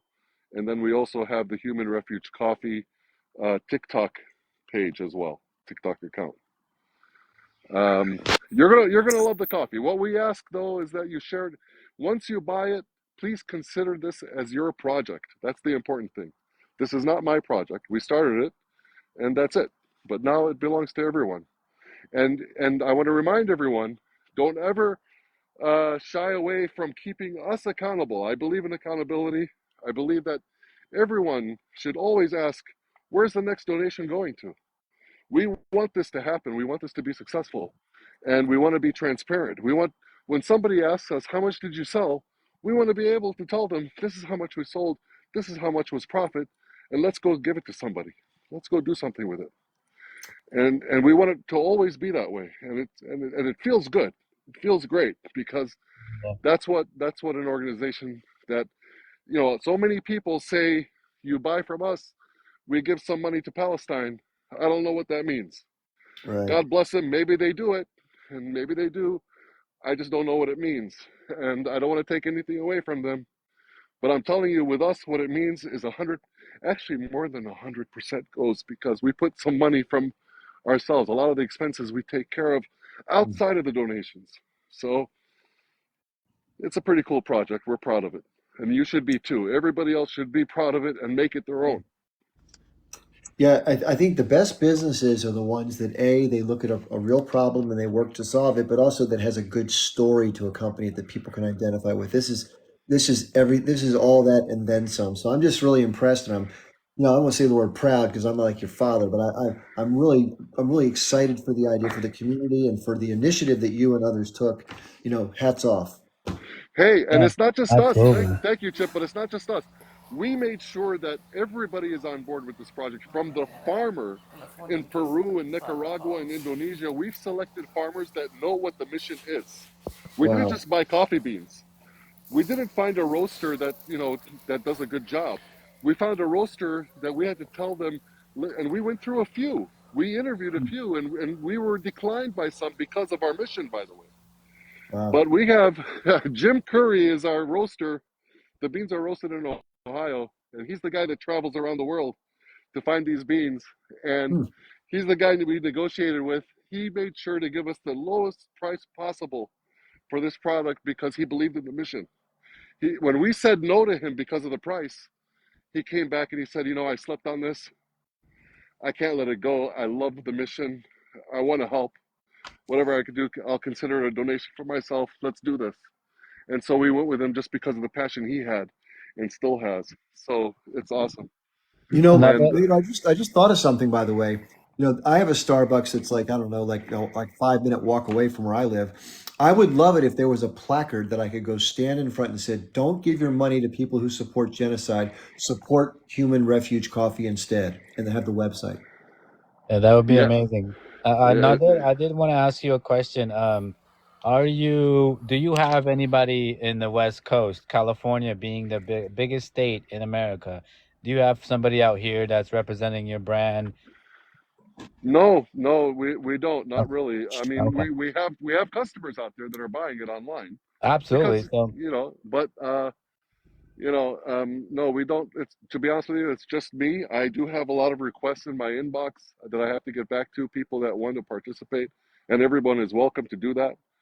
okay. And Where can I personally, I would love to support you. I would like to invest. I like to be part of this. Where can I on your website? How can I inquire? Yeah, if you go on, you can either DM me here on TikTok, or you can, send an email on the website. It comes to me, and Okay, we can get in touch. We can exchange numbers and talk and absolutely. Thank go you so from much. there. Yeah, I will. I No, of will course. inquire. Chip, I want to get back. I want to get back Well, to the topic real real quick. quick, just real quick though, I want to hear from you. I just want to do a favor.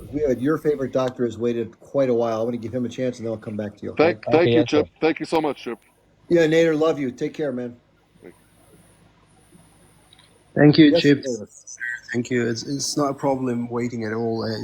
It's really charming and amusing listening to you guys and getting this positive energy and seeing the real ground action by Nader and the likes of people who take real ground steps.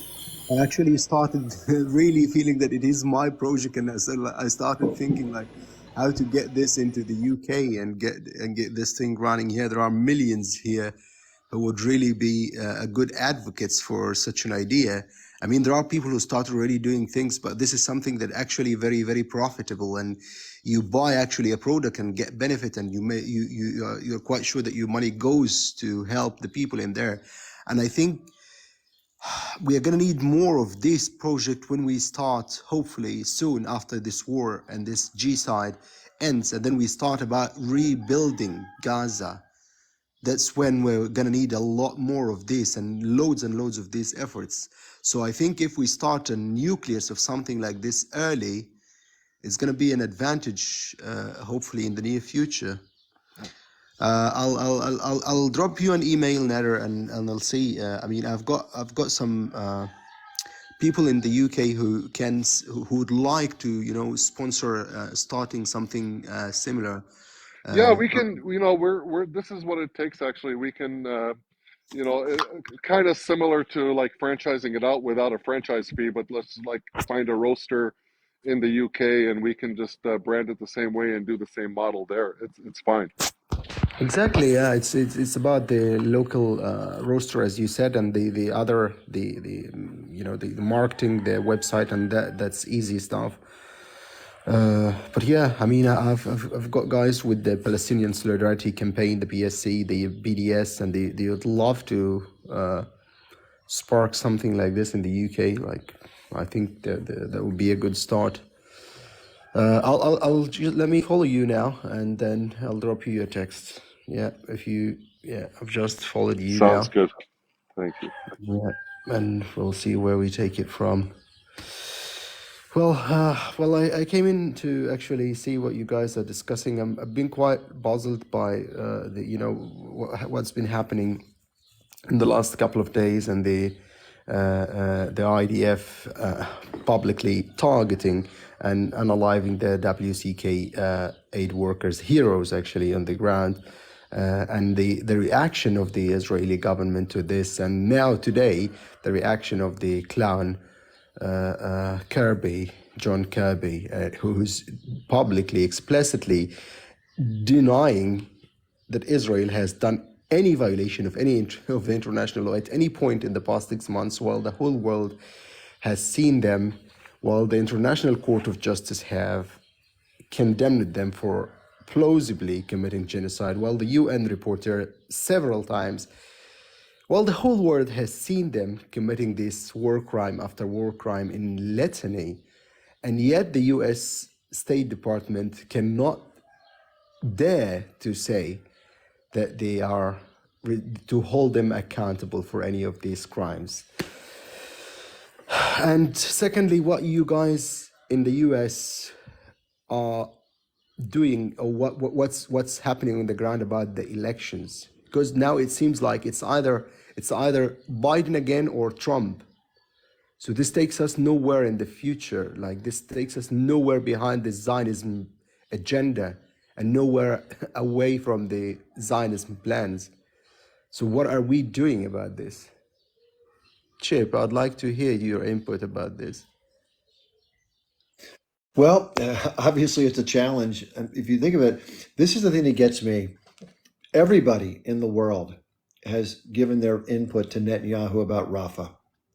And despite all of the warnings and all the condemnations and everything under the sun, He seems hell-bent on going in there. And what he claims is a mission to try to root out the last 2 battalions of the H group. My take is that he is somebody who, A, is looking to preserve personal power above all else. So he doesn't care how long the conflict takes. He can just keep justifying any extension of the war. But secondly, this is a golden opportunity for a maniac like him to have free reign in a territory where you can say, I told you to leave. You could have gone north and pitched your tent in the rubble. You could have gone into the Sinai. If Egypt would let you in, it's not my fault, it's yours. Therefore, I don't care if 20,000 more people die. This is what these psychopathic Zionists do. This is how they think. They don't care. They're totally indifferent to the suffering and death of Palestinians just by virtue of their behavior. But I don't think they're gonna go to Rafah. Rafah is the last square because of Netanyahu was not able to declare victory in all these stages in Gaza. Then when you go to Rafah and you're still getting hammered, what are you gonna tell people? You're gonna go to Egypt? So He is already bombing Rafah, Federico. yeah, It's not like he's not touching Rafah. He's bombing the west and middle of Rafah already.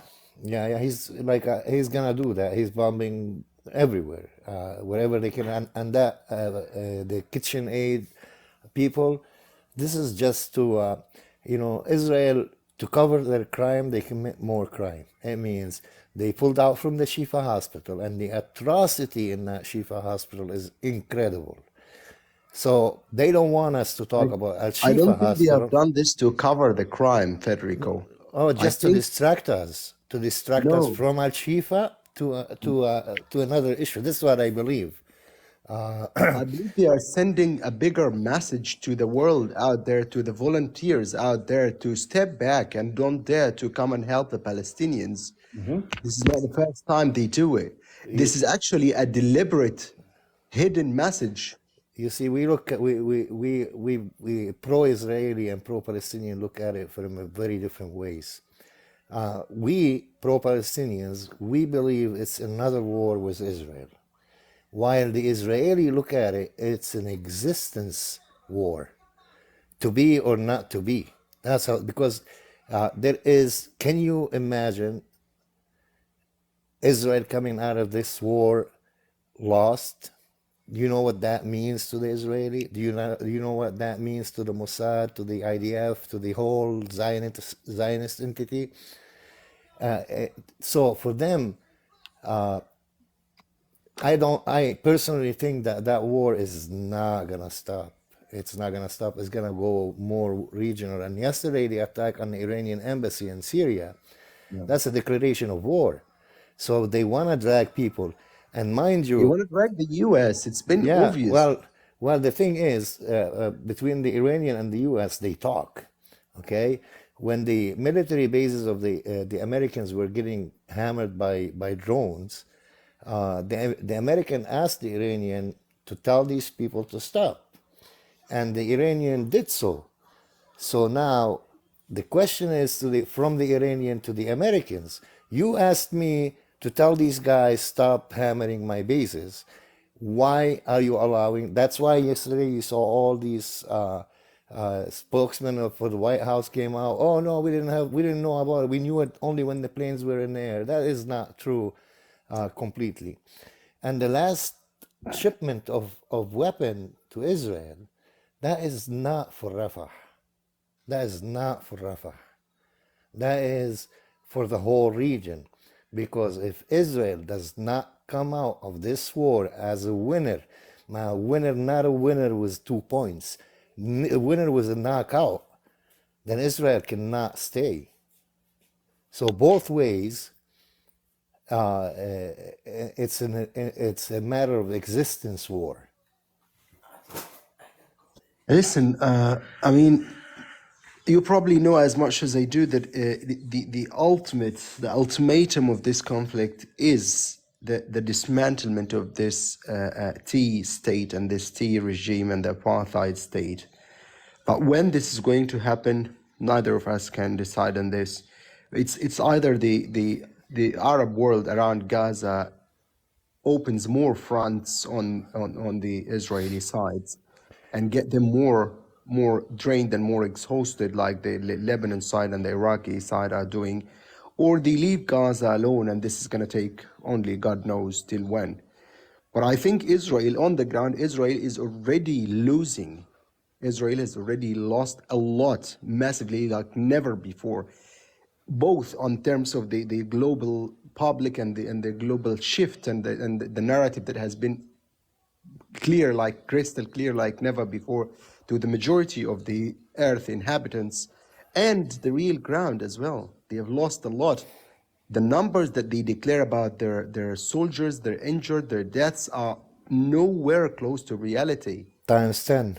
Yeah, Times 10. Yeah, that's absolutely right. That's I absolutely very, I right. very agree, man. But Yeah, in, that's in absolutely terms of right. Ghazians, as I am such one of them, I have lost my home. Now my father, I thankfully evacuated to Rafah, but my father is alone in a tent. You can, I think you must consider that for 2.2 million displaced people. So it's the damage is enormous, and yeah, yes, my brother. I mean, we salute, we appreciate, we cry in tear, in blood, the steadfastness and resilience that the people in Gaza are showing to the whole world. They are teaching the whole world what dignity and resilience is. We have. I mean, I don't know what to say about that, but your steadfastness is a part of why your resistance, your supporting your resistance, is a part of why this issue is not yet finished. Israel yeah. has occupied 3 Arab countries: Lebanon, Syria, Golan Heights, and Sinai in 6 days, man. In 6 days, Yes, I know. with See, 3 brigades. I With wanna, 3 brigades I only. wanna tell my Palestinian brothers and sisters that you guys have defeated the state of Israel with 7 hours in October 7. 7 hours, you knocked out the whole state of so-called Israel, and don't let anybody tell you otherwise. Now, what happened after that? It's all. It doesn't matter. When whoever carried what carried on October 7th, they had goal to achieve. They achieved their goals in 7 hours, and they went back to Gaza. That besides what the actions were, but the mission was a 7 hours mission, accomplished, went back to base. The Israeli have set a goal, and it's been 6 months, and they have not achieved one single goal of that war. And that in every book, it means it's a lost war. Everyone is capable to get on a truck and start driving between cars, smashing left and right, but that doesn't make you a hero. Can I Right. ask you, can I ask you a quick question? This is an important distinction because I've heard a lot of accusations that on that day, other than the interactions with the Israeli military, gathering intelligence, interacting with soldiers, whatever happened, that's military. Were there other civilians who left through the openings of the barrier at Gaza that might have gone in and done some of these civilian related casualties, atrocities? Was it done by H group members that were rogue? Did the leadership recommend people do that? I mean, I'm trying to get an idea of how those variables fit together. Well, what happened is one thing went wrong with the H group, that they did not consider the jailbreak of the people. You see, the H group went out on a mission. Yeah. They went to the kibbutz. I've researched the whole story, and I watched all kind of videos. And what happened is the H group, when they went to the kibbutz, they did not go looking for civilians. They went there to houses where the officials of the IDF lives. So if you were not in your base, you were in your house. Right. And they sent 2 different groups to the kibbutz to see the houses and get the military leaders, because they were soldiers and they were needed for whatever the mission was. Okay. But there is a lot of reports that says that the H group, even some of the hostages said that the H group had to fight with civilians to take them off their hands so they can protect them. And these statements were made by one of the hostages that they've been exchanged. And sorry to Well, interrupt you, but one can thing I to add add. something here? Sorry, Safia. Okay. Yeah, the first survivor of that rave on October the 7th, actually, who spoke to the Israeli radio on the 13th of October, the first one who confirmed that the hero group members were actually protecting them when the Israeli militants, with the Israeli military and police, opened fire on the people in the Beirut kibbutz and on the houses when while the H group people were in with the hostages. You know as much as they do, and everyone knows now that there are a vast majority of the settlers, of the Israeli settlers, are actually armed men and women. They do carry weapons, and this is legal. And Ben Gvir is actually increasing this and arming more people. So the civilian involvement actually was not planned, as you said, but it wasn't just to protect them. Some civilians started opening their fire on the H group people, so they had to react. This was the only involvement in the civilian. If you watch Al Jazeera documentary, it says this clearly, and this was a very limited number. According to the Israeli the security services itself, the report released after the lies, but the final reports was actually that more than 75% of the personnel who were unalived on that day, of the number actually, the first it was said like 1,400, that was downgraded down to 776. So that's literally half the number.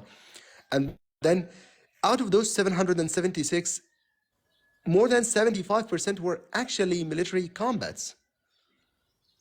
So we are left with probably 100 to 150 people who were armed settlers. And Well, yeah, I agree actually, but when civilians hostages were taken, they kept in their houses. They were kept in their houses, and H group did not shoot them. Of course, they kept them hostages. When Israeli forces knew they were here and there were hostages, all the place was bombed from planes with the hostages. Yes, I know this, and this is confirmed multiple times. We're seeing blown up cars all over the street. I know. I'm sure you guys seen these images. Cars where it was blown up, thrown on the sides of the streets. Of course, the H group don't have these kind of militants or weapons to have this enormous destruction. Of course. So this leads to, yes, the Israeli forces had committed a crime towards its civilians and blamed it to the H group that it. Yes, that's what the Hannibal Directive One is. second, please. Your favorite. I respect it. You know, for Federico to come up here and say that Hamas was harming civilians, it's incorrect. You know, it's not the right way to go. I don't think he meant to say it this way, and that's why I made this clarification. That was what he was implying. Say that again. What did I say? I don't think it wasn't clear, Federico. I mean, some people may have got from what you said that you meant that the H group. I can clarify. Just tell me what it is. Go on, Biman. Yeah. So what a lot of people got from what you said. Hold on, I got to do that. I have to chime in. I'm sorry to interrupt the dialogue. Everyone's always on my ass about me denying certain things that were said. I never denied things, but what I did say, I told people if I saw things, I would talk about it. In this conversation, I feel like I have to share it. So I've been sent a lot of video evidence from people because of the conversations that I've had. And I got to tell you, just to be fair, I did see a lot of interaction between H group militants and civilians, especially in the vehicles that were outside of the kibbutzim that were traveling. And they did, unfortunately, engage a lot of civilians in cars. And I also saw civilians that were walking and older women at a bus stop that were also hit. Now, I didn't see every single one of those happen in real time, but I saw about 3/4 of those happen in real time. So the aftermath is hard to figure out, but the during I have seen. So to say that they didn't do any of it is not accurate. I don't know the extent of it, and I don't know the confusion from the response. There's a lot of unknowns, and I don't know the extent that the stragglers, quote unquote, who did what. So there's a lot of questions I have. If you all want, so I'll let you. I'm going to back out and let you all finish. Yeah. So for Chip to say that, you know, it's inaccurate that Hamas did not interact with civilians and unalive civilians, that in itself kind of, you know, gives you a perspective. It gives you a point of view of where these guys are coming from. They think that Hamas is who's Can saying is I that? interject by saying, No, like, wait. go ahead. Somebody's live. Somebody's voice is coming through here.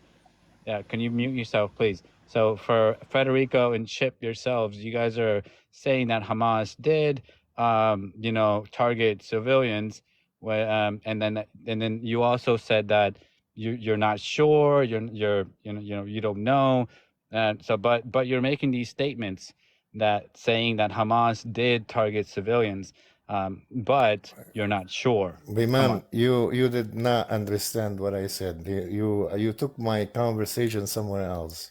Hold on a sec. Let me be clear then, if you didn't hear me clear enough. I have direct video evidence, which I could show right now, but I'm not going to, for obvious reasons, that showed, and listen, I'm not trying to blame anybody or try to out anybody. This is just, I'm trying to be truthful. I have to be truthful. That's my whole thing.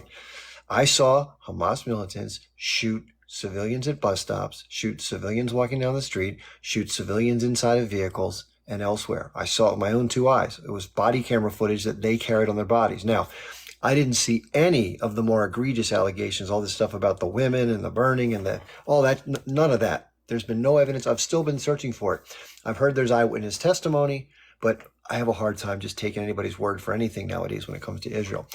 As far as the response goes, when I say I don't know, what I meant to say was what I was referring to. I don't know is I don't know of additional civilian deaths that I did not see on video. How many may have been done by the H group militants? How many may have done by civilians who went through the breach and did whatever they did with whatever they could get their hands on? That's not clear. And we're also not clear on exactly how many people were affected at the rave by the military response, the Apache helicopters, which did use Hellfire missiles, because I saw that exact damage when I served in the military in Iraq. I've seen that exact scene in person, 5 feet away from my face. And I don't know how many people in the kibbutzim were harmed by whom. So I know there was involvement, and that's why I said I'm not sure, because those things are inconclusive right now. If you have conclusive evidence, I'm open to hearing it. I'm going to back off again. I just want to make sure you understand my point of view. To get it clear that Okay, that Biman, did. let me One tell my second, view one second. too. No, I'm gonna tell my view too, so you can reply to both at the same time. Yes, sir. Go ahead, sir. All right. Hamas did target civilians. That's what Chip said. One second. I'm gonna clarify to you, and I'm gonna give Chip another information that he maybe didn't know about. All right. Let me tell you my view on the whole situation first, so you can understand every word I say. After 1967, conquered land, to me, it's occupied land. And according to international law, it's occupied land, and it gives the right to the Palestinians to resist in every shape and form. So, quote, and if the Israeli decided to put civilians in these kibbutz, that does not make them civilians. That makes them a human shield. Can I just make a comment, my friend? Hold on, one second. Just to answer my friend here, my friend, the Persian guy, they were not targeting civilians. They were actually. Can I finish my point, guys? One second. No, you're cutting me off. Hold on. Omar. One second. Well, I have a thoughts to finish. Let me Just finish one my second, thoughts, please. and you take your turn. That's okay. I waited too. Okay. So let's agree that these people that were in these kibbutz, these are all human shield. When I said about the civilians, I said when the H group left Gaza, some of the Gazans civilians broke out. I did not say I saw them harm Israeli civilians. Some of the Gazans civilians, or the Palestinian, I don't want to call them Gazanese because they're Palestinians, Some of these Palestinians went out and did stuff like somebody not organized do. And now, Okay. in Would you regard, call them terrorists or would you call them freedom fighters? who I call who? I call the H group freedom fighters. Why would I call them terrorists for? I don't know if you're still not getting my point. And Okay. Chip, if you look through the videos, all the videos you saw, including the one that they went into the military bases, H group people, they were wearing uniforms, military uniforms. So anything you see, you cannot. Not everyone left the Gaza was an H group.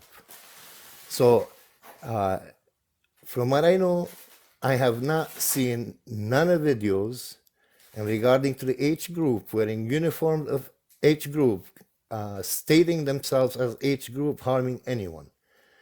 But and the grape thing,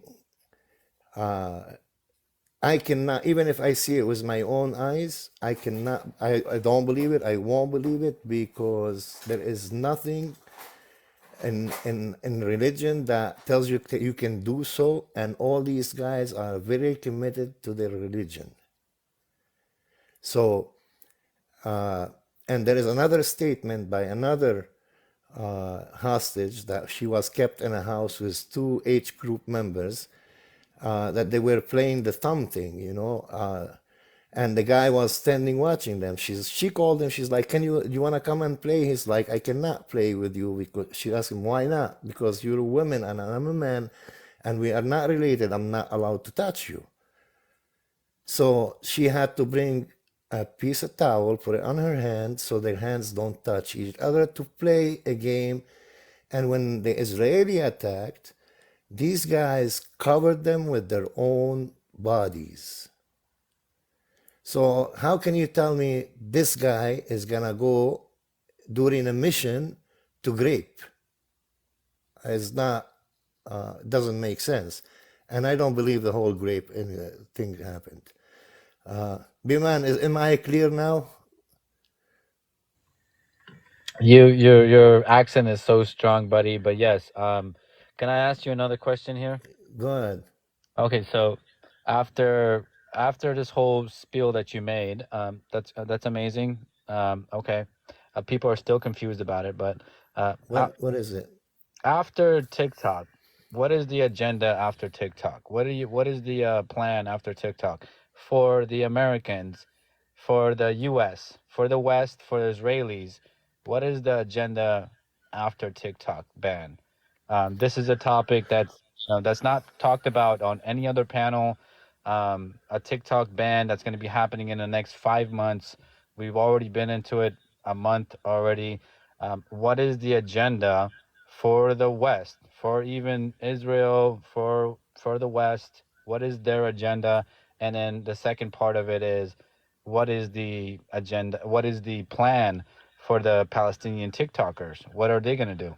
Sorry to You know, interrupt, man, but you know what happens in 5 months? A lot of stuff happens. But Omar wanted to speak. I cut him off and. No, guys, listen. It's not a political. Listen, guys. I don't want to be interrupting anyone. I love this live. By the way, Chip, thank you very much. Really, and this guy is really great. But I'm going to tell you one thing, guys. It's nothing to do with religion, all this stuff that we're talking about. Of course, And sir. October the 7th. Okay. You know, If you're not going to answer my question, I'm just going to What's your continue. question, sir? What's your The question? question. Who's making all the noise? So the question was, and I'm just going to answer it. You know, I'll answer it myself. If no one else is going to answer it, what is the agenda? Why do you guys cut me off every time I get like 2 sentences in? You guys get to talk and I don't get to talk. That was me. I apologize for cutting people off. I just want to remind the panel and everybody, we can't demand of people to do something on the panel. So if somebody has something else they wanted to talk about, and then you came in the middle, ask a question, and they wanted to say let them say what they want to say, and then we can address their question. And as far as the questions go, I don't know if there is a good answer for that question. I mean, obviously, if the app gets banned, we're kind of all sort of, in terms of this, we're going to be refugees from this platform, which has been such a facilitation platform. So Okay. I don't know what to do, but let's let Omar share his point, and then we can go with your question. Okay, just Omar, please continue. Yes, sir. Go. Thank you for your patience. Yeah, sorry, guys. I've been listening for a long time. There's so many things I want to address, but the last thing that you said, TikTok, yes, it would be, like, honestly, it would be a big blow for us not to have TikTok as a platform. But, like, going back to what has been discussed about the demographics in the Middle East and yada yada, there's so many things I want to say that is we should be more informed about, I think. You know, the makeup of the Middle East and the religious aspect of it all, you know. The whole, aspect of the whole concept that Israel is a place that has to be, created out of, the unaliving of people or unplacing of people who are also Jewish and Christian and Jewish. You know, all these things that we've discussed over the last half an hour. So yeah, I just want to say, like, I really love Chip's live and Nader. I will definitely go and buy a hoodie. But guys, let me tell you, let's keep focused on one thing, which is the unaliving of people every day for no apparent reason. Let's see where is that stemming from? Yeah, who is funding these people? Why is this happening? I want to go to the core of the heart of the problem. Who is funding these people? Israel is not doing it by itself. You know that. Okay, first of all, thank you, Shep, for making this live. But I want to say something. I've lived in Gaza for over 21 years. My friends and family and my university, actually, everything I own in my life is in Gaza. Sadly, I was displaced from Gaza to middle of Gaza, what's called the Deir al-Balah or Nusayrat. And then I was displaced again to Rafah. And between these times, I was also displaced 6 times in a row. Not me alone, with my family. But this is my mother's account. It's called Sophia.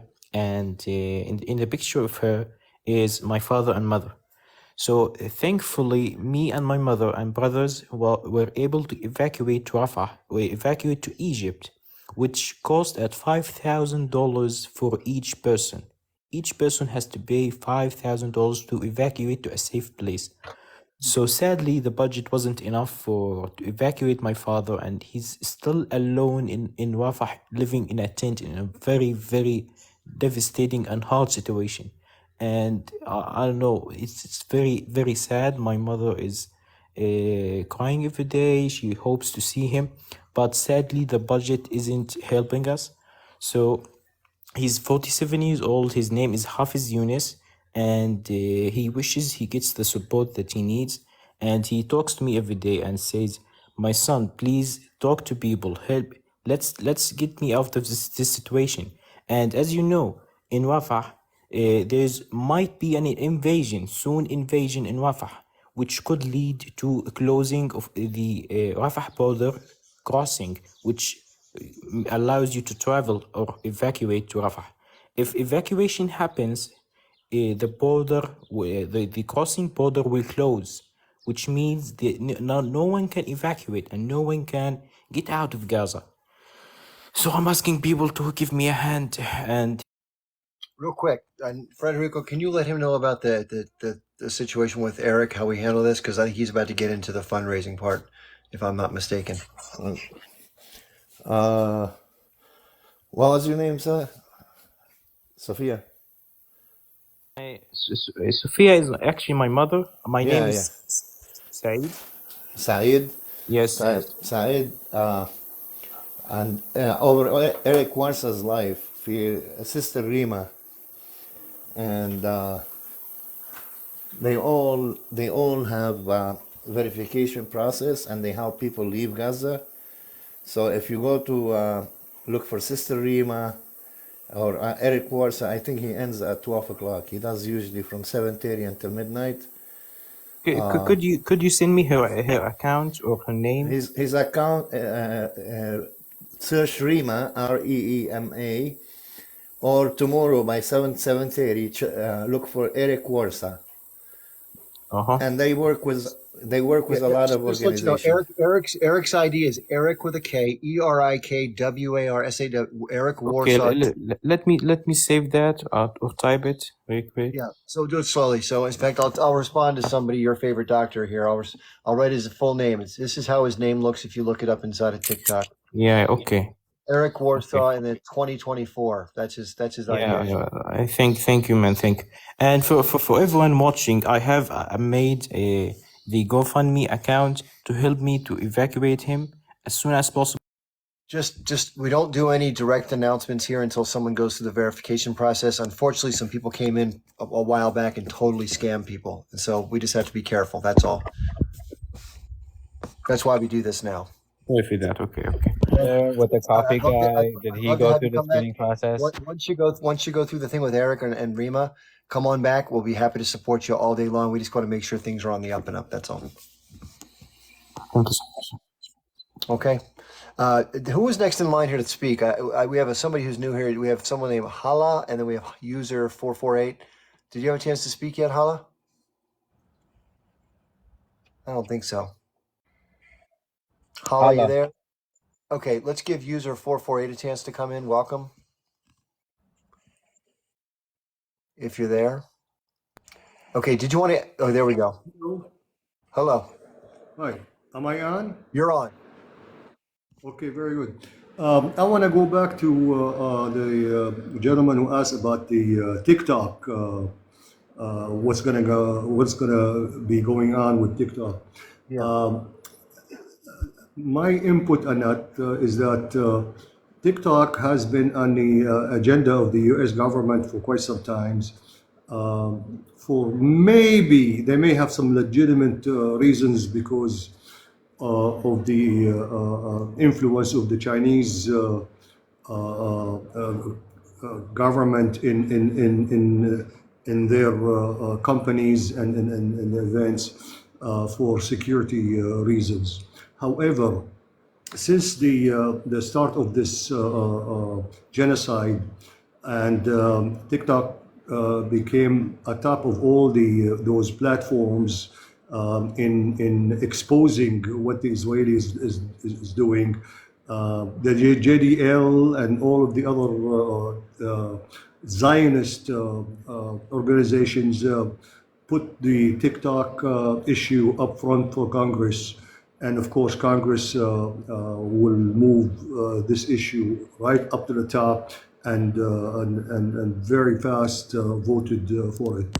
Now, I think TikTok will stay. Maybe it will lose some of its exposure, but it will stay because of freedom of speech.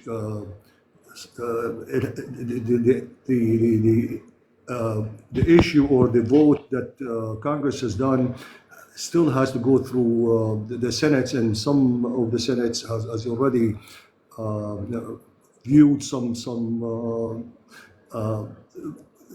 concerns about the freedom of expression. TikTok may be banned by some of the officials on their telephones and so on and so forth, but privately, I think TikTok will stay. That's what I think. That's amazing. That's a very good, very just reply. Thank you for responding to that. I do want to get off this panel, but I want to say that the reason that this question is who's crushing a can right now. The reason that TikTok is being banned, and then what's the agenda for the West? What's the agenda for the Palestinians or the Middle East? It's to control the narrative, to make sure that the story that is told is ingrained in this generation, and the next, and in every generation that is listening to this narrative, this story, it's going to be passed on to their children and their children, and this is the world that's going to be, it's going to be the world to be. It's going to be the world that's going to be the future. So that's going to be the future. Whoever controls the narrative controls the future. It's very important for you guys to understand, what is the next move after the ban of TikTok, and hopefully, yes, user 449, that freedom of speech, our constitution prevails, and actually we do get to have our rights and have TikTok. Hold on, give me a second. But it's very important that we get to have a say in the narrative. We get to control the future, control our next generations. And if you want a reference to this, go to my page. The third video on my page, sir. The third video on my page clearly explains the whole TikTok ban and what's going on and why it's going on. It'll put you on a lot of information. Where's your page? How do we locate it? It's on my page. You go ahead on TikTok right here. On TikTok, go to my profile. It's not private. Go to my page. There's a video on there. It explains why TikTok is being banned. And another thing that Zio Hunter, he said, to search up 5 dancing Israelis. Also, go search up 5 dancing Israelis, and that'll put you on a lot of facts, a lot of information there. But thank you guys for having me. Yeah. Again, Bayman, before you go, have you ever heard of REDS? Reds, like RED? It's an alternate platform. Oh, okay. You know what? The alternate platform that I would suggest is not Reds. It's not Facebook. I would suggest Telegram. Go on to Telegram. That's the next move. Get off once TikTok gets banned. If it gets banned, most likely it will. Get on Telegram. Start your platform there. That's the next plan. Chip, you yourself, sir, start your Telegram page right now. I have one. one. Okay. So post it on your profile so we could get on there and we could It's in the link in my bio. I'm way ahead of all that. I've been doing this forever. Okay, that's amazing. Chip, I don't have, you're an elder to me. I respect you. You're like an older father to me. I appreciate it. I'm just trying to help these guys that are not really prepared for this whole ban, that are not, they don't know what's going on with this whole controlling of the narrative and controlling of the story. So thank you again for having me. And also look up Dancing Israelis. 5 Dancing Israelis. Look it up. All right. Thanks for being here. Appreciate you. You're welcome. Okay, back on the TikTok, just for last comments on this. I don't think they will be able to ban it. The internet is open for everybody all over the place. Only in places like maybe North Korea, Syria, and some of these dictatorship-controlled states, they may be able to ban it and interfere with the signals and so on and so forth. But I don't think it will be banned in America or in the West. It will probably be restricted in many of the officials' telephones and the official issued telephones and apparatus. But for the public, it will not. It may affect its prevalent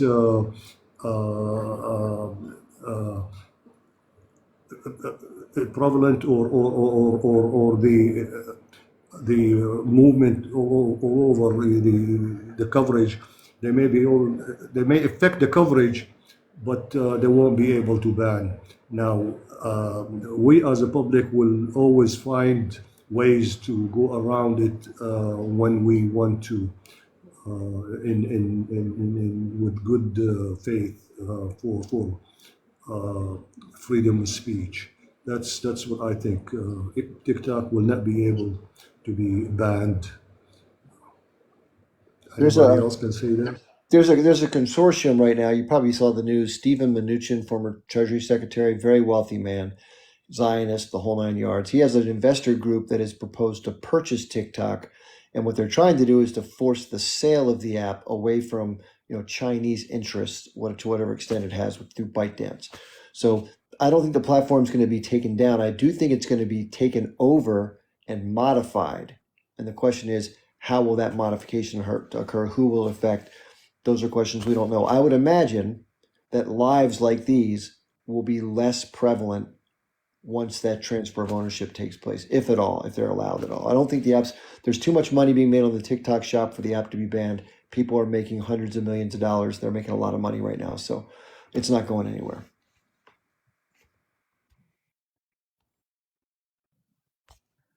I think the next person here was, I can't say their name because they're Arabic, but at the lower left. Ehab? Is that the same person that was here before? They just re-requested? It says Ehab. Oh, Ehab. Okay, so I apologize. I don't speak much Arabic. So, did you want to say something? Okay. I think Czech is addressing Ehab. Ehab, are you still there? Lower left corner, right? Hello. Here. Yeah, Ehab. السلام عليكم. Would you like to say something? أنا in English. السلام عليكم.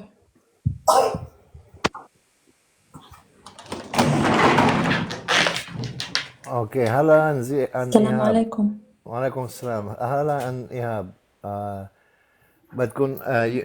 بدكم لازم تروحوا عند أنا بالأول كنت لحظة مقصودة. شوي. لازم تروحوا عند أوكي.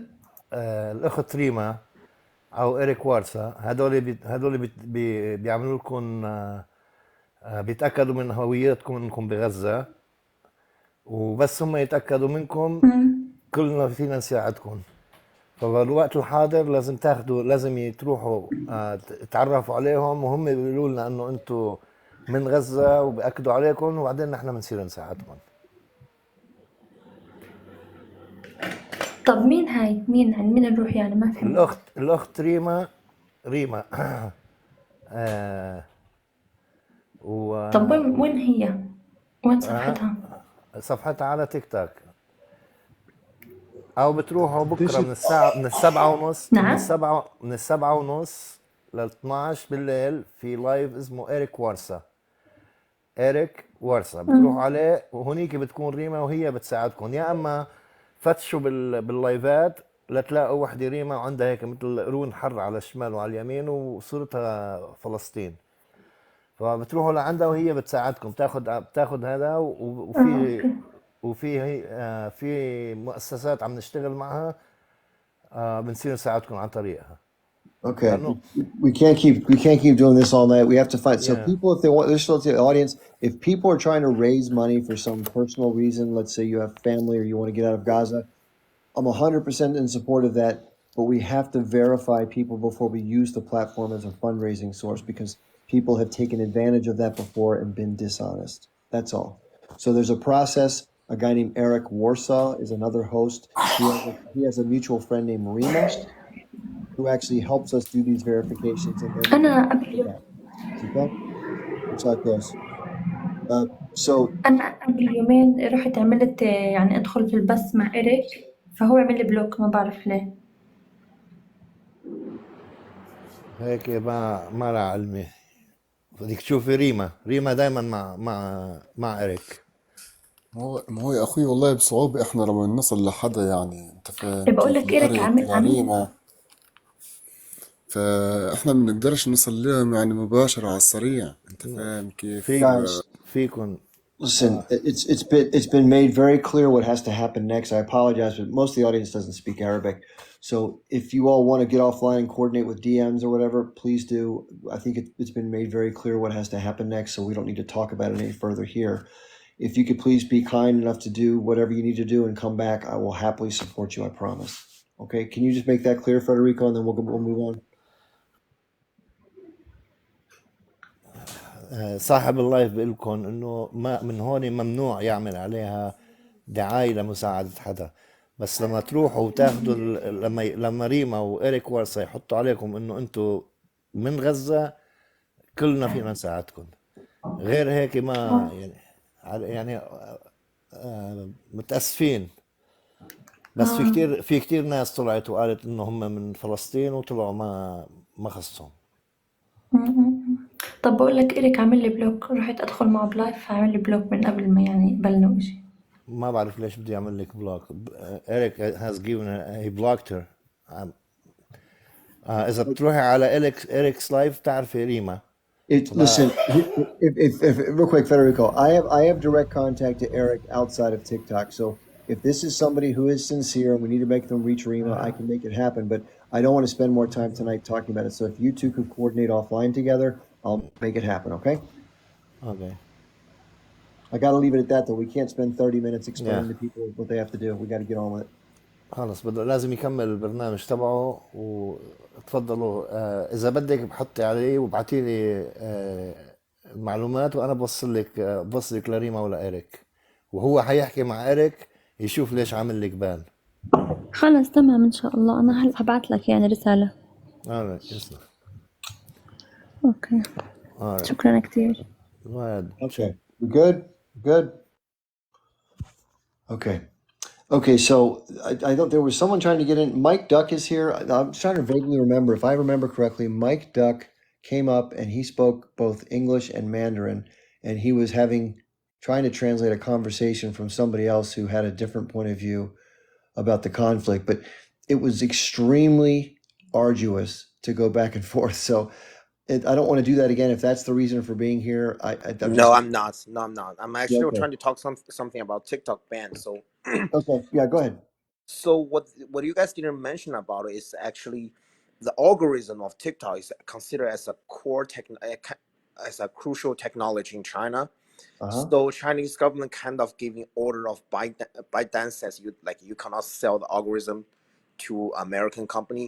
So it's kind of impossible for TikTok to be sold to any American company. It's either gonna be banned or it's gonna be remain what it is like right now. So I think that's gonna be a pretty, controversial in the future, though.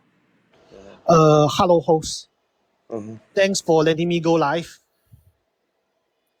Yeah, I have different view from Mike. I think the algorithm isn't really the main point why U.S. government want to ban TikTok. I think the main point is Chip, because I'm gonna drop. it's because you the guys media. have a good night. Thanks. It's about the speech of freedom. As from this time we see the Palestine and Israel, the conflict. Then what actually TikTok does is something that the people behind the government cannot accept. That's my point of view. Okay. Because thanks we see a lot of live photos, live videos actually from TikTok. Actually turn around the view of the people from actually US. Then protests actually going on in the US. This is something actually the government cannot stand with. This actually is my point of view. It's not about algorithm actually Mike is talking about. No, actually I was trying to say that I'm not trying to make Sorry, a my point. background is a bit noisy. I'm in the server room. Sorry. I will mute my mic for now.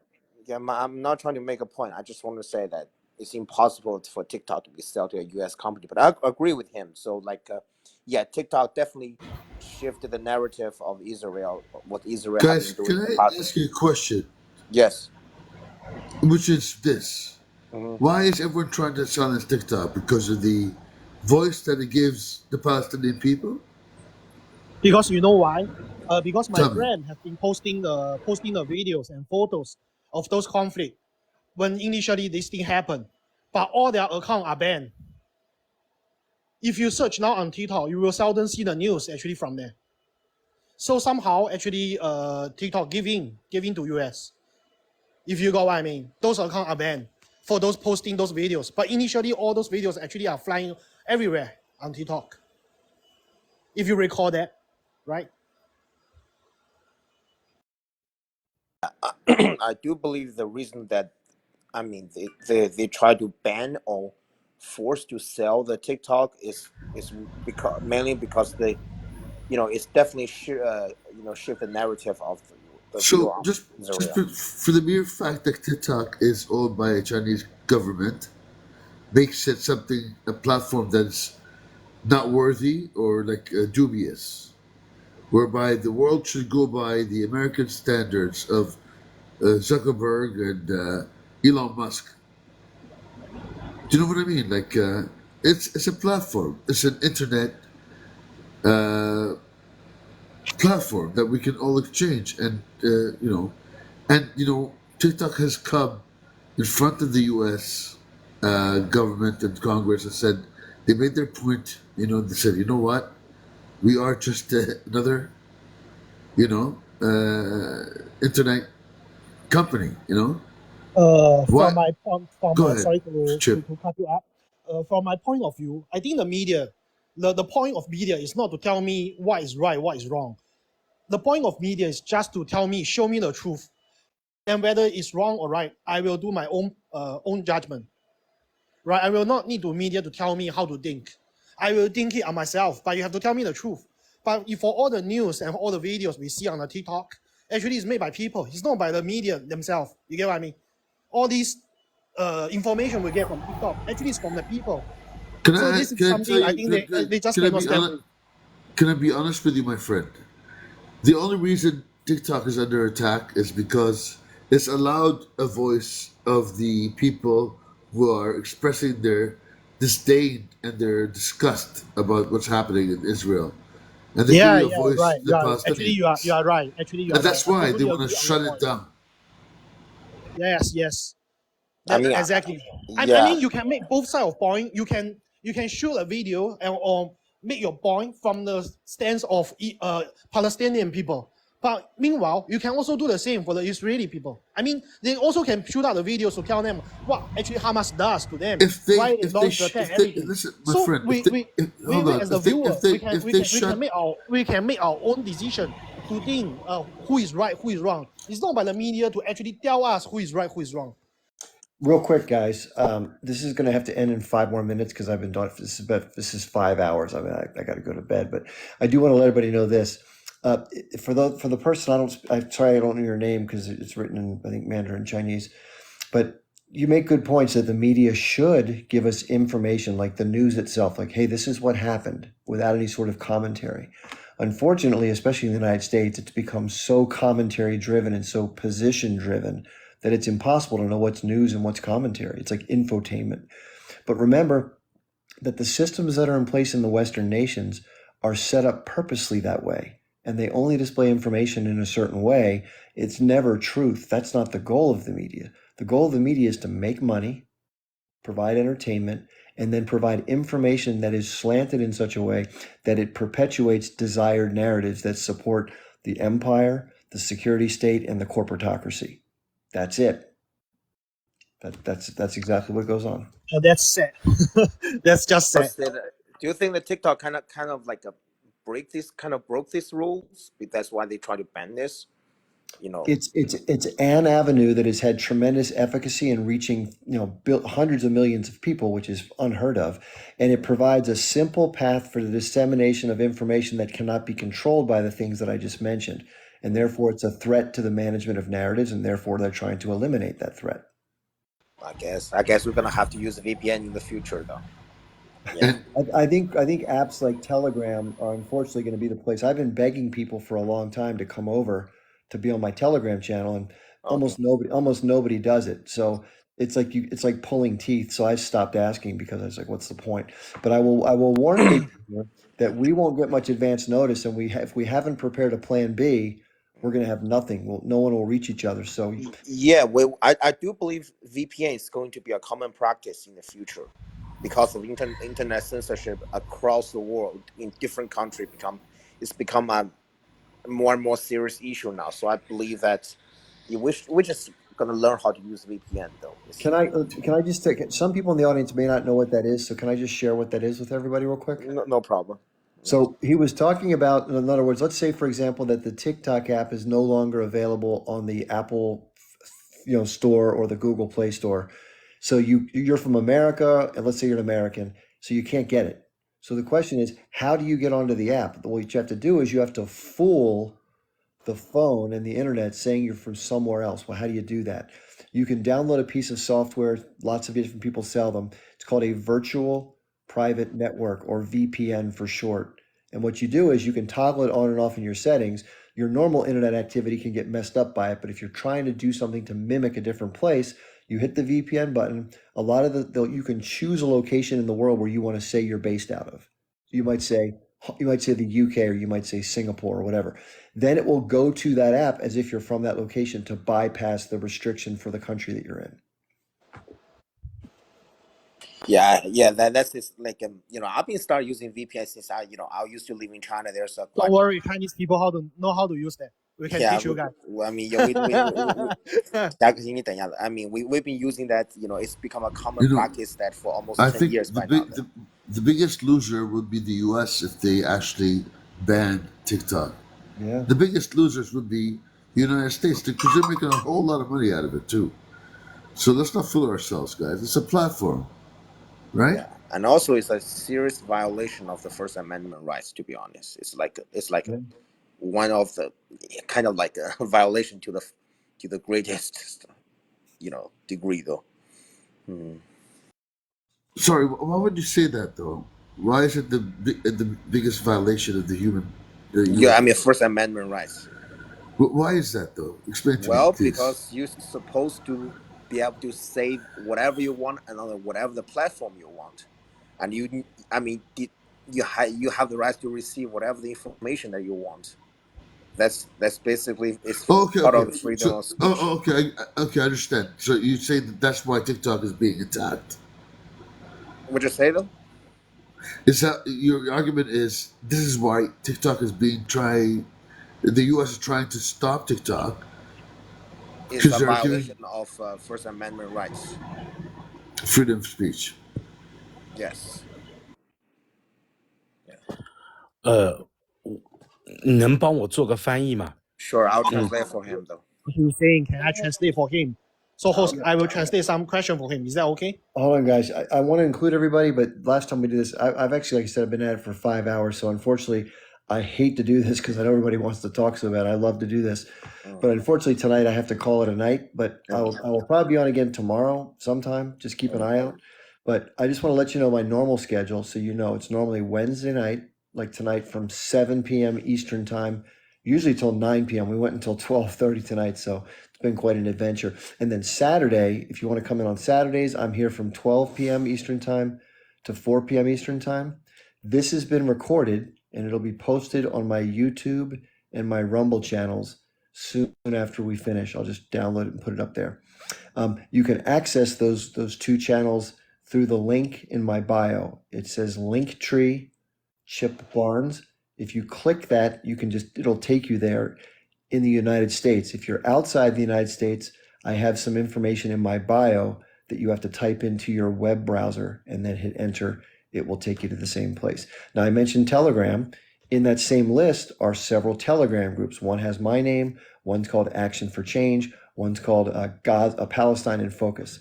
So you can join these groups and be a part of the conversation. You can post content, whatever. And that's where I'm going to start posting all my content as well as this thing. If it does get shut down, that'll be my home base at that point, along with YouTube or wherever I don't get censored. So that's the plan. I also want to let you know at the bottom, if you're so inclined and you're able to, I don't accept money from any corporate sources, any interest groups, none of that stuff. I'm independent, always will be. If I have to hold a cardboard sign on the street, I'll do that. But I do accept donations from followers if you choose to and if you can.